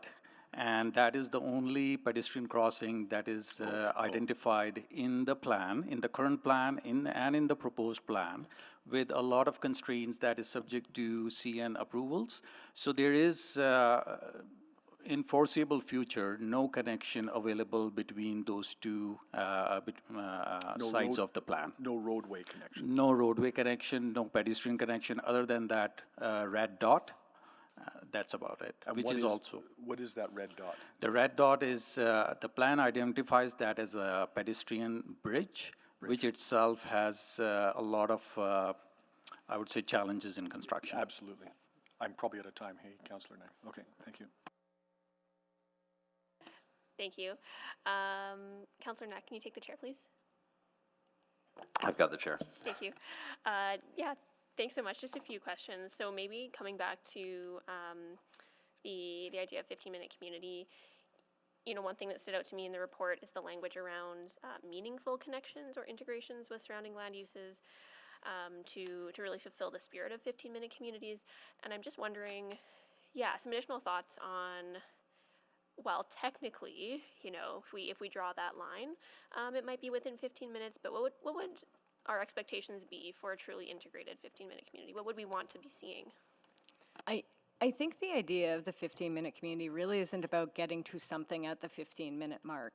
It's having community within that 15 minutes. And this is essentially an isolated pod of residential from which there is a minimum 15-minute walk to get to anything else that's meaningful. And again, we talk about like having eyes on the street, making sure that we're having visible safety mechanisms that are beyond street lighting. And it's just not a place where, again, that the default shouldn't be people just because it's within the 15 minutes. The point is to have that 15-minute be integrated with the things that you're going to need to access. And so I think while I understand the desire to change over the land, to look to do some development, I think sometimes there does need to be that patience to be able to foster the intent behind those policies. And I think you're right on that. That's really helpful. Thank you for that explanation. I also wanted to ask about, I guess, hearing a bit of discrepancy, hearing some of the folks speaking in favor, talking about how this site isn't necessarily suitable for industrial, and there's poor access and concerns around industrial traffic being close to residential areas. But then I also see in the report in front of us, it seems like that this site is actually considered highly valuable as industrial land. So yeah, can you help me just understand maybe why this type of parcel in this type of location within the Henday, even though it's close to the Energy and Technology Park, is still important and valuable? Yeah, and I think there's part of that kind of goes both ways. While there is some value to having things grouped together, there's also value to having things in different areas. Not everyone wants to be co-located with everyone else.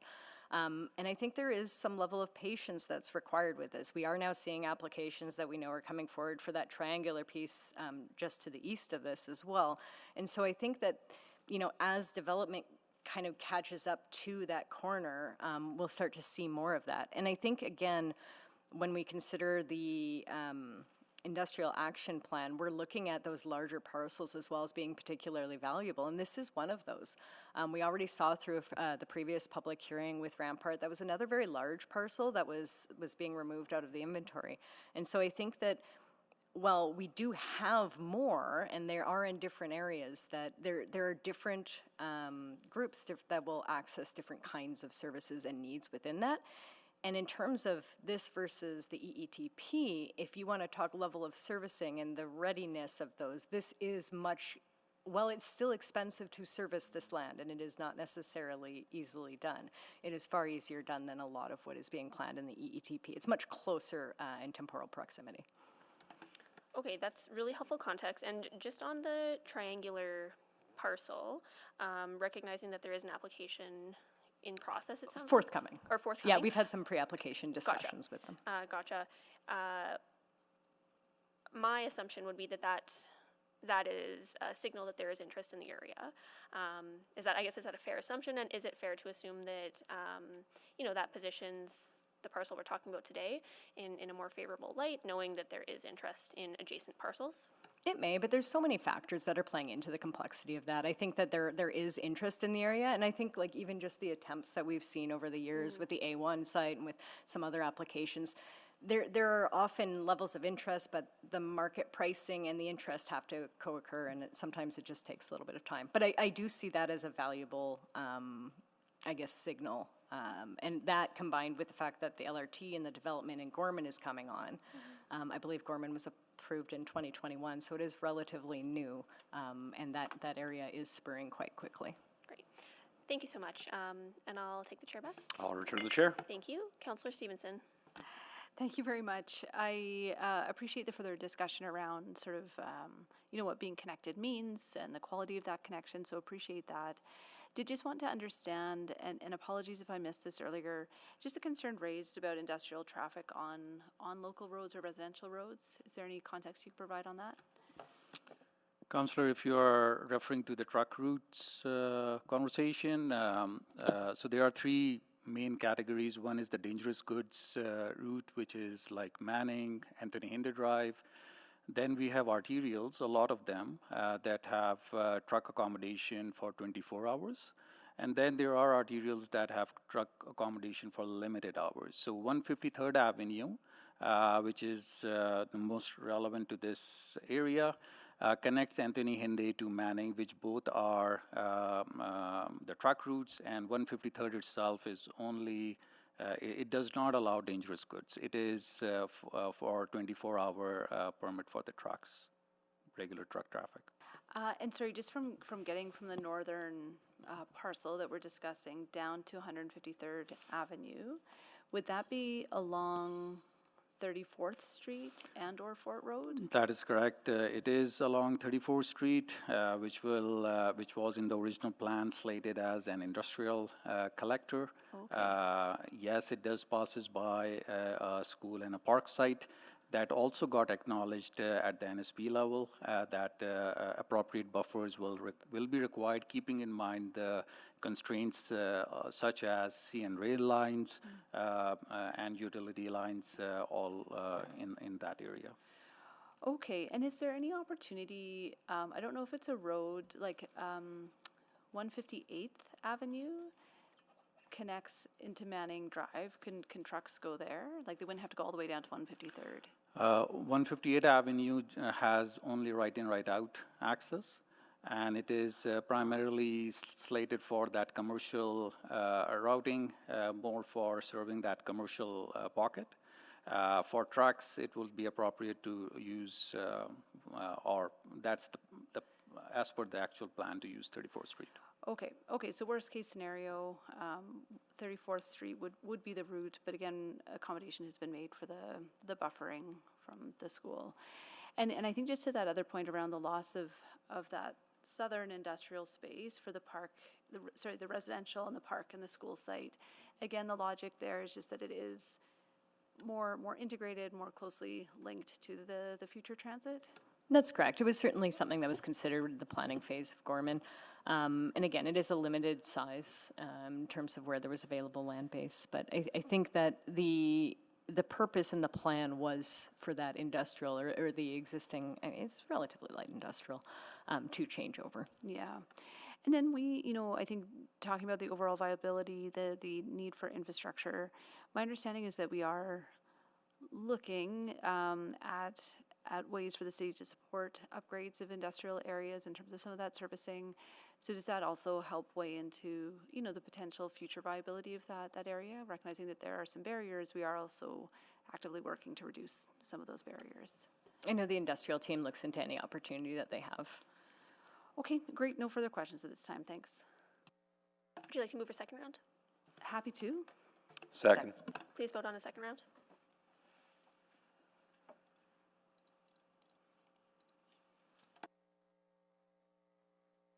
We have all the votes. Display the vote. That's carried. Councillor Cartmel. Thank you. So I want to, so thank you for the previous round, good clarity. I have a better understanding. I'm curious though, what the specifics are around non-support. I don't want to repeat all the questions. I understand there's not a compatibility with the neighborhood structure plan. Is the potential use of an adjacent landowner part of that determination of non-support? Or how much does that factor in? I actually think that that's one of the least important factors in this, to be honest. I mean, there is the 300 meter requirement for the distance. If the crematorium pre-exists, then that doesn't exist. So to me, that one is far less. Okay. To me, there's kind of an order of operations. I think one is the industrial land. This is highly suitable as industrial land. No, you've already said that, so I understand that. If this application had come in with some sort of half light industrial, half residential approach to the, so that it was preserving that 300 meter thing, would that move the needle at all? No. Okay, so we see this as valuable industrial land, but there's a servicing question. So if people with relatively innocuous industrial or say non-residential commercial, let's use that word, non-residential, and they wanted to get up and get going with their operation, but they were going to operate on cisterns or on temporary utilities or, without a lot of service upgrades, would we consider that? In terms of most of those services, we would require the appropriate level of servicing, and typically we don't allow cisterns within the city. Well, I'm for using new that as an development. example, but and that may be quite a conversation around our industrial plan, because the point has been made. I don't know about the numbers, but there's a cost to servicing this land, which is emasculating this land, regardless of the use. Sorry, Jatinder Tiwana over here. I'll clarify that. Clerks, if you could bring up slide 9. Okay, don't run me out of time again. Yeah. I'm not enjoying it. Councillor, the servicing is quite a distance away. Whatever be the development, whether industrial or residential, we would still need that quality of servicing. And the point of sanitary services shown with the red dot on the slide, and it's about 9 meters deep. So there is a substantial cost to servicing when we are putting 9 meter deep. This is exactly my point. If we're saying that this is precious, valuable industrial land, but the market is saying, no, it's not, it's way too much money to develop. And we're saying, effectively what I'm seeing from the feedback I received is that land has not been in high demand.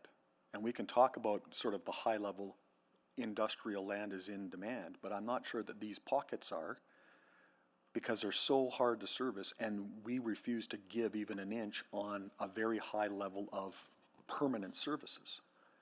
Councillor, part of the industrial action plan is looking at that level of service for the industrial areas, and that may take into account that difficulty in bringing these deep services into some of these smaller areas. So here's the thing.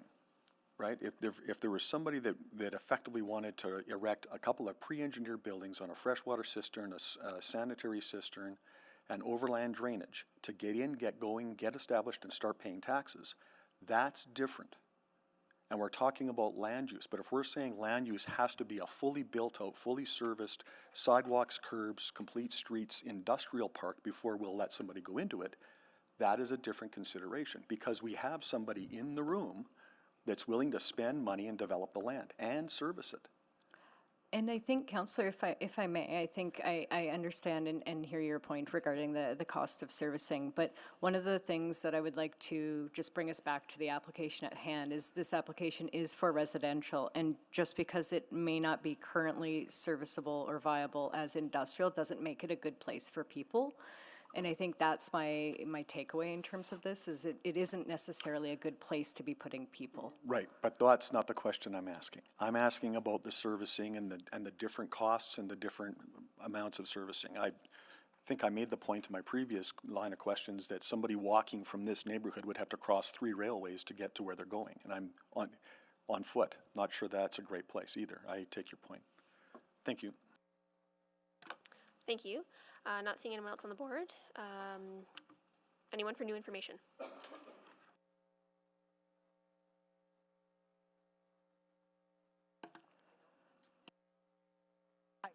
Point of order? Yes. What do we move? Do we just receive for information if it's not supported, or? So my understanding is that we would first close the public hearing, and then the item would be put on the floor. If you are supportive of admin's recommendation of non-support, you would vote no. Correct? Seeing nodding heads. And the alternative, if you want to go the other way. Does that make sense? Okay, but then who puts it on the floor? It would have to be somebody that was voting in favor. Anyone can put first reading on the floor. I'm sorry? Anyone could put first reading on the floor. Okay. Would anyone like to move closure? Sure. Second. Thank you. Please vote on closure. I wonder if we might take our break 5 minutes early? I have a 3:30. Oh.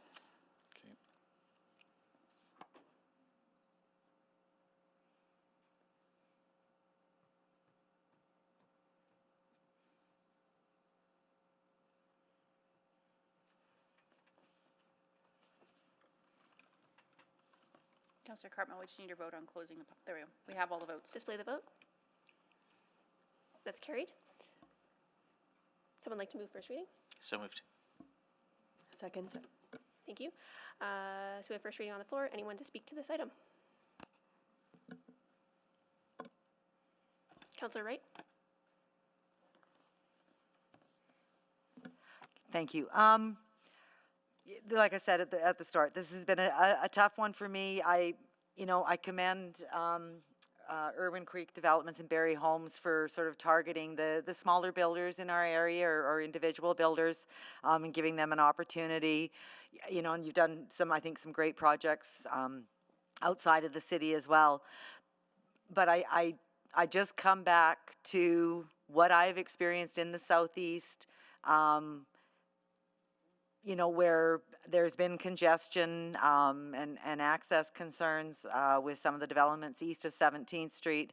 And I'm just concerned that this is, you say it's too isolated for industrial. I think it's also too isolated for residential. And I think with our industrial action plan that's coming forward, perhaps there might be some incentives or some other way of, bringing that industrial land to life.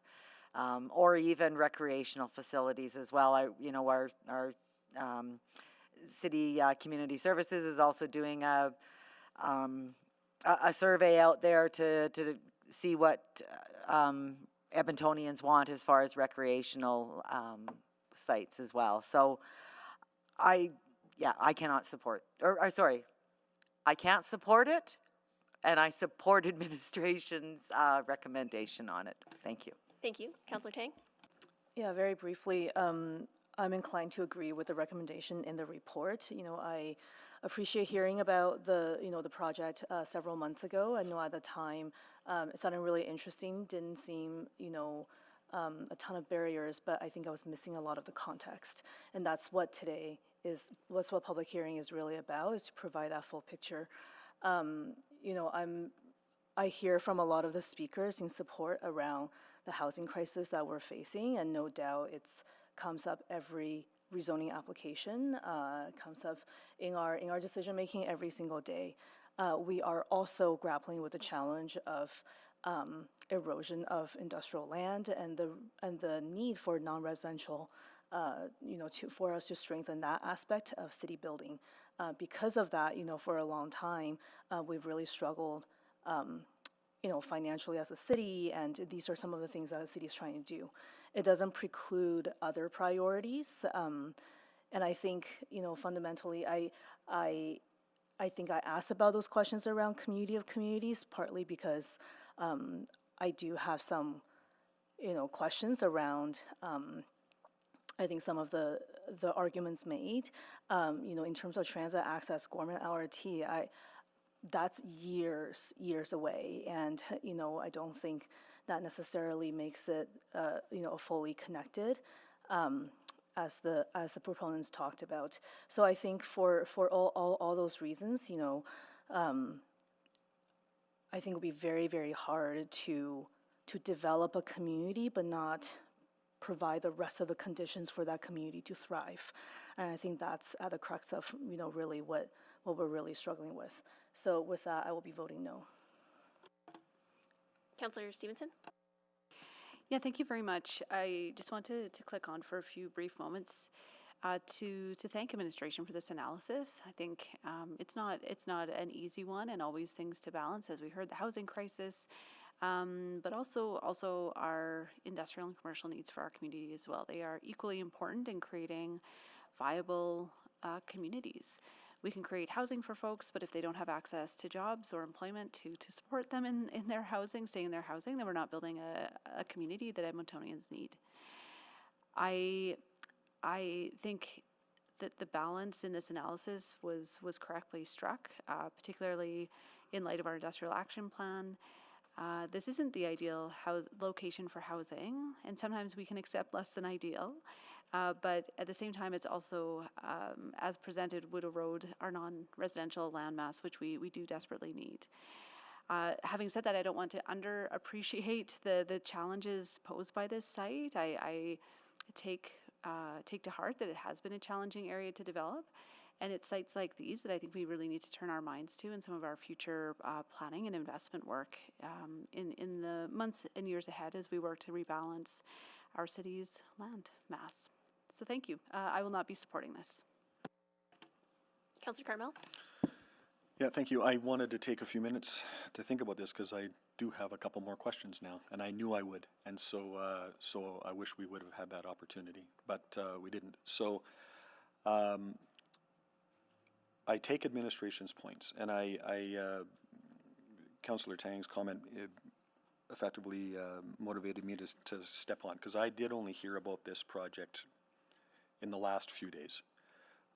And there is a lot of context in the detail I was offered a few days ago compared to what is being offered today. So I would have liked the opportunity to dig into that a little bit more, but it wasn't afforded me. So I'm going to vote against this application and support administration.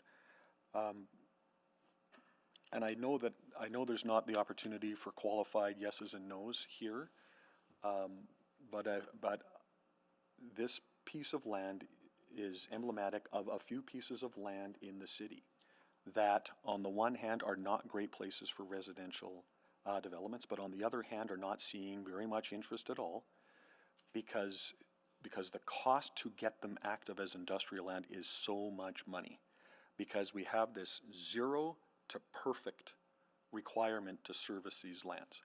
And if we're going to actually activate some industrial land development and upkeep, we're going to have to find a middle ground here. And so if we can, in the conversation around the Industrial Investment Action Plan, then I want to be able to come back to parcels like this and have them revisited. So I know that that if this application is not approved, that there's the 1 year piece. I'm not sure if the election changes that and resets all the clocks. I'm not certain of that, because this is land use, not regular council work. So I would guess I would encourage our administration that if something comes back for this piece of land after we've had the various conversations, that, you know, we interpret those applications rather liberally to see if we can activate pieces of land like this. I'd like to think that we're going to do something in our conversation around industrial activation that would see places like this, pieces of land like this, a little more viable, at least as an interim solution until development finds its way to that point and we can fully, properly, and ultimately being the word, service this land. Those are the solution sets I'll be looking for as we go forward on these things. This is not the best today, but we got to figure stuff like this out, because we can't say on the one hand that we have an industrial investment crisis and we have a housing crisis and a property tax crisis, and then let land not be activated when there are people here that actually are willing to activate the land. So we got to think about all of that. Thank you. Thank you. Councillor Jans? Nothing further. Please vote.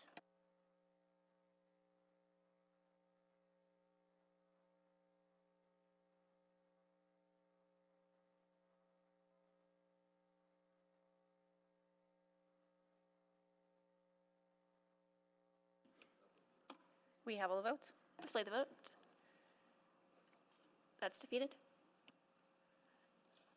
All right. Okay. Thank you. Now, just really quickly for agenda management, before we pause for a break, Councillor Jans, would you like to bring forward 3.8 for postponement? Yes. I understand there's a lot of folks waiting, so just giving I'd like them to bring forward item 3.8 to postponement Second. April 7th. to the April 7th council meeting. You're just bringing it forward right now. So So we moved. have a motion to bring it forward. Please vote. Second. And that's seconded by Councillor Rutherford. Seconded that.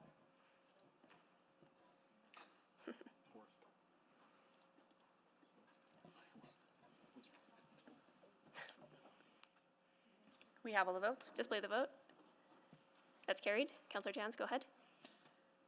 I look to the clerk. The motion, I believe, is to postpone the item to April 7th public hearing. So moved. Second. Thank you. We have a motion on the floor to postpone item 3.8 to April 7th. Please vote. In favor. Thank you, Councillor Jans. We have all the votes. Display the vote. That is carried.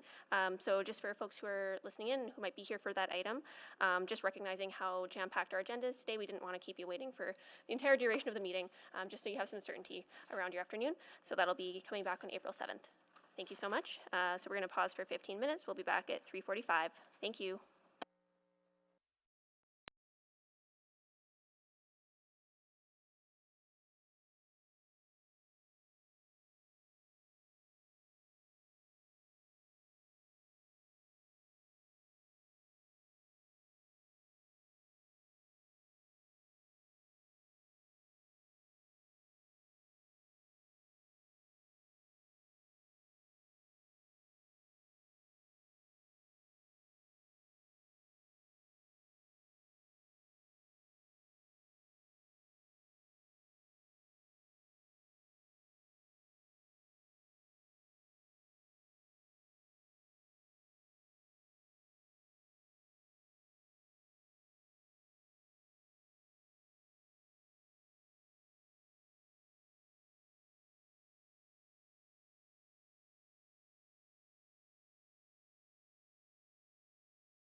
We have quorum. Councillor Wright is potentially in the back. Councillor Knack. Good afternoon. Councillor Principe. Hello. Councillor Stevenson. Good afternoon. Councillor Tang. Afternoon. Councillor Rutherford. Hello. Councillor Cartmel. Good afternoon. Councillor Rice. Hello. And Councillor Jans, I believe, is on his way. Okay, so at this time, I'm going to ask Councillor Rutherford if you could bring forward 310. Yeah, I'll move to bring forward 310. Second. Okay, please vote to bring item 310 forward. In favor. Thank you, Councillor Jans.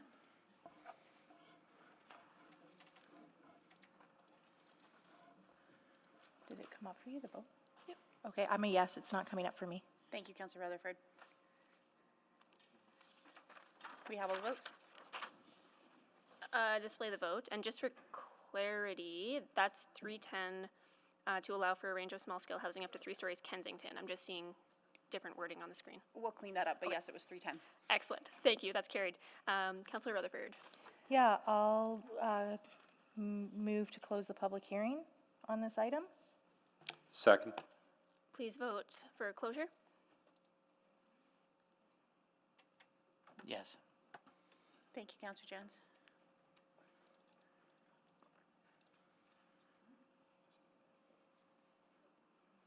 We have all the votes. Display the vote. That's carried. And Councillor Rutherford, would you like to move first reading? Yeah, I'll move first reading. And just for clarity, this is for voting purposes. It sounds like those questions were asked offline. Second. Awesome. Sorry, that was Councillor Knack. You seconded that? Yep. Excellent. Okay. Anyone to speak to this? And if it's for voting purposes. Actually, never mind. We're just going to vote. Please vote.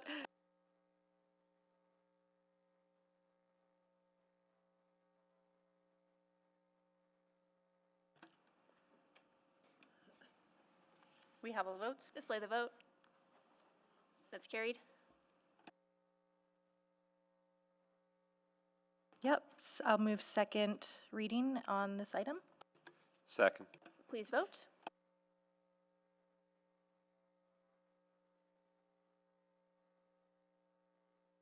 We have all the votes. Display the vote. That's carried. I'll move consideration of third reading. Seconded by Councillor Knack. Second. Please vote on consideration.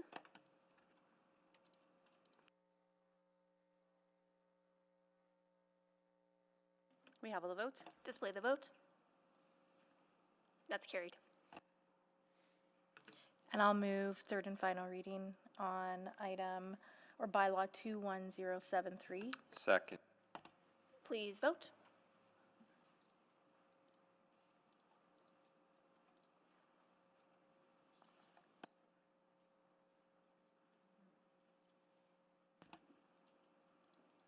Yes. Thank you, Councillor Jans. We have all the votes. Display the vote. That's carried. Great. Thank you so much. Now I'm going to turn to Councillor Tang, if you'd like to move to bring item 319 forward. So moved. Second. Please vote. Yes. Thank you, Councillor Jans.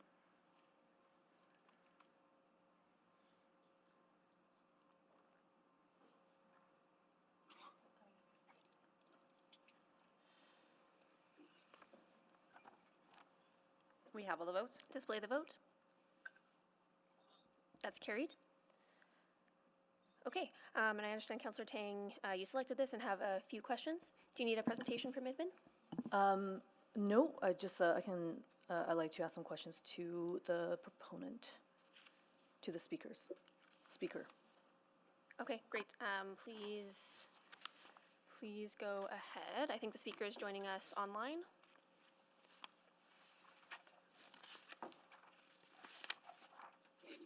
And that's Raj Duna. Raj, are you online?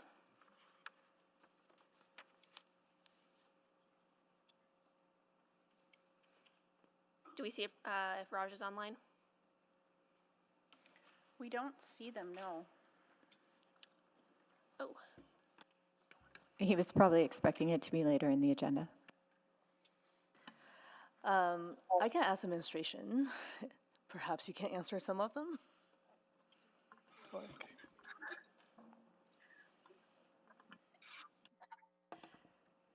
Okay, so recognizing that Raj is not here, he was to answer questions only. There's no one in opposition. Would you like to ask questions of administration? Yeah, that would be great, if that's okay. And if you're unable to, it's more appropriate to the proponent. Feel free to say that. This application has generated a lot of conversations in the community. Unfortunately, because it's during a weekday, many people who are working cannot make it. But I've wanted to. So I want to I want to get some questions in public here. So this is effectively a downzoning with kind of the key difference being moving from a 12 to 6-story in the DC. I guess I just wanted you to maybe explain within the current DC of up to 12, can the applicant build like anywhere up to 12? Or is that not allowed because it's more restrictive? Under the current application? Under the current zone. Under the current zone, he could have built up to 12, yes, but he chose not to. Sorry, could he build up to 6 as you? He could have, yes. Okay. So I guess I'm like, well, then why are we going through with this rezoning if he could just do that? Okay, the other one would have required a certain number of variances that didn't quite work for him under the proposed one today. Because it's a direct control, we can't give those variances, so he's had to come back with a new direct control that he feels more comfortable with. We do have more outdoor amenity space. We have the same number of units. It could go up to 6 stories. Okay. It allows for this one, although he has identified his intent is to build a 4-story building. 4-story? Yes. Okay. Where did I see the 6 then? Was that where? He could potentially go up to 6. Oh, because it's maximum. Yes. Okay. A lot of the feedback I heard was that people wanted it to be maintained at 12-story. And then so the parking provisions, there's parking provided on site, and that number stays the same.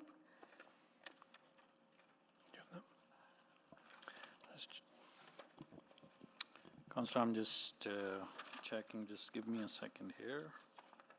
My understanding was that it's a 2-to-1 ratio.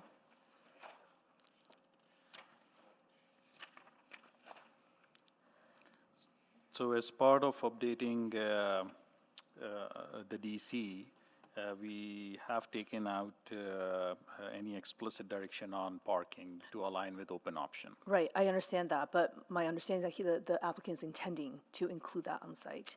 He is, yes. And I just wanted to get a number of like, what is he thinking? I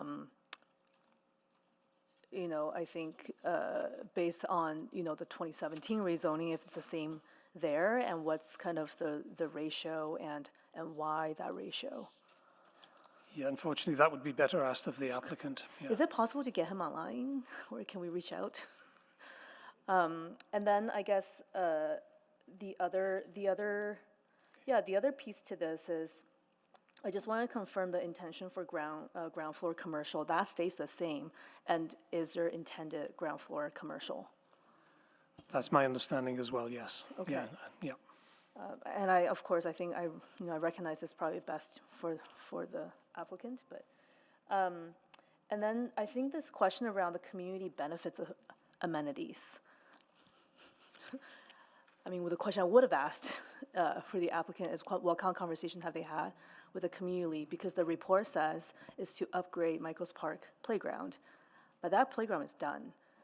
So are they intending to kind of provide this in cash to the community league, or are they going to do other types of upgrades? I'm not clear what kind of conversation they've had. And in that span of 7 years of inaction on this lot, a lot of other things have happened in the community, including the playground, which is, opening, or grand opening is in April. So I don't know if you have any insights on that. We don't. We just know he did give a commitment for the community, and it does say in consultation with the community league. So I think there's probably some opportunities for other needs for the community as well.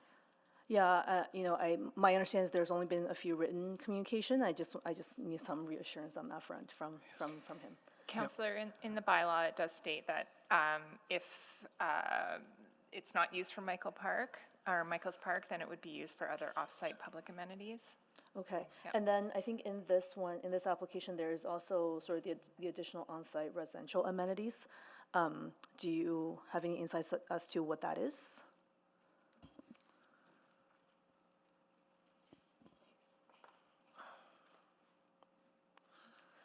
Not at this time, Councillor. No We're looking through problem. it. Yeah. No problem.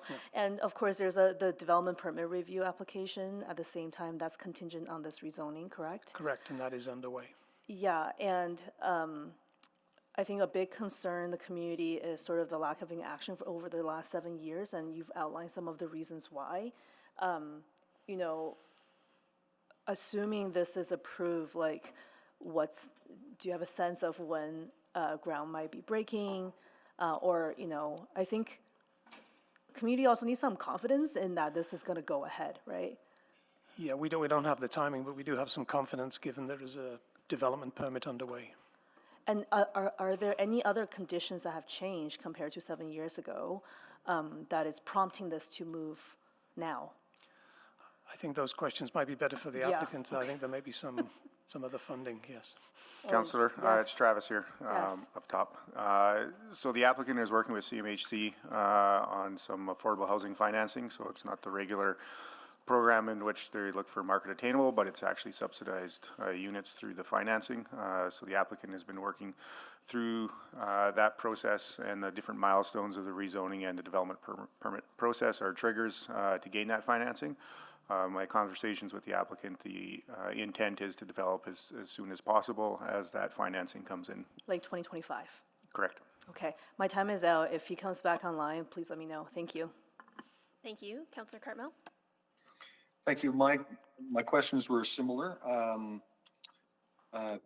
So I guess with respect to the development permit application, do we have a sense of when that might be granted? And then how much time would the applicant have to start developing the property after that? Thank you for the question, Councillor. The development permit is currently under a concurrent review, which means that it was submitted 8 weeks prior to this public hearing, and is ready for the final stamp of approval if the rezoning is approved today. And how long is until action has to happen on that site under that development permit?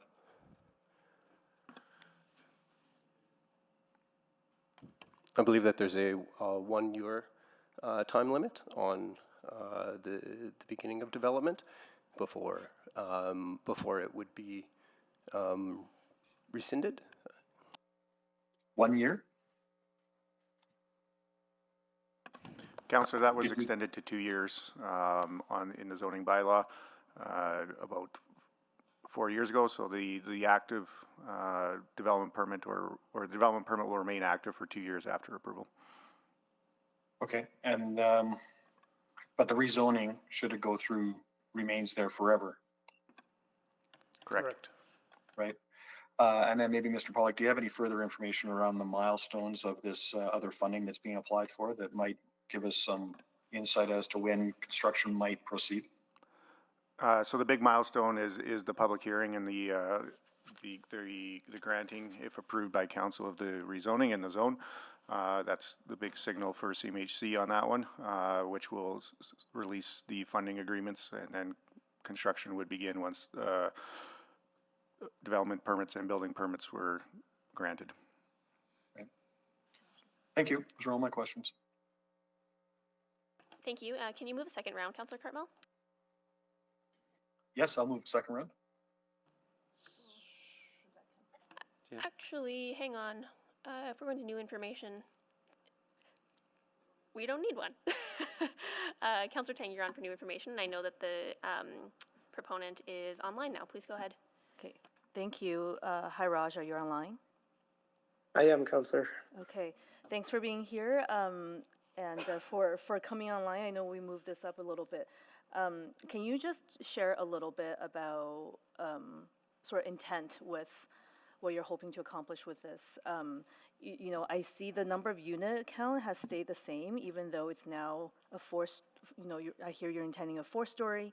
How does that work? Like, what is the intended number of units, and then if you can speak to the parking as well. So the unit mix is really a function of Oh boy, we can't hear you. analysis and line analysis that we have to do. Oh, Can you just start from the beginning? Oh, hello? can you hear me now? Yes. Okay. So yeah, the unit count is a function of the lending analysis that we've done. So during this process, we weren't really planning on decreasing the unit counts, but we left a buffer for, future increases to the building. In terms of parking, most projects we're doing right now, when we first started this process, 15 years ago, we were kind of well over 1-to-1. But nowadays, we're kind of seeing 50% parking utilization on our projects. This has been recent on many of them, so we're not really concerned from that point of view. And the mixes of ones plus tens in with the twos given the neighborhood, we feel that 74 parking stalls is satisfactory for where we plan to be. Sorry, so 74 parking stalls, so that would mean like around 150 dwellings is what you're intending? Roughly for today, yeah. For today. Yeah. Is that gonna change?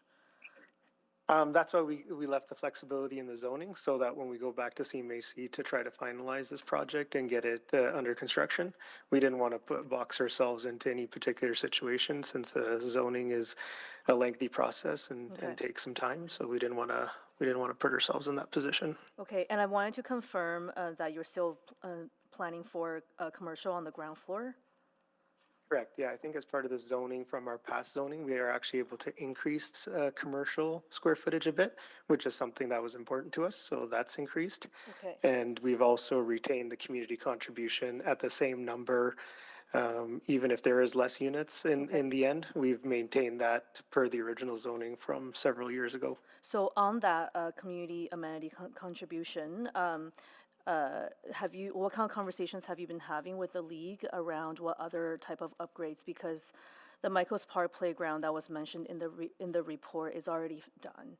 And are you intending to providing this in cash to the community league? Or like, what kind of partner collaboration are you going to be doing? Yeah, I think we left the wording very similar to what it was back in those days of collaboration and working with them. There was a community league president who reached out at one point to just have a high-level discussion around my intent to leave it at the same dollar value or not. And so we have left it the same dollar value. She did mention that the park is done. But yeah, our plan is to continue working in a collaborative fashion with the community because we've chosen to keep it at the same dollar amount and try to do what's best for everybody involved. Okay, so just to confirm, it's not like a cash contribution to the league. I won't put myself in a box, but I think it was always kind of meant as a significant portion of cash. Okay. Subject to also other things that we could potentially help with, given the industry we're in. Okay. So I don't know if there's other infrastructure they needed to build, and I could use leverage my network and relationships to bring costs down otherwise. So. Okay, can you talk about the timeline for construction that you're anticipating? Should the things line up for you?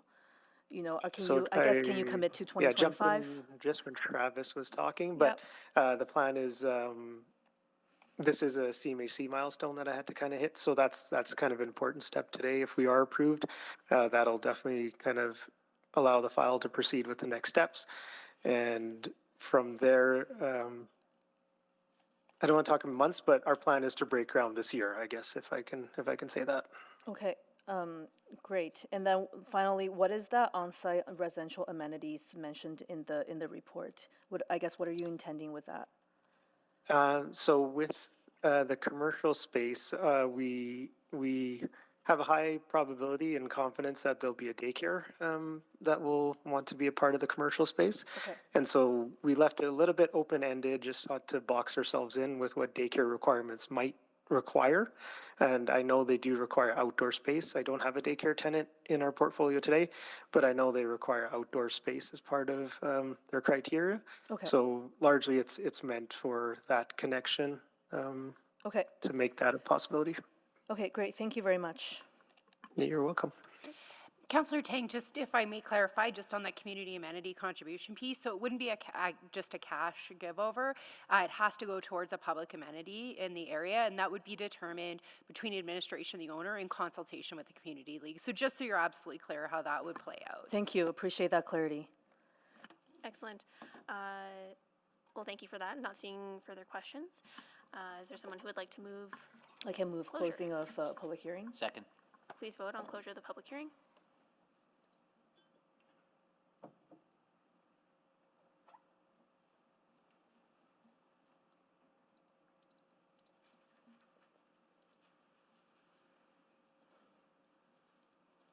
We have all the votes? Display the vote.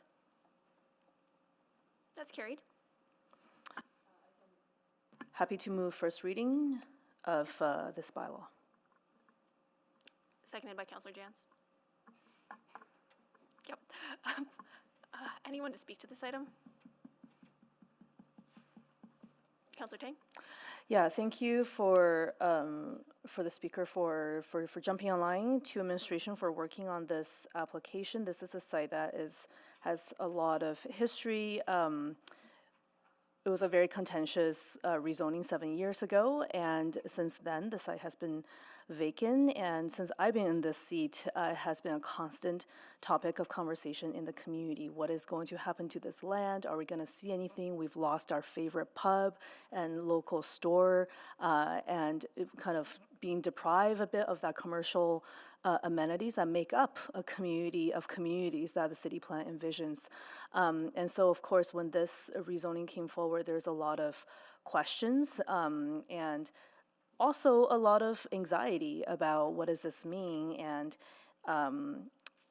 so that's why I had a lot of the questions brought forward. I've had people who are both wanting the 12-story vision to stay, because it does mean increased density and more population to the area to access the businesses in the mall not too far away. But there's others who are also apprehensive about parking, and hence some of the questions that came forward. I understand there's often lots of considerations that goes into a development, and I appreciate all those reasons that kind of, because of those reasons, the applicant didn't go forward. But during that time, I think it eroded a lot of confidence, in the community, and hence, it's very important to make sure that people have had a full understanding of what's going to happen to the contribution, and what's going to happen to the commercial space, and various elements to the questions I had. So I'm glad to see that there is a lot of work on this, in addition to a concurrent development permit and the CMHC application. I highly encourage the applicant to maintain contact with the community, maintain that communication, in order to build some of that confidence back. Because ultimately, you're building homes that's going to be neighbors in the community, and I think there's a lot of excitement, but also people want to know that it's going to become a reality. So with that, thank you to my colleagues for supporting this. Thank you. Please vote.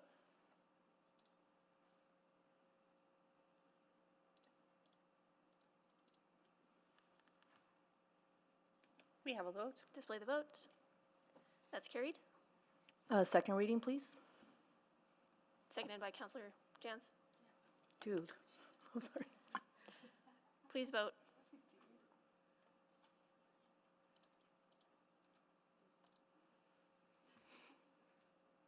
We have all the votes. Consideration of third reading?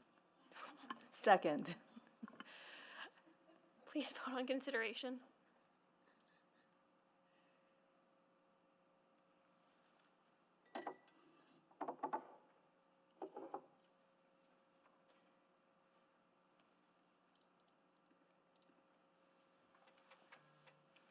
We have all the votes. Display the vote. It's carried.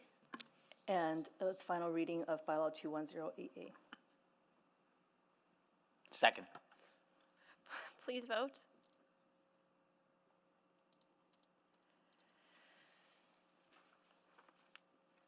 We have all the votes. Display the vote. That is carried. Great, thank you so much. Now at this time, once again, looking at our agenda, is there interest in bringing forward item 3.7 for a potential postponement? Recognizing that we have a fair number of speakers on that item, I So moved. don't think we're going to get to it. Second. Please vote to bring 3.7 forward.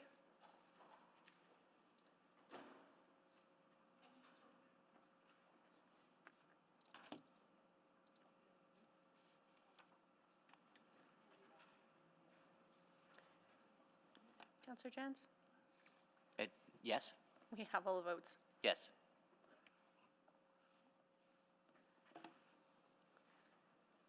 That is carried. I'll move postponement of item 3.7 to the April 7th City Council public hearing. Second. Please vote. Sorry, may I ask a question on the motion?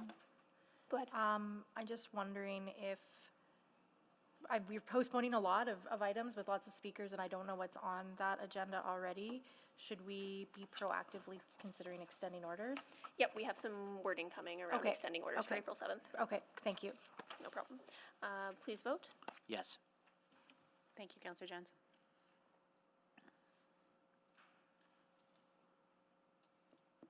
We have all the votes.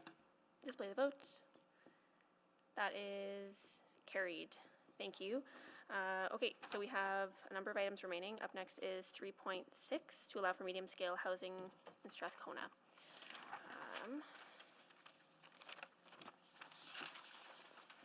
So, here. Now I'm just going to check in with our speakers. We have 2 speakers in favor.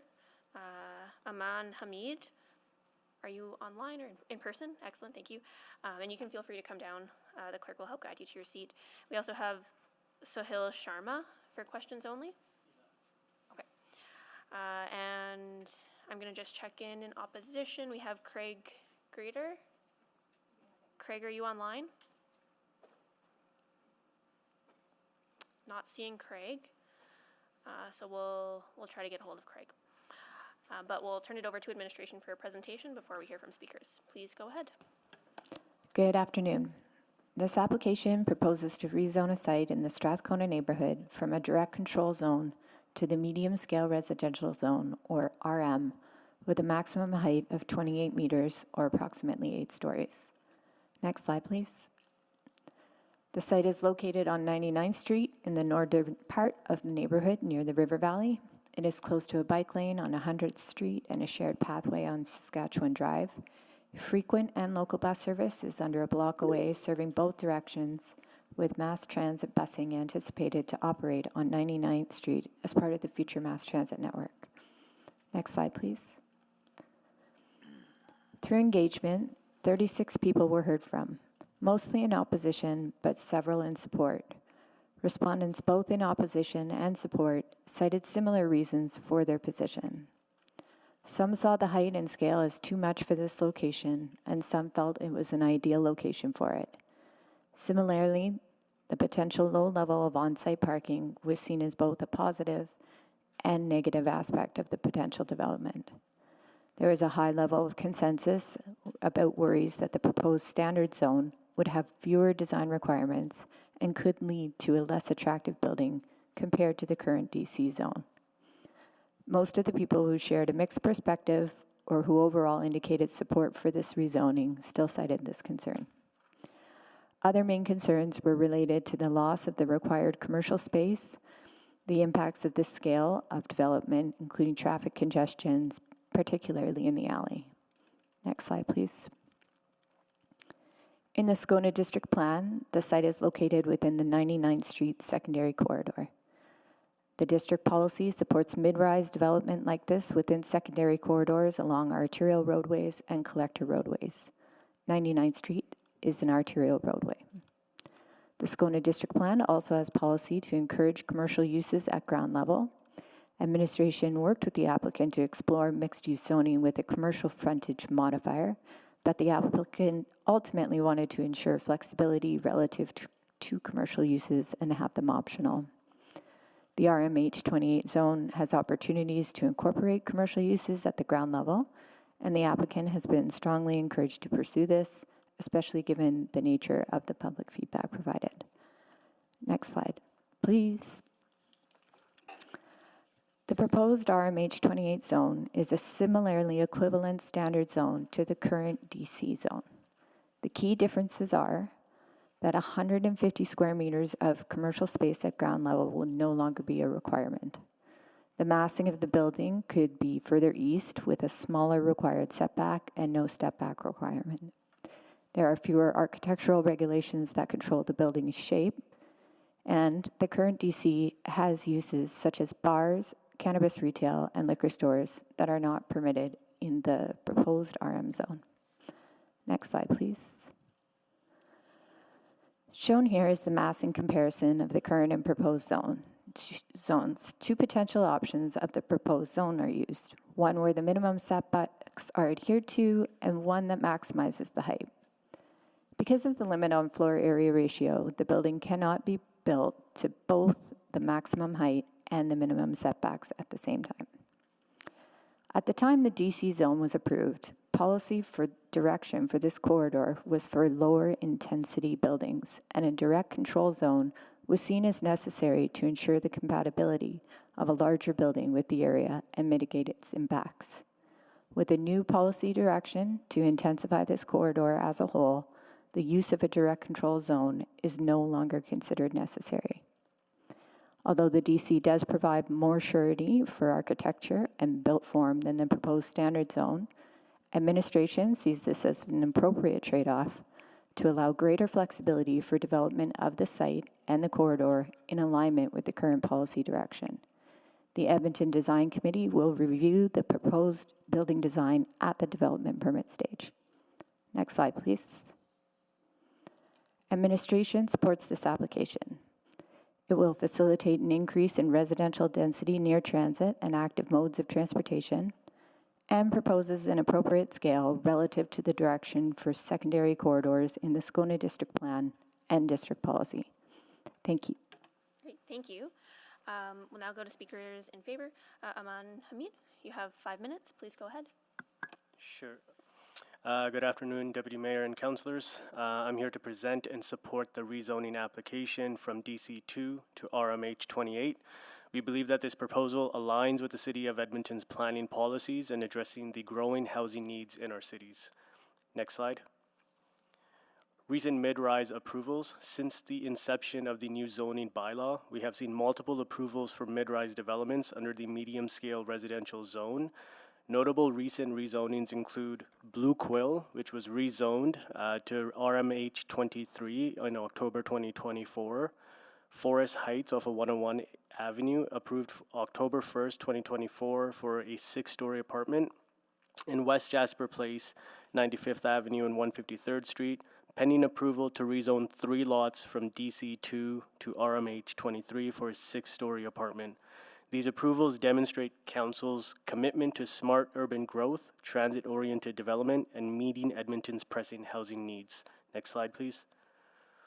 Examples of similar developments, our proposal aligns with successful mid-rise projects in mature neighborhoods, such as Metro 78 in the McKernan and Belgravia neighborhood, where 2 6-story building apartments were approved in 2022, demonstrating how RMH 23/28 can provide the needed density while maintaining neighborhood character.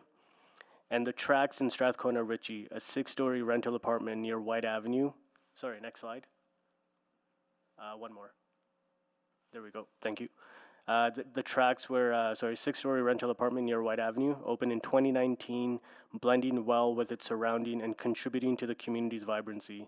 These examples illustrate how well-designed mid-rise projects fit into existing neighborhoods and how much needed rental and ownership options are available. Next slide. Community feedback and engagement. Since the inception of our application, we have been engaged with the community throughout this process. I have received 3 inquiries to date. Initially, the first inquiry was a property owner that was looking to sell the corner lot abutting this property. And on February 28th, we met with Civics Chair Lead Sabine Roche to discuss the community's comments with regards to future designs. And we have made a commitment that once we move further along in the development permit process, if the rezoning is approved today, we would work alongside the community partners to design a building that is adequate for the community's needs. And similarly, on March the 7th, we spoke with local member Scott Livingston regarding the proposal. Previously to this rezoning, there was a rezoning on this site, and they did like the mixed-use development that we proposed at that time, but there were some changes that resulted in the follow-up application that we're in right now. While we acknowledge the local concerns, our team is committed to ensuring a thoughtful integration of this development into the neighborhood. Next slide, please. Our rationale for the rezoning. Edmonton is facing a housing crisis. With 26,000 households currently on the affordable housing waitlist, the city has consistently approved mid-rise rezonings based on the alignment with the city plan policies, which include the 15-minute communities and transit-oriented growth, addressing housing demand in a fast-growing city, and encouraging inclusivity and sustainability in urban development. As Council has recognized in previous approvals, mid-rise developments are a greater good choice, bringing more housing diversity while gradually integrating into the fabric of existing neighborhoods. Next slide. The numbers speak for themselves. Edmonton's population has grown by 100,000 residents between the years 2021 and 2024, with more growth expected. Our vacancy rates are at about 2.5%, lowest in years, signaling a high demand for housing. Our rent has rose 12% in 2024 alone, the fastest increase among major Canadian cities. And in 2024, this is a credit to the City of Edmonton, there were 16,000 new housing permits that were issued, with a strong focus on multifamily developments. And by 2030, Edmonton will need about 70,000 new housing units to keep up with the demand. This rezoning is a necessary step to provide housing options for Edmonton's growing population. Next slide. And in summary, why this rezoning should be approved today: we're increasing housing supply in a high demand area with access to transit and amenities. It's in alignment with the City of Edmonton's city plan for sustainable mixed urban youth growth. We will respect the neighborhood character with appropriate setbacks, stepbacks, and shadow mitigation. We'll also support local business by bringing new residents near White Avenue, and we will leverage existing infrastructure, placing no additional burden on city services. This proposal is not just about adding housing, it's about smart urban growth, affordability, and building a more inclusive city. I appreciate everyone's time here and consideration of this application. We are committed to working with the city and the community to ensure that this project benefits both future residents and the surrounding neighborhood. Thank you, and happy to take any questions. Thank you. Councillor Jans, you had selected this item. Do you have questions? Yeah, I believe there was a speaker in opposition. I have no questions for the applicant. Okay. Any other questions? Those in favor? Seeing none. We're going to go to the individual who is registered in opposition, Craig Greeter. Craig, are you online with us?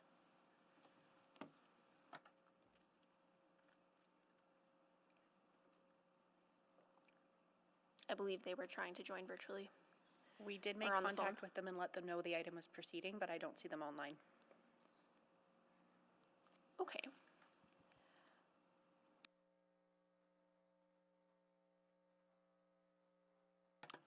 Hearing no one in opposition, I'll move closure of public hearing.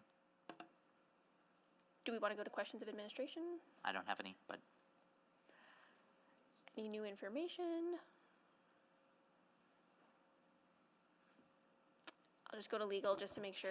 Yeah, I think in this instance, individuals know that their item is on the agenda. It can come up at any time. We've tried to reach out at this point. I think you're okay to proceed. We've done what we can to get that individual online. Okay. Well, thank you, and I appreciate that advice. So, understanding that there's no further questions, Councillor Jans, would you like to move closure? I'll move closure. Second. Please vote on closure of the public hearing.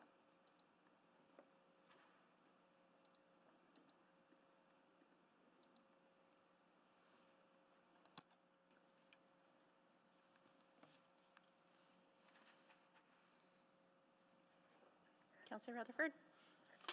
Yes, thank you. We have all the votes. Display the vote. That is carried. Councillor Jans, would you like to move first reading? So moved. Second. We have first reading on the floor. Anyone to speak to this item? I'll close. Councillor Jans to close. Yeah, just very quickly, I think it's a great project, a great area, but I'm frustrated that commercial is not required there. This is we have a number of high density developments coming in on 99 between the river and just below White Avenue, and I've been hearing from residents that they're excited about the density, they're welcoming the density, they just wanted the commercial to come with it. So I'm struggling to support it for that reason.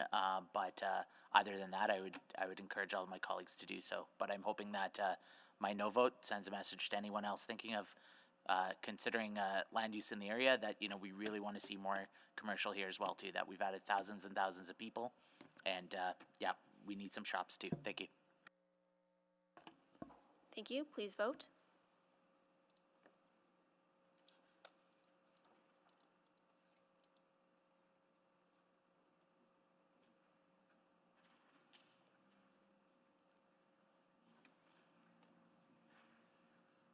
We have all the votes. Display the vote. That is carried. I'll move second reading. Second. Please vote on second reading.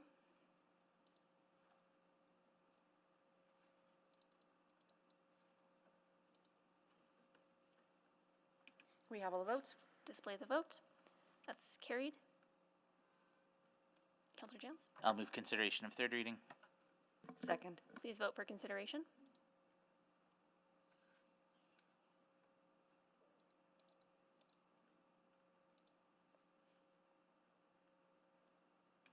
We have all the votes. Display the vote. That is carried. And would someone like to move third and final reading? So moved. Second. Please vote.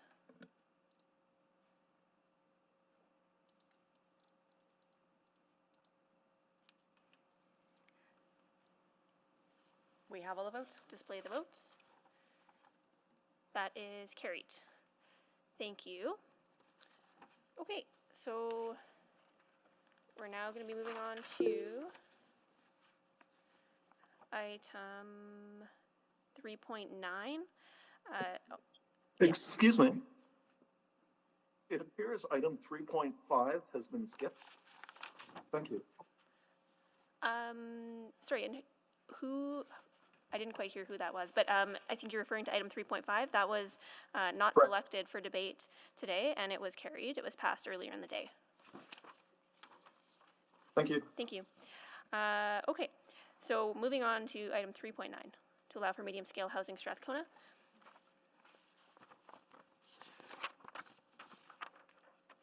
We have,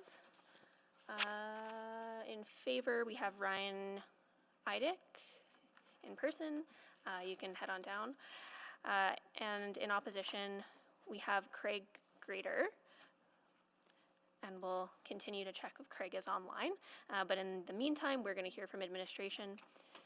Please go ahead. Good afternoon. This application proposes to rezone a site in the Strathcona neighborhood from the small-scale residential zone, or RS, to the medium-scale residential zone, or RM, with a maximum height of 16 meters. Next slide, please. This interior site is located in the western part of Strathcona. The site is well connected to many active transportation modes, services, and amenities, including the River Valley and White Avenue. District connector bike routes are available on Saskatchewan Drive, 106th Street, 83rd Avenue. Neighborhood bike routes are available along 104th Street and 86th Avenue, and bus service is available along 104th Street and White Avenue. Next slide, please. Engagement for the application included a mailed notice, information on the city's website, site signage, and one-on-one communication with residents.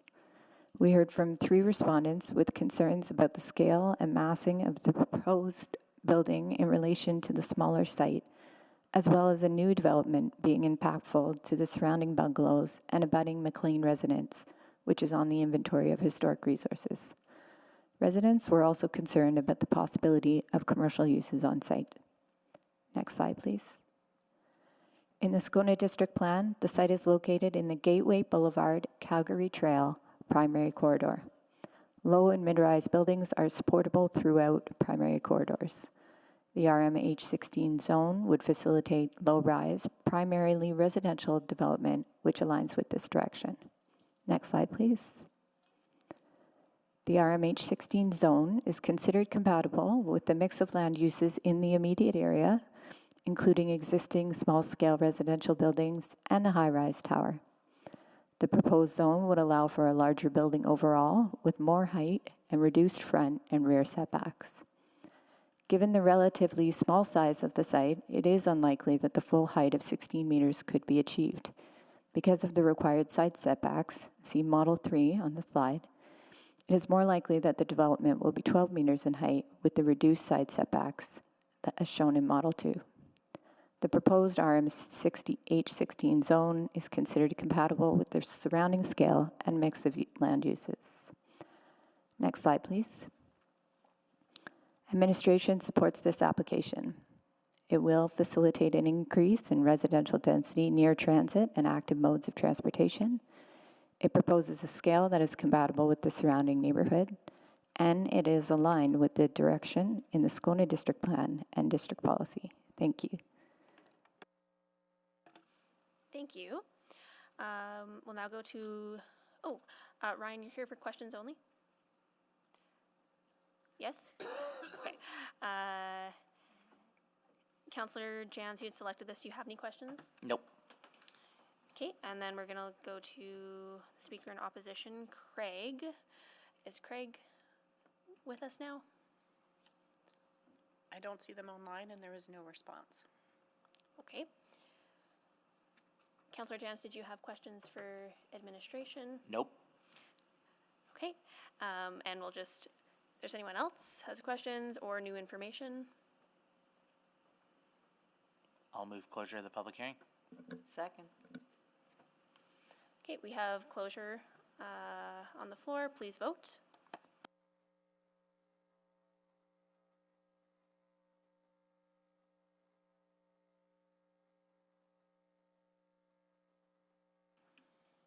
Councillor Dang?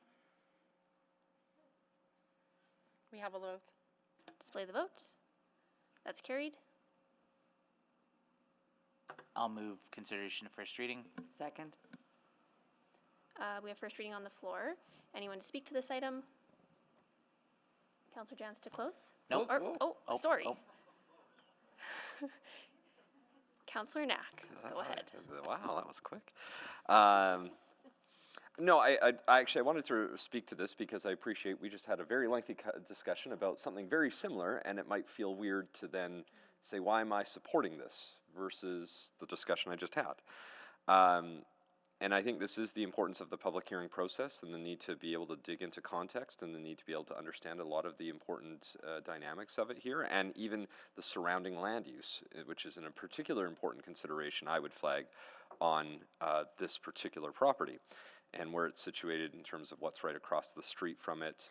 So for me, there is some differences that makes me interested in this conversation and willing to consider this. You know, I won't spend time talking about the other one because we've already set that aside, but I think when I look at it being beside a high-rise tower, I think kitty corner from another site we just rezoned 2 months ago, I don't know, time is a blur, 1 month ago, there's a lot of higher forms of density, greater built forms that really change the dynamic of this a little bit more. So recognizing the earlier conversation, the reason I can support this wholeheartedly is because of the dynamic that's around it and the built form and what we're looking at. So I'll be supporting this, appreciating that, I just thought it might seem very odd to support one thing and then not support another thing, but that is how we work occasionally in council public hearings. Thank you. Councillor Rutherford. Yeah, I wasn't going to speak to this until Councillor Knack spoke to it. I guess my Irish heritage and my debate side is coming out now. I think I had the same question, and I thought about asking it of admin, but thought the better of it because of time constraints and the fact that for me, the first item we debated that had the motion, I can talk about it now, right? Because it was motion was referred back. Am I able to? I would just be careful about talking any details about it, Counselor, Okay, I because just it's still realized coming back to public hearing, Okay, right? okay. Well, but as technically a new thing. Yes, but it is scheduled. It is on a Okay. schedule. Well, I thought it was appropriate before. I think it's appropriate now. But I think there's also a consistency that we do have to think about. And we have to think about context, absolutely. But we need that context to be consistent context throughout the city. Because I do think and public hearing is an example where I see this more than anything else, where people with the time and the money and the ability to come and speak, especially since we shifted the hours to 9 to 5, 9:30 to 5, come. We had 16 people in opposition on Kensington, right? But nobody as a speaker because it's a different demographic. So I just really want to caution that sometimes the context of things needs to also be looked at from an equity lens, because I think there could be a real unintended consequence of developers speculating on land in neighborhoods they know are going to be not able to organize as easily to pose opposition. And frankly, many of those would probably be in the ward I represent, amongst other people's wards as well. But I've already seen it with supportive housing. I've already seen it with affordable housing, and obviously welcomed, but there is definitely a disproportionate amount of developments in Ward and Elnick than anywhere else in the city around supportive housing and affordable housing. So I just want to caution that. I think we do need to both understand context, but also understand the district plans, the city plan, the zoning bylaw renewal that we just went through, and all those principles that were foundational, and all of the Edmontonians that engaged along the way in the development of all of those things as well for continuity when we're here. So I will also be supporting this, and I wasn't going to speak to it, I was just going to support it, but I think we also need to think about that when we're in these seats. Thank you. Thank you. Councillor Jans to close. Nothing further. Please vote. No. Thank you, Councillor Cartmell.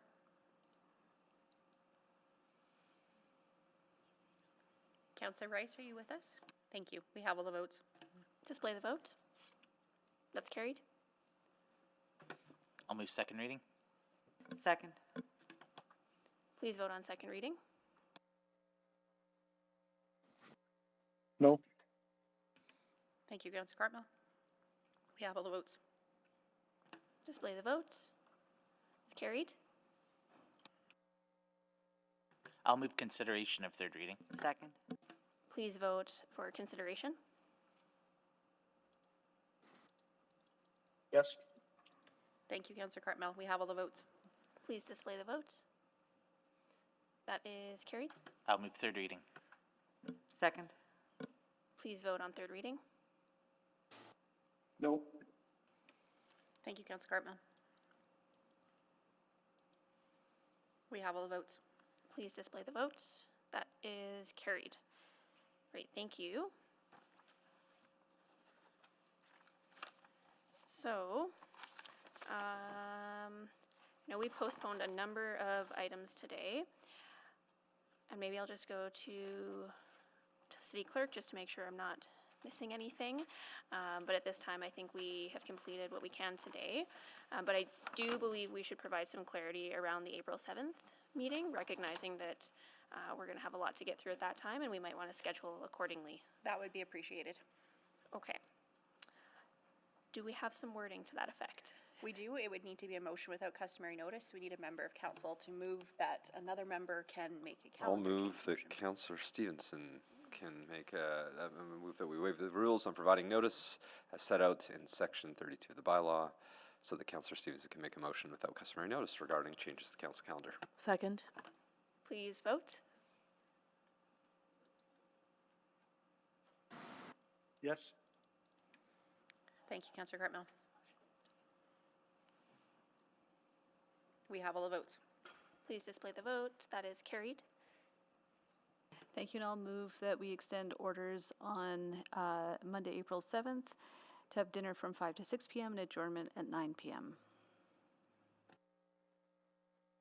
Second. Please vote.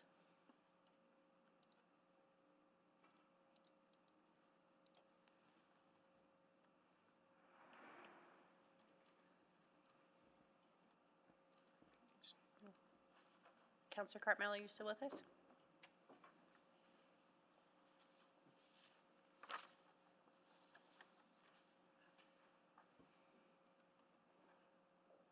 We'll mark Councillor Cartmell as absent. We have all the votes. Please display the vote. That is carried.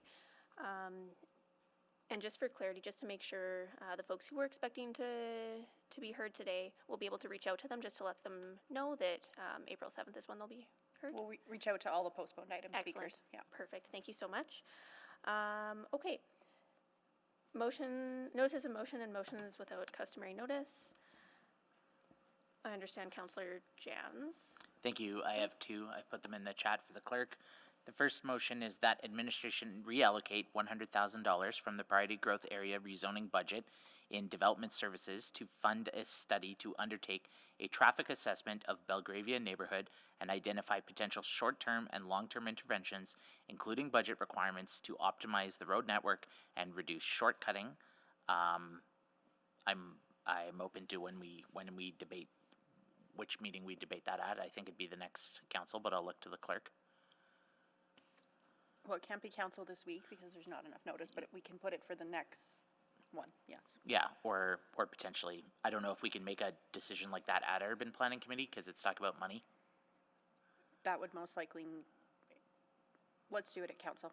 Okay, perfect. And the second motion is that administration prepare a report that provides an analysis of a policy and regulatory approach that would result in the preservation of 10% of the area in a neighborhood for small-scale residential development within the redeveloping areas as defined by the city plan. This report should review best practices related to ensuring new development incorporates design compatibility with heritage character, housing for multi-person households, such as requirements for minimum numbers of bedrooms and or max bedrooms per unit, minimum average unit size, max units, etc., affordability, environmental sustainability. The report should recommend the most effective policy and or regulation to achieve the above, such as the creation of a direct control zone, special area zone, expanding the boundaries of existing heritage character areas, creating design policy and or creating policy sub-areas within the district plans. Thank you. And your intention is to move that at the same meeting? Okay. Or ideally, we would debate them at that meeting. Like I've given notice, so Yeah, hopefully it'd be the agenda, yeah. Yeah, okay. And just for clarity, sir, what council meeting would that be? Just one moment here.